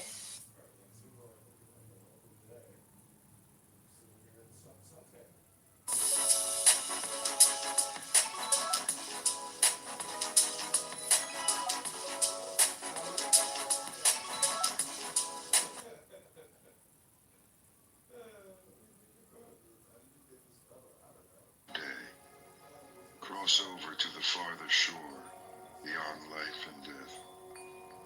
Do your thoughts trouble you? Does passion disturb you? Beware of thirstiness, lest your wishes become desires, and desire binds you. Quieten your mind. Reflect. Watch. Nothing binds you. You are free. You are strong. You have come to the end, free from passion and desire. You have stripped the thorns from the stem. This is your last body. You are wise. You are free from desire, and you understand words and the stitching together of words, and you want nothing. Victory is mine. Knowledge is mine, and all purity, all surrender. I want nothing. I am free. I found my way. Whom shall I call teacher? The gift of truth is beyond giving, the taste beyond sweetness, The joy beyond joy. The end of desire is the end of sorrow. The fool is his own enemy. Seeking wealth, he destroys himself. Seek rather the other shore. Weeds choke the field. Passion poisons the nature of man, and hatred, illusion, and desire. Honor the man who is without passion, hatred, illusion, and desire. What you give to him will be given back to you, and more. The Seeker. Master your senses. What you taste and smell, what you see, what you hear. In all things, be a master of what you do and say and think. Be free. You are a seeker. Delight in the mastery of your hands and your feet, of your words and your thoughts. Delight in meditation and in solitude. Compose yourself. Be happy. You are a seeker. Hold your tongue. Do not exalt yourself, but lighten the way, for your words are sweet. Follow the truth of the way. Reflect upon it. Make it your own. Live it. It will always sustain you. Do not turn away what is given you, nor reach out for what is given to others, lest you disturb your quietness. Give thanks for what has been given you, however little. Be pure. Never falter. You have no name and no form. Why miss what you do not have? The seeker is not sorry. Love and joyfully follow the way, the quiet way to the happy country. Seeker, empty the boat, lighten the load, passion and desire and hatred, and sail swiftly. There are 5 at the door to turn away, and 5 more, and there are 5 to welcome in. And when 5 have been left stranded on the shore, the seeker is called O Gati Nati, he who has crossed over. Seeker, do not be reckless. Meditate constantly, or you will swallow fire and cry out no more. If you are not wise, how can you steady the mind? If you cannot quieten yourself, what will you ever learn? How will you become free? With a quiet mind, come into that empty house, your heart, and feel the joy of the way beyond the world. Look within, the rising and the falling. What happiness! How sweet to be free! It is the beginning of life, of mastery and patience, of good friends along the way, of a pure and active life. So, live in love. Do your work. Make an end of your sorrows. Or see how the jasmine releases and lets fall its withered flowers. Let fall willfulness and hatred. Are you quiet? Quieten your body. Quieten your mind. You want nothing. Your words are still. You are still. By your own efforts, waken yourself. Watch yourself. And live joyfully. You are the master. You are the refuge. As a merchant breaks in a fine horse, master yourself. How gladly you follow the words of the awakened, how quietly, how surely you approach the happy country, the heart of stillness. However young, the seeker who sets out upon the way shines bright over the world. Like the moon, come out from behind the clouds, shine. The true master. Wanting nothing with all your heart, stop the stream. When the world dissolves, everything becomes clear. Go beyond this way or that way to the farther shore where the world dissolves and everything becomes clear. Beyond this shore and the farther shore, beyond the beyond where there is no beginning, no end, without fear, go. Meditate. Live purely. Be quiet. Do your work with mastery.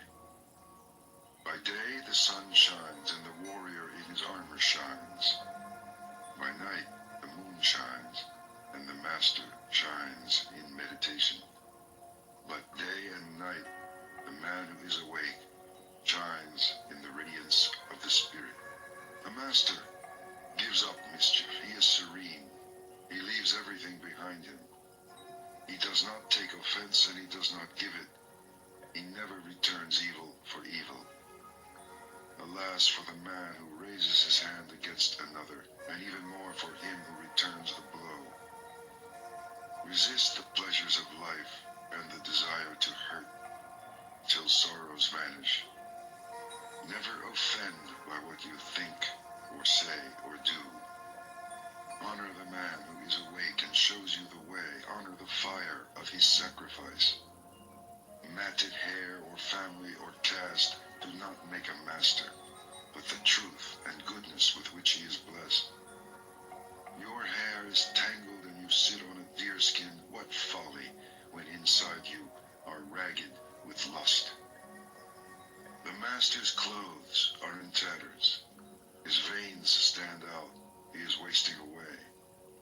Alone in the forest, he sits and meditates. A man is not born to mastery. A master is never proud.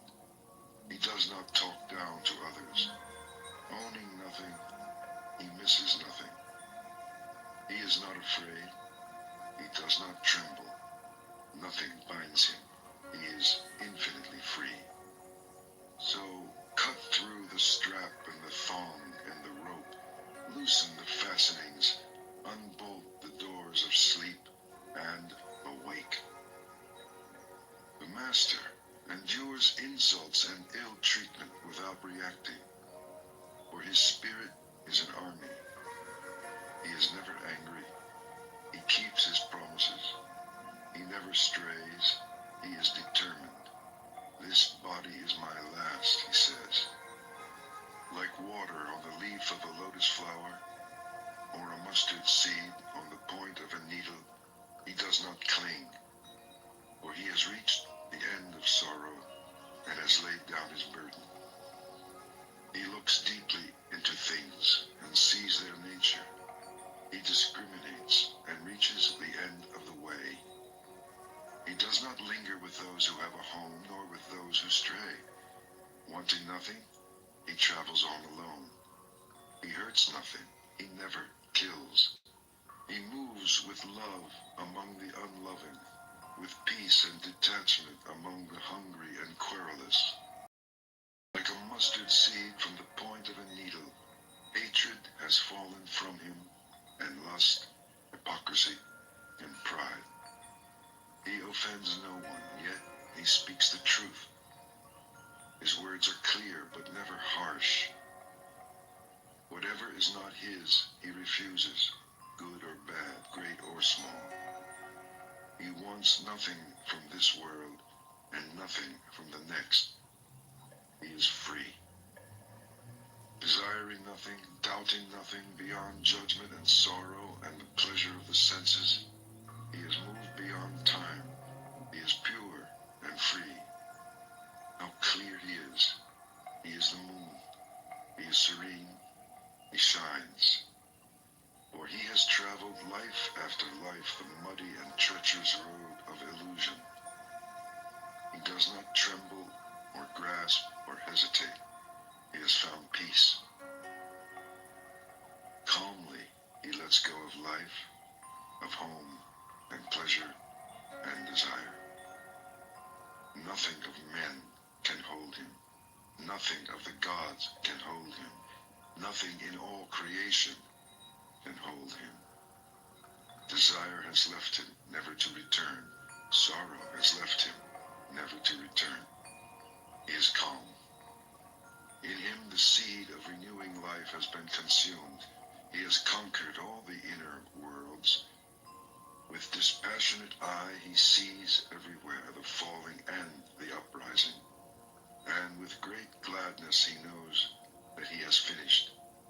He has woken from his sleep, and the way he has taken is hidden from men, even from spirits and gods, by virtue of his purity. In him there is no yesterday, no tomorrow, no today. Possessing nothing, wanting nothing, he is full of power. Fearless, wise, exalted, he has vanquished all things. He sees by virtue of his purity. He has come to the end of the way, over the river of his many lives, his many deaths, beyond the sorrow of hell, beyond the great joy of heaven, by virtue of his purity. He has come to the end of the way. All that he had to do, he has done, and now he is won. An Afterword, written and read by Jacob Needleman. Buddhism was born in India. In its beginnings, it conceived of itself not as a new religion, but as a reconstitution of what is essential in the vastness of the Hindu tradition. Taken as a whole, the Hindu religion can be likened to an Olympian armed campaign, with great generals dispersed abroad, their huge armies and infinitely variegated weaponry converging upon the enemy, the ego, under some divinely conceived master strategy. Compared to this, Buddhism appears upon the Indian scene as a direct hand-to-hand attack with no holds barred, striking instantly and mercilessly at the enemy's weakest point. By and large, Buddhism has retained this quality of one-pointed practicality, even amid the later flowering of a metaphysics and mythology which, in all of its aspects, rivals the entirety of Hinduism. Put succinctly, the Buddha, who is understood to have lived and taught in the 6th century BC, taught that the principal cause of all human suffering and desolation is the deeply ingrained belief that there is such a thing as a self or ego that persists through time and change. Everything else in Buddhism, its art, philosophy, rituals, and techniques, originated as tools for the destruction of man's illusion that he is a self. This doctrine of no self, or non-Atman, is, as it is said, the diamond which cuts through all errors and confusions of humanity. According to this teaching, everything in human nature is in flux, and a man is nothing but a serial bundle of sensations, thoughts, and feelings, one proceeding from another with nothing to hold them together either in life or death. And not only man, but all things in the universe are without self, without a fixed nature that abides from moment to moment. In the endless and rigorously determined chain of cause and effect that constitutes the universe, we human beings fail by fixing our interest or desire upon one or another phenomenal aggregate, either within ourself or external to ourself. Therein is the root of all our sorrow. What can liberate us is the deep and thorough understanding of all things, including the personality, as causally determined processes of becoming. Consciousness, meaning the totality of thought, feeling, perception, sensation, pleasure, and pain, is not a being, but a passion, not an activity, but only a sequence of reactions in which we, who have no power to be either as or when we will, are fatally involved. Individuality is motivated by and perpetuated by wanting. And the cause of all wanting is ignorance. For we ignore that the objects of our desire can never be possessed in any real sense of the word. Ignore that even when we have got what we want, we still want to keep it and are still in the state of desire.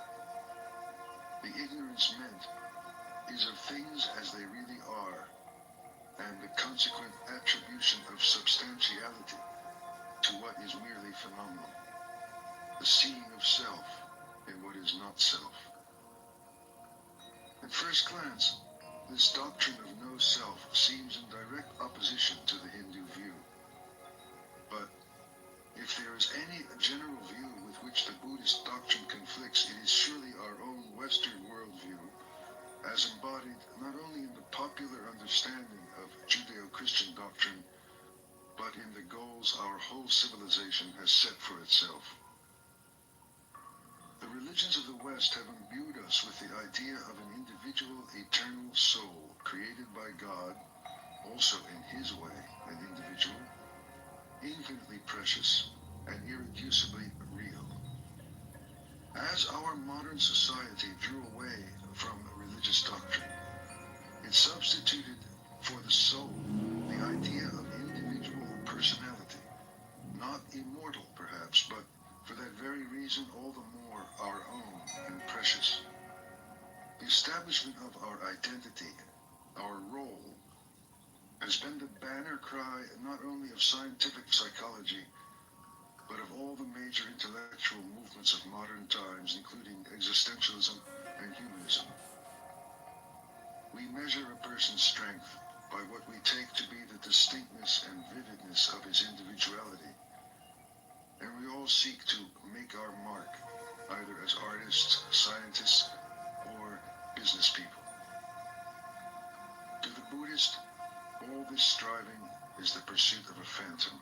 The identity we seek to establish is nothing more than a thought, a picture in the mind of what we are or can be. It is in no wise based on fact. Our sense of persistence and sameness through change is a trick played upon us by the automatic functions of memory and buttressed by the fact that we are given a name and treated by others as though we were a self. Indeed, our whole society is but a vast collection of sleepwalkers, each addressing the other and conceiving of himself within his own dream of selfhood.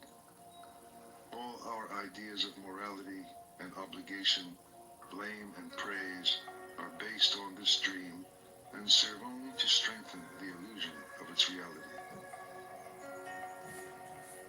Putting the Buddhist doctrine of no self in the above way, its congruence with Hindu thought becomes clearer. We might say that for the Hindu or Brahmanic religion, human ignorance is the ignorance of who we are, of our ultimate divinity, where for Buddhism, it is ignorance of what we are not. We are not this ego. It is in fact the cardinal trait of Buddhism that its teachings are in negative terms. Break down the illusion, the error, and the truth will appear by itself, for it is always there. It is only obscured and hidden by our ignorant beliefs about ourselves and the desires attached thereto. Of all the great religious teachers of the world, none has incarnated and lived the idea that ultimate reality is beyond the grasp of the ordinary mind with more purity and concentration than the Buddha. This in part explains why the Buddha's discourses say nothing about the existence of a supreme being, for example, or about immortality. Such questions tend not to edification, since they are put by the deluded mind, which is quite content to speculate endlessly about these matters, while clinging to the very beliefs which perpetuate its suffering. It its strategy of negation has misled many Westerners into thinking Buddhism is pessimistic and anti-life. Some have even thought of nirvana, the ultimate goal of Buddhist discipline, as a sort of spiritual suicide. Nothing could be further from the truth, and in fact there is no religion which has a higher estimation of human possibility. It is only that it is not spoken of directly and positively. The exalted level of nirvana can be seen indirectly by attending to everything which the Buddhists say it is not. It is not love, consciousness, peace, freedom, happiness, or immortality in any sense that we understand. We are given no words for it because we have no experience of it. And in the absence of a corresponding experience, names merely purchase further illusions. The Gospels, we may recall, also speak of the peace that passeth understanding. We come to the conclusion that just as the great mystics and saints of our own traditions could describe the supreme reality only by negation and analogy, so the Buddhist tells us of nirvana. Since, however, nirvana also designates the whole of reality, then we see why Buddhism also refuses to admit that our ordinary thinking and language can accurately be applied to anything that is real. Thus, reality is also named the void, or emptiness. A final note, especially important when we come to inquire if a genuine Buddhist way can take root on our own soil. Buddhist moral rules are never ends in themselves. It is essential to realize that ethical commandments in the Dhammapada are understood as necessary preliminaries to any greater spiritual development. What is especially valuable about the Dhammapada is that it shows us there is no real separation between true human morality and the process of inner development.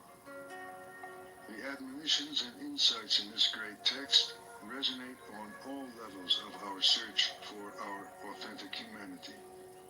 At one stroke, they bring inspiration to our halting everyday efforts to care for our neighbor and guidance in our efforts to look into ourselves for the radiant energy that is traditionally termed the Buddha nature. The Dhammapada presents itself as the actual sayings of Gautama Buddha and was originally compiled for the growing community of Buddhist monks. It was apparently in existence by the time of the Emperor Ashoka in 250 BC and quickly became popular with all schools of Buddhist thought and practice. It is now, no doubt, time for it to speak more universally to the whole of our morally and spiritually hungry modern world.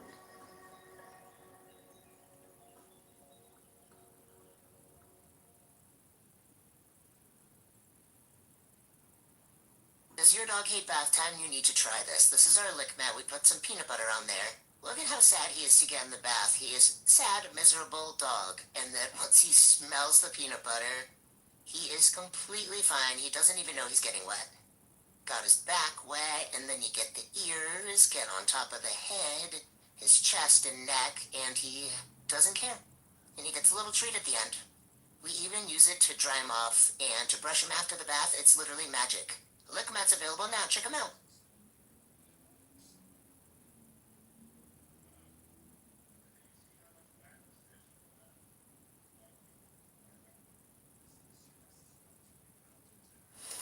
Martin? Oh, should have bought Dixie. These weak store brand plates are risky business. Oh. Next time, get Dixie Ultra Plates. 3 times stronger than the leading store brand. Dixie, make it right.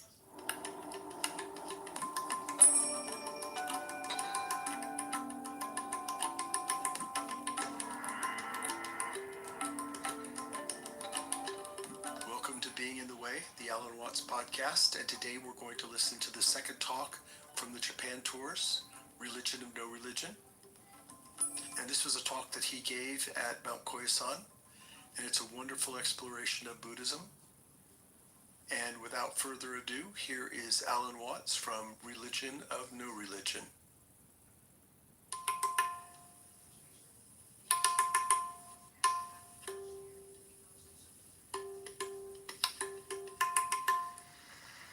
I was discussing last night the Bodhisattva doctrine in Mahayana Buddhism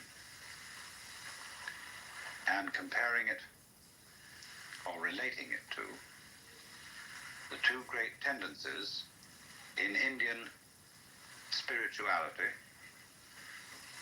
anti-worldliness or otherworldliness and world affirmation, and showing how the idea that the highest kind of a Buddha is in a certain way a non-Buddha. The highest kind of a Buddha is like an ordinary person. And this comes out very, very much in various tendencies in Zen, where, for example, all the painting, peculiarly characteristic of Zen Buddhism in the Chinese and Japanese tradition, is as it were secular.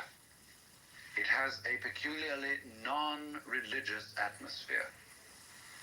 That is to say, the painting of Shingon sect and Tendai sect, as you saw it in the museum today, was religious painting.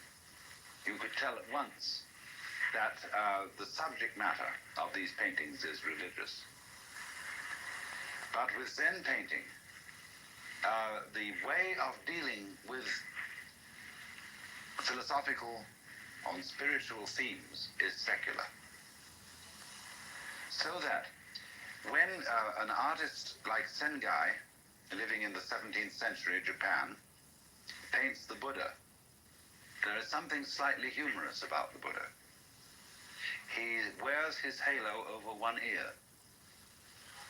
There is an informality, a slight raffishness.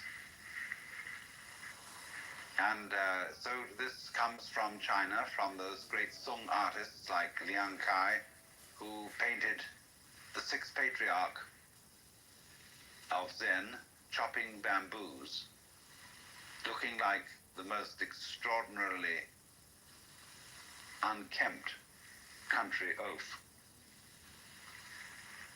So, also, the greatest Zen painting has as its subject matter not really religious themes at all. It uses pine branches, rocks, bamboos, grasses, everything of that kind. And you would never know that these things were icons.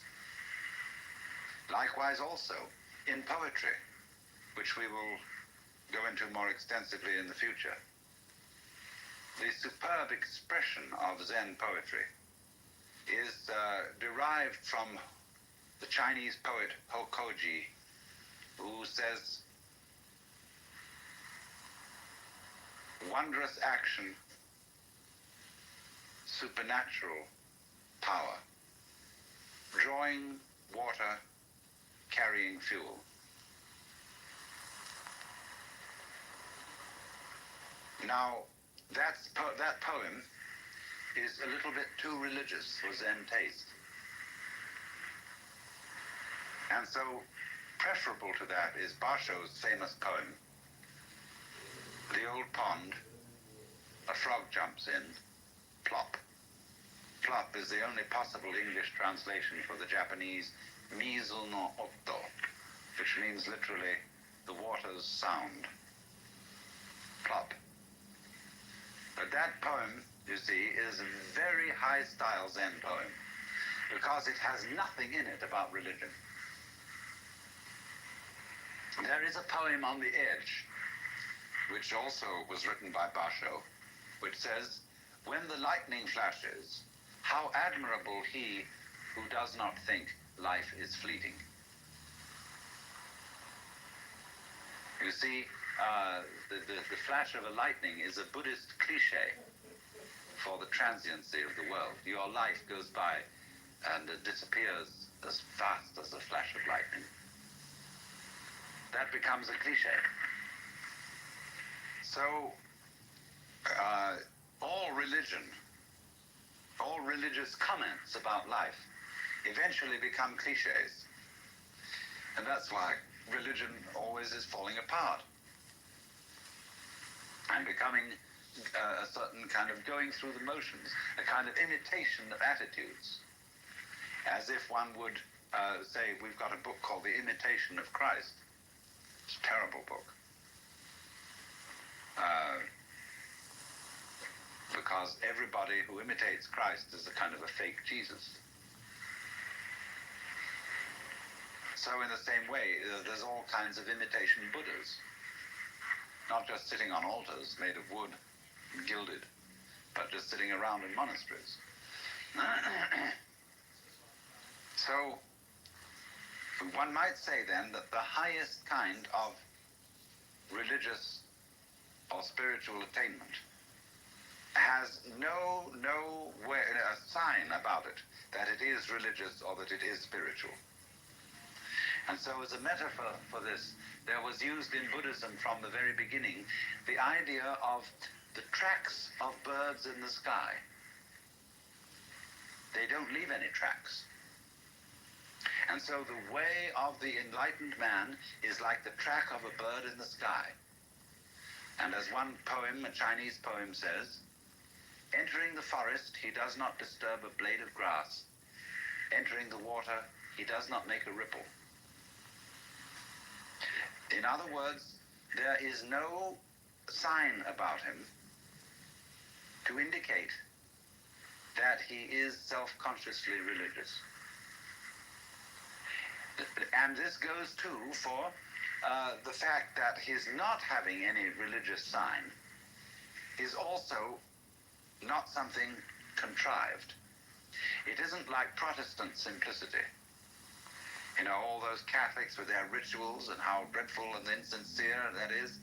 The real reason, you know, why Protestants think Catholic ritual is insincere? You know? It's expensive. Protestantism started in the burgher cities of Europe. Places like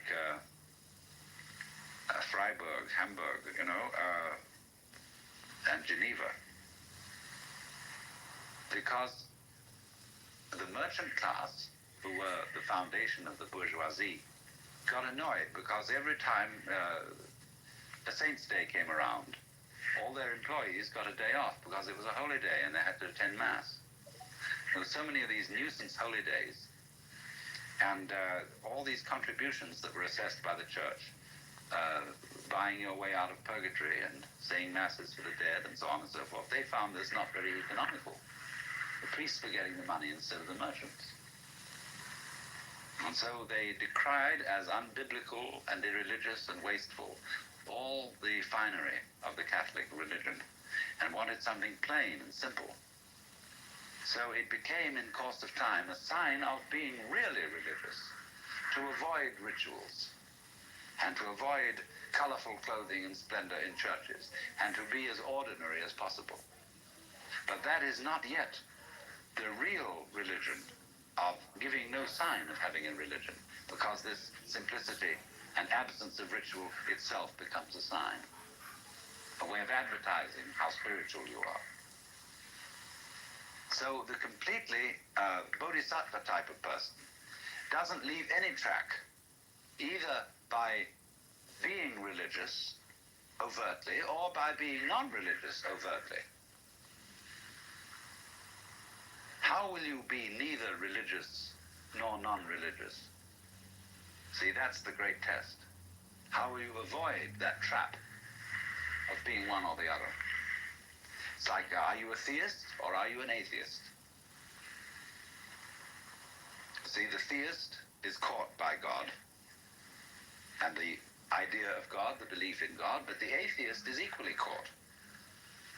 Because an atheist is very often an atheist because he cannot stand the idea that God is watching him all the time. That there is this constant all-seeing eye prying on your most private life. And that there's this, you know how when you're a child in school and you're writing something or doing arithmetic and the teacher walks around the class and looks over your shoulder. Nobody wants to be watched like that. Even someone who's good at writing or at arithmetic doesn't want somebody looking over their shoulder while they're doing it. It puts you off. It bugs you. So the idea of the Lord God, who is watching us all the time, who is judging everything that we do, puts people off and they can't stand it. So better be an atheist to get rid of teacher. So, but the atheist, you see, the man who advertises his disbelief in God is a very pious person. Nobody believes in God like an atheist. There is no God and I am his prophet. So then, the true bodhisattva state is very difficult to pin down as being neither supremely religious nor blatantly secular. And people who think that the height of Buddhism or the height of Zen is to be perfectly ordinary have still missed the point, like the atheist has missed the point. But for this reason, then, there is an element in the art, the painting, the poetry, etc., which has been inspired by this kind of Buddhism. This kind of art where the subject matter is non-religious. Nevertheless, there is something about the way in which this non-religious subject matter is handled that stops you. And you know there's something strange about it. This is how I first became interested in Oriental philosophy and all that kind of thing. I had an absolute fascination for Chinese and Japanese painting, the secular painting, the landscapes, the treatment of flowers and grasses and bamboos. There was something about it that struck me as astonishing, even though the subject matter was extremely ordinary. And I just, as a child practically, I had to find out what was the strange element in those bamboos and those grasses. I was being, of course, taught by those painters to see grass. But there was something in there that one could never pin down, never put your finger on. And that was this thing that I will call the religion of no religion. The supreme attainment of being a Buddha who can't be detected. Who, in this sense, then leaves no trace. You remember, some of you have seen those 10 paintings called the 10 Stages of Spiritual Ox Herding.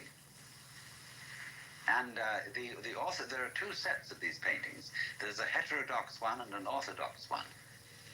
The heterodox one has as the man catches the ox, it gets progressively whiter, until in the end it disappears altogether, and the last picture is an empty circle. But the orthodox set of paintings doesn't end with the empty circle. That the empty circle arises 2 from the end, 3 from the end. It is followed by 2 others. After the man has attained the state of emptiness, the state, in other words, of complete iconoclasm, the state of no attachment to any spiritual or psychological or moral crutch, there are two more steps. One is called returning to the origin, which is represented by a tree beside a stream. And the final one called entering the city with hands hanging down. That means hands giving a handout, as it were, giving bounty. And it shows a picture of the fat Buddha, Putai, or in Japanese known as Hote, who has an enormous belly, big ears, who carries around a colossal bag. And what do you think this bag has in it? Trash. Wonderful trash. Everything that children love. Things that everybody else has thrown away and thought of as valueless. This bum collects and gives it away to children. And so it says here that he goes on his way without following the steps of the ancient sages. His door is closed. That's the door of his house. And no glimpses of his interior life are to be seen. So, in other words, it's like when you erect a building, while you're building it, you have all kinds of scaffolding up. That shows you that building is going on. But when the building is complete, the scaffolding is taken down. To open a door, as they say in Zen, you may need to pick up a brick to knock at the door. But when the door is open, you don't carry the brick inside. To cross the river, you need a boat. But when you've reached the other side, you don't pick up the boat and carry it. So the brick, the boat, the scaffolding, all these things represent some sort of religious technology or method. And in the end, these are all to disappear. So that the saint will not be found in church. I don't take what I say literally. The saint can perfectly readily go to church without being sullied by church.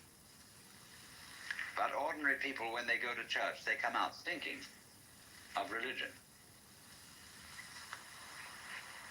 There was a great Zen master once, and one of his disciples asked him, "How am I making progress?" He said, "You're all right, but you have a trivial fault." "Well, what is that?" He said, "You have too much Zen." Well, he said, when you're studying Zen, don't you think it's very natural to be talking about it? The master said, "When it's like an ordinary conversation, it is much better." And so another monk who was standing by listening to this exchange said to the master, "Why do you so specially dislike talking about Zen?" And he replied, "Because it turns one's stomach." So what did he mean when he said, when it's like an ordinary everyday conversation, it is somewhat better? When the old master Joshu was asked, at the end of the kalpa, when everything is destroyed in fire, there will be one thing remaining. What is that? And Joshu replied, "It's windy again this morning." So in Zen, when you're asked a question about religion, you reply in terms of the secular. When you're asked about something secular, you reply in terms of religion. So what is the eternal nature of the self? It's windy again this morning. "Please pass me a knife."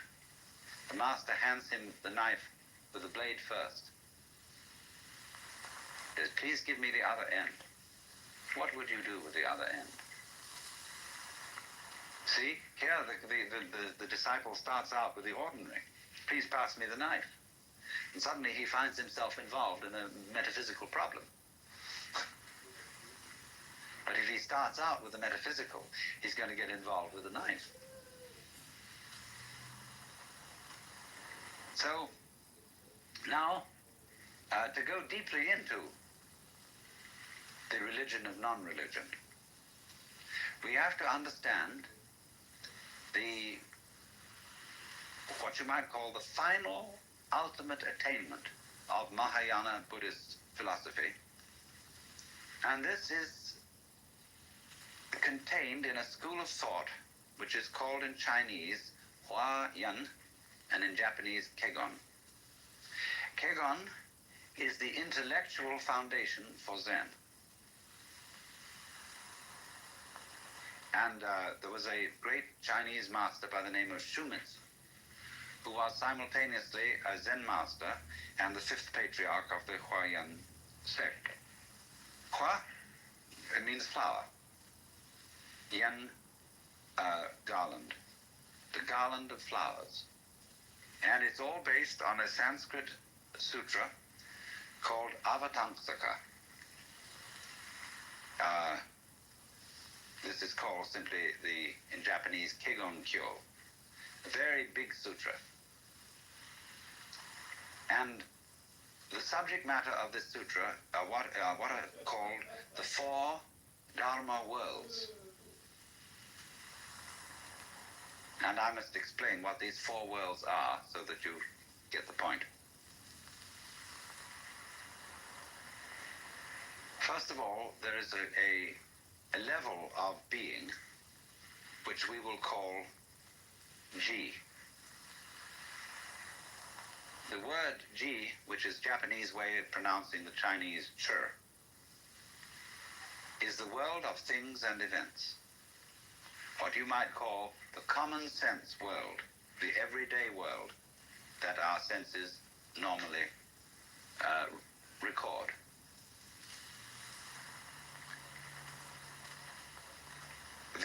The word Ji, the character in Chinese, has a multiplicity of meanings because it can mean a thing or an event. It can also mean business, an affair, not in a love affair, but something in the way the French say les affaires, for business. Something important. It can also mean affectation. Putting something on or showing off. And so a person who is a master in Zen is called Buji, which means no business, no affectation, nothing special. The poem says, on Mount Lu there is misty rain, and the river Jiang is at high tide. When you have not been there, your heart is filled with longing. But when you have been there and come back, it was nothing special. Misty rain on Mount Lu, river Jiang at high tide. But this nothing special is not a way of putting something down. Do you see that? I could say, well, it was nothing special. It didn't really amount to anything. That's one way of saying it was very ordinary. Buji, just as it doesn't mean it was very ordinary, in the same way that the person who has no religion is really the most religious. Do you see? He's not just a common, ignorant moron. He looks like one, but he isn't. And you have to know what he knows in order to see that he isn't and to recognize him for what he is. So nothing special. Buji. It doesn't stand out. It doesn't, as we would say it doesn't stick out like a sore thumb. So the world of Ji then means generally the world of particulars. The world of multiplicity, the world we ordinarily feel we're involved in. So that's the first world. The second world is called the world of Ri. Now, Ri, in Chinese, Li, is, as I explained to you when we were discussing the idea of the law of nature. The character means the markings in jade, or the grain in wood, or the fiber in muscle. But in the Huayan philosophy, the word Ri means the universal, underlying all particulars, the one underlying all multiplicity. The unitive principle as distinct from G, which is the differentiation principle. So, as it were, it's like this. When you see into the nature of this world, you start from G. You start from noticing all the particular things and being baffled by their multiplicity and dealing with the multiplicity of things. But as you go into this, you discover, as you understand things, what do you mean when you understand things? It means you become aware of their relationships to each other, and eventually you see the unity behind them. And it is as if the multiplicity of the world dissolved into unity. And so here you encounter a problem. I can see the world as a unity. I can see the world as a multiplicity. But how the devil am I going to put the two visions together? If I am to be a practical success in business, in family life, and so on, I have to observe the world of particulars.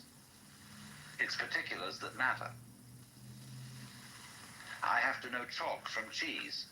But if I become a saint, a monk, or a hermit, then or even perhaps a poet or an artist, I will forget about the practical matters and contemplate the unity, the secret meaning underlying all events. But then all those practical people are going to say to me, you're falling down on the job. You've escaped from life. Because they feel that the world of particulars is the real world. But the other guy says, no, your particulars are not real. You make a success of things, yes, but it's completely temporary. You think you're an important person, that you're really contributing to human life. But actually, your success in doing this sort of thing lasts for a few years, and then you fall apart like everybody else does. Where's your success now? When you're dead? What happened to the millions of dollars you made? Where are you? They're all gone. So that isn't real from the standpoint of the person who concentrates on the unity. So then, to perfect our understanding, we have to go to the third of these worlds, which is called Ri Ji Mu Ge. Now, that means between Ri, the unity, and Ji, the particulars, Mu, there is no, Ge, block. That means the world of the universal and the world of particulars are not incompatible. Let's take two very different things and see how they can be united. Take shape and color. Never in a million years can you, with a black pencil that can draw shapes, make red.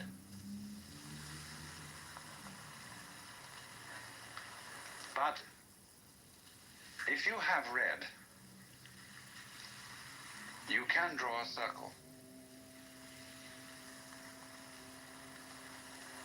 You can draw a red circle, even though the circle shape and the red color will never be the same.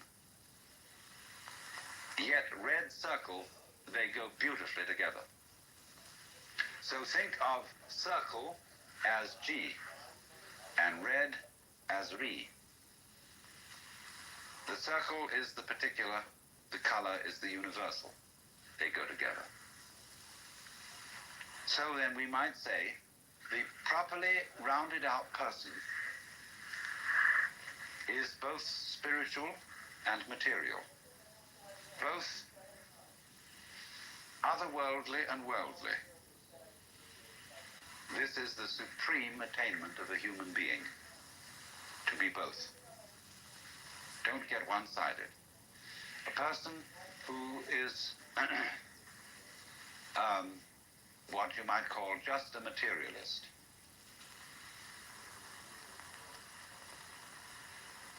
ends up by being very boring. It's, you know, you can live the successful life of the world and you can own every kind of material refinement. You can have the most beautiful home, delicious food, lovely women, marvelous yachts and cars and everything. But if you have no touch of mysticism, it eventually is all perfectly boring. And all those beautiful women turn out to be made of plastic. And you will get tired of it. Then on the other hand, there are people who are purely spiritual. And they live in a kind of dry world where all luxury has been scrubbed away. And they are very intense people. When you are in their presence of a very spiritual person, an excessively spiritual person, you feel inclined to sit on the edge of your chair. You are not at ease, because you know the eye of judgment is looking through you and going down into your very soul, and finding that you're just a scallywag after all. And here's this absolutely sincere, this dreadfully honest and unselfish person. Now he is like a wine which has no body. It is pure alcohol, pure spirit. And on the other hand, the materialistic person is like a soft drink, which is all sweet and sugary, but no alcohol. Good drink, you see, like a very marvelous wine, is not alcohol. It has alcohol in it. And it's not poured in, you see. You don't add so much alcohol to grape juice to make wine. The alcohol in a fine wine is part and parcel of the whole substance of the wine. And also, it has its body, it has fragrance, and it has all this grown together. So in exactly the same way, a superior human being has sensuality, that's the body, as in the body of a wine, and spirituality, which is the alcohol, the heady, the intoxicating part. And thus, this is something which is always puzzling to people brought up in a Western environment, because great spiritual people are often very, very sensuous, because they can't be materialists in the ordinary sense. They can't be straight, open sensualists, because for them the world is wonderful for that. See, they can't go around just say picking up anything in a skirt and make love to that, see, because any human being is too marvelous to be treated as just a kind of sexual object. They may be very much a sexual object, but so marvelous, you have to stop and really go into the whole of that most wonderful personality. So there is a trouble, keeps coming up for the West. When you go to church and you suddenly go to a church where there's a marvelous clergyman, and you think he is the very exemplar of life, and you idealize him, and then suddenly there develops a frightful scandal that he has an affair with his secretary, and you think all is lost, that the faith has been sold out, that everything's going to rack and ruin, because he was not purely spiritual. And he himself may be terribly confused and worried about this, because in our world, you see, we make the spiritual and the material mutually exclusive. But Ri Ji Mu Ge, this third world, means that between the spiritual and the material there is no obstruction. So we might say this would sound as if it were the highest level, but it's one more to come, which is called Ji Ji Mu Ge. This means then suddenly Ri has disappeared. But between Ji and Ji there is no obstruction. Between one event and any other event or events, there is no mutual exclusiveness. Shall I put it that way? This is the doctrine, the highest doctrine of Mahayana Buddhism, which you could call the doctrine of the mutual interpenetration of all things, or the mutual interdependence of all things. And its symbol is what is called Indra's net that is used in the Avatamsaka Sutra. Imagine at dawn a multi-dimensional spider's web covered in dew. A vast, vast spider's web that is the whole cosmos, and is not only a kind of a flat thing, but a solid thing, and as solid in 4, 5, 6, and n dimensions, covered with jewels of dew, all of which have rainbow coloring, and every drop of dew contains in it the reflection of every other drop of dew. And since every drop of dew contains the reflections of all the others, each reflected drop of dew contains the reflections, you see, of all the others, and so ad infinitum. Now this is the Mahayana vision of the world, which is to say, this is relativity. That whatever exists in this world and is characterized as something particular, as a thing, as an event, as something or other, you see, as a unit, this does not exist without all other such things and events. So that you might say any one event implies all events. And all events, the total universe, past, present, and future, depends on every single member. In other words, you may say, I can understand that I depend on this whole universe. There could not be me unless there was everything else. It is harder to see the corollary of that the whole universe depends on you. You might say, well, how can that be? Because I come into being, and then I go out of being, and before I was born, I'm sure the universe was here, and after I die, I'm sure it will go on. How can you say then that the whole thing depends on me? Very simply, it depends on supposing you're dead, and we're talking about someone in the past. Let's say we're talking about Socrates. And I'm going to say this whole universe depends on Socrates. I may put it more exactly. It depends on Socrates having existed. You see your parents now. Some of your parents may be alive, but some of your parents may be dead. Without your parents, you would not have come into being. So you depend on your parents, even when your parents have gone. So everything, even when you disappear, the universe will still depend on you, on your having been here. Or if you have not yet arrived, it depends on your going to be here. So we can say, obviously, going back to Socrates, there's the fact that Socrates existed tells us something about the kind of world we're living in. This world once Socratized.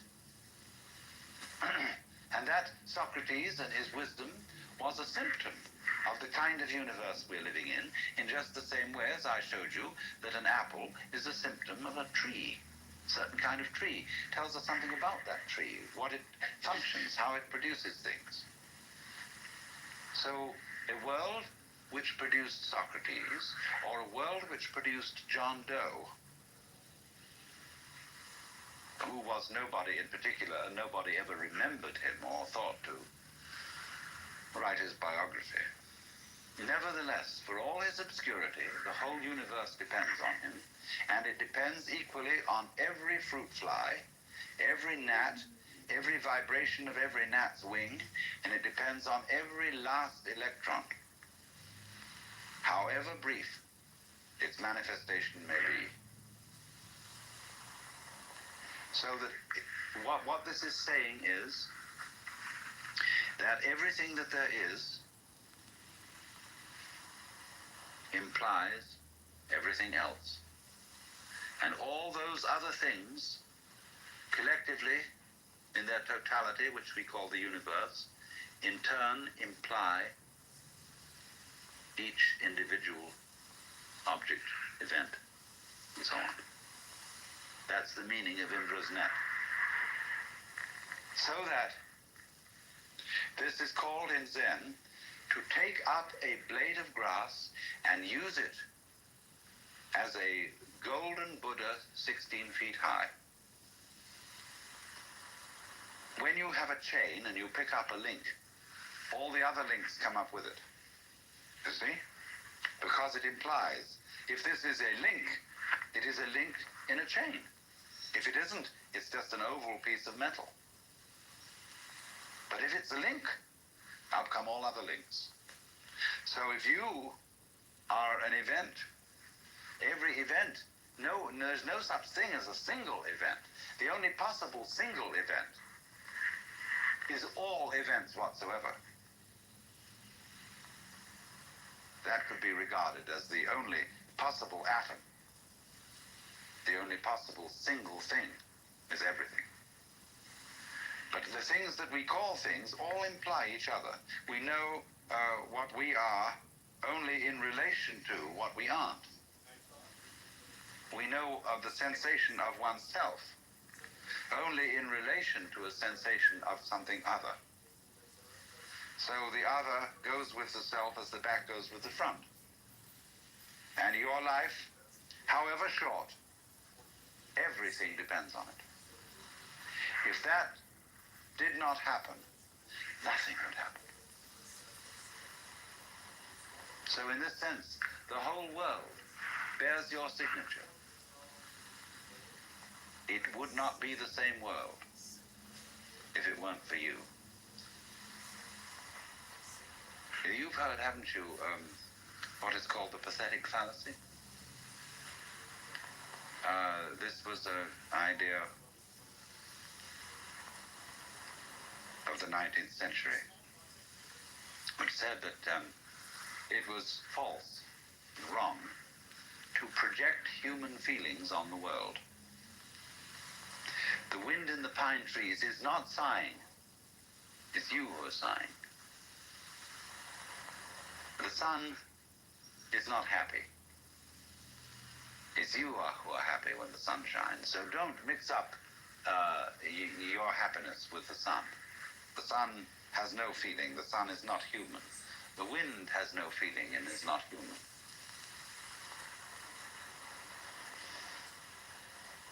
The poet says, the moon doth with delight look round her when the heavens are bare. And the logician says, no, the poet looks round with delight at the moon in the bare heavens. How awful. I mean, if that's the point, you see, better not say any poetry, just have prose. But actually the moon does look round with delight when the poet looks round with delight, because the world of which one symptom is the moon is the same world of which another symptom is the poet. They go together. A world where there is a moon implies a world where there is a poet. A world where there is a poet implies a world where there is a moon. So in this sense, the moon can be said to look round with delight through the agency of the poet. Because you can't separate poet and moon. Just as you can't separate head and feet without destroying the unity of the body. So in that sense then, this whole world is a human world. And we should not take this silly attitude or philosophy called the philosophy of the pathetic fallacy, which says outside our skins it's all inhuman and dumb and blind force, and only inside the skin is there the human world. All this world is human because it depends not only on the existence of humanity in general, but on the existence of Mary Smith in particular. So the whole world is covered, as it were, with your personal signature. But at that moment when you suddenly seem to be everything, and to be Mr. A, you suddenly see the obverse of this, that your particular personality is nothing at all without everything else, without everybody else.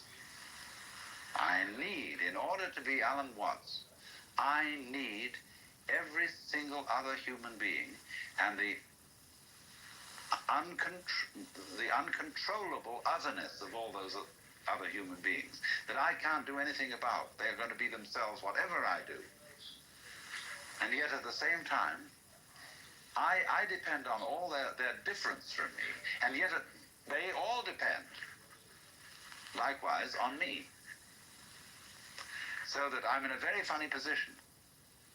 The moment I would be egoless and say, I'm nothing without you, then suddenly I find I'm the kingpin.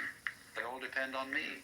Then suddenly, when I get swelled-headed about being the kingpin, I find I'm nothing at all without them. So everything keeps going bloop, bloop, bloop, bloop. In other words, the moment you think you've got it in one state, it transforms itself into the other.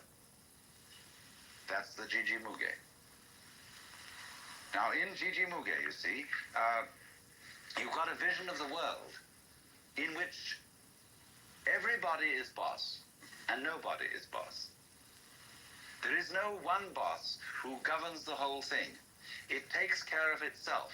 It's a colossal democracy. But yet every man and every uguisu and every snail is king in this world. And at the same time is commoner. And that's how it works. And there is no great king, although in Hinduism they have an idea, a very strange one to us, called Ishvara. Ishvara means the supreme personal God, the top being in the Deva world. And many Buddhists believe that there is such a God. There is a ruler of the universe, but he is lower than a Buddha, because in the course of the endless cycle, dissolved into nothing. All gods, all angels are within the round of being. It's a very curious idea to our minds, and therefore, although Buddhists believe in God in that sense, they don't take it importantly. There are no shrines in Buddhism to Ishvara. So then, it is through Gigi Muge, this idea of the mutual interpenetration and interdependence of all things, that we have the philosophical basis for Zen as a practical, non-intellectual way of life.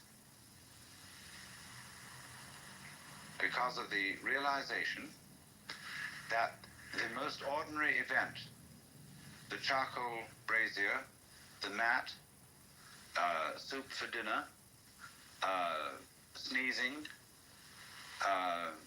washing your hands, going to the bathroom, everything, all these so-called events, separate events, imply the universe. So this is why Zen people will use the ordinary event to demonstrate the cosmic and the metaphysical. Only they don't rationalize it that way. To see infinity in a grain of sand and eternity in an hour is still Riji Muge and not Gigi Muge. Gigi Muge, is when you offer somebody the grain of sand,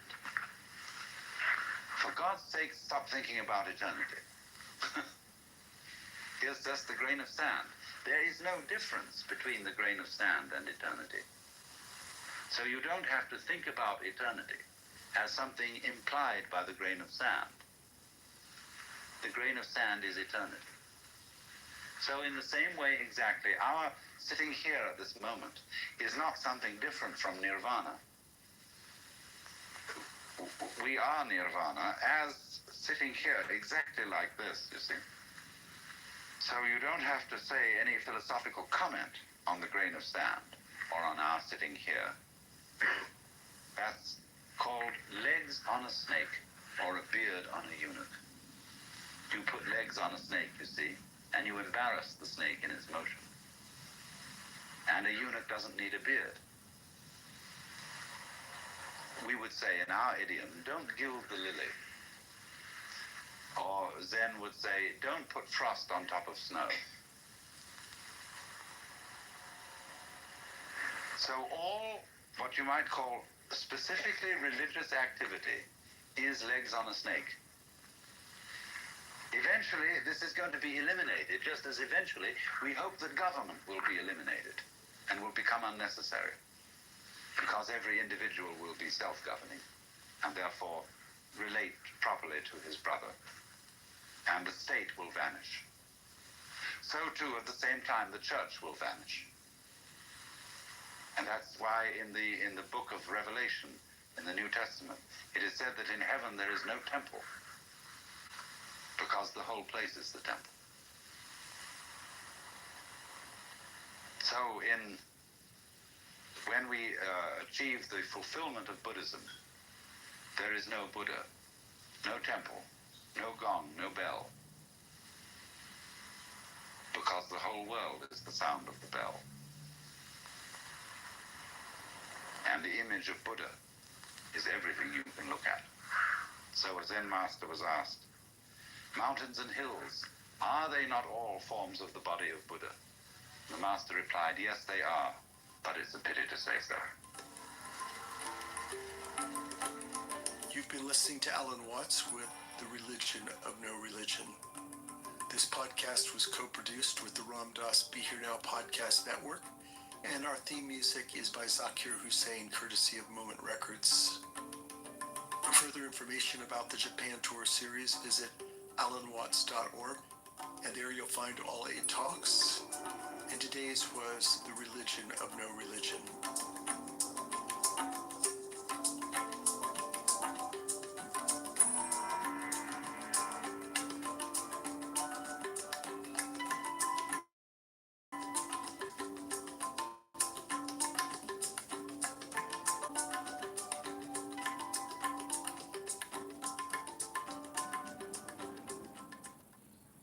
You probably know Vistaprint for business cards, but did you know we print everything you need to get your brand in front of your fans? We print banners and signs that help your business stand out. We print postcards and flyers that get people talking. And we print must-have merch like tote bags, t-shirts, and water bottles. Whether you want a few or a few thousand, we print on everything so that customers can go from noticing your brand to falling in love with it. Right now, new customers can get 20% off with code NEW20. Because if you need it, we print it at Vistaprint.com. How dare you?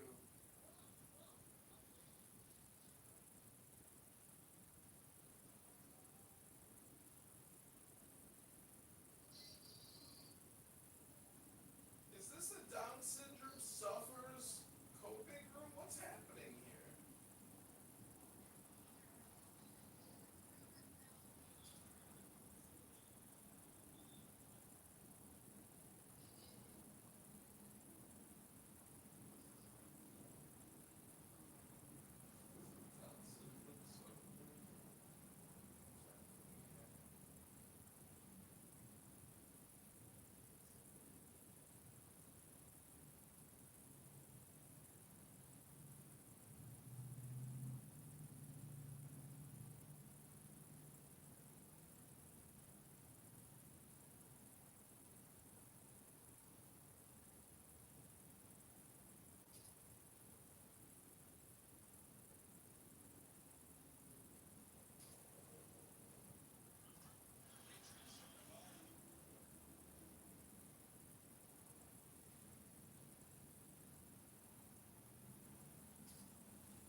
mean, if people are sitting in that room and basically co-signing what's being said in Amir's room, you're either terrorist sympathizing or you're part of the.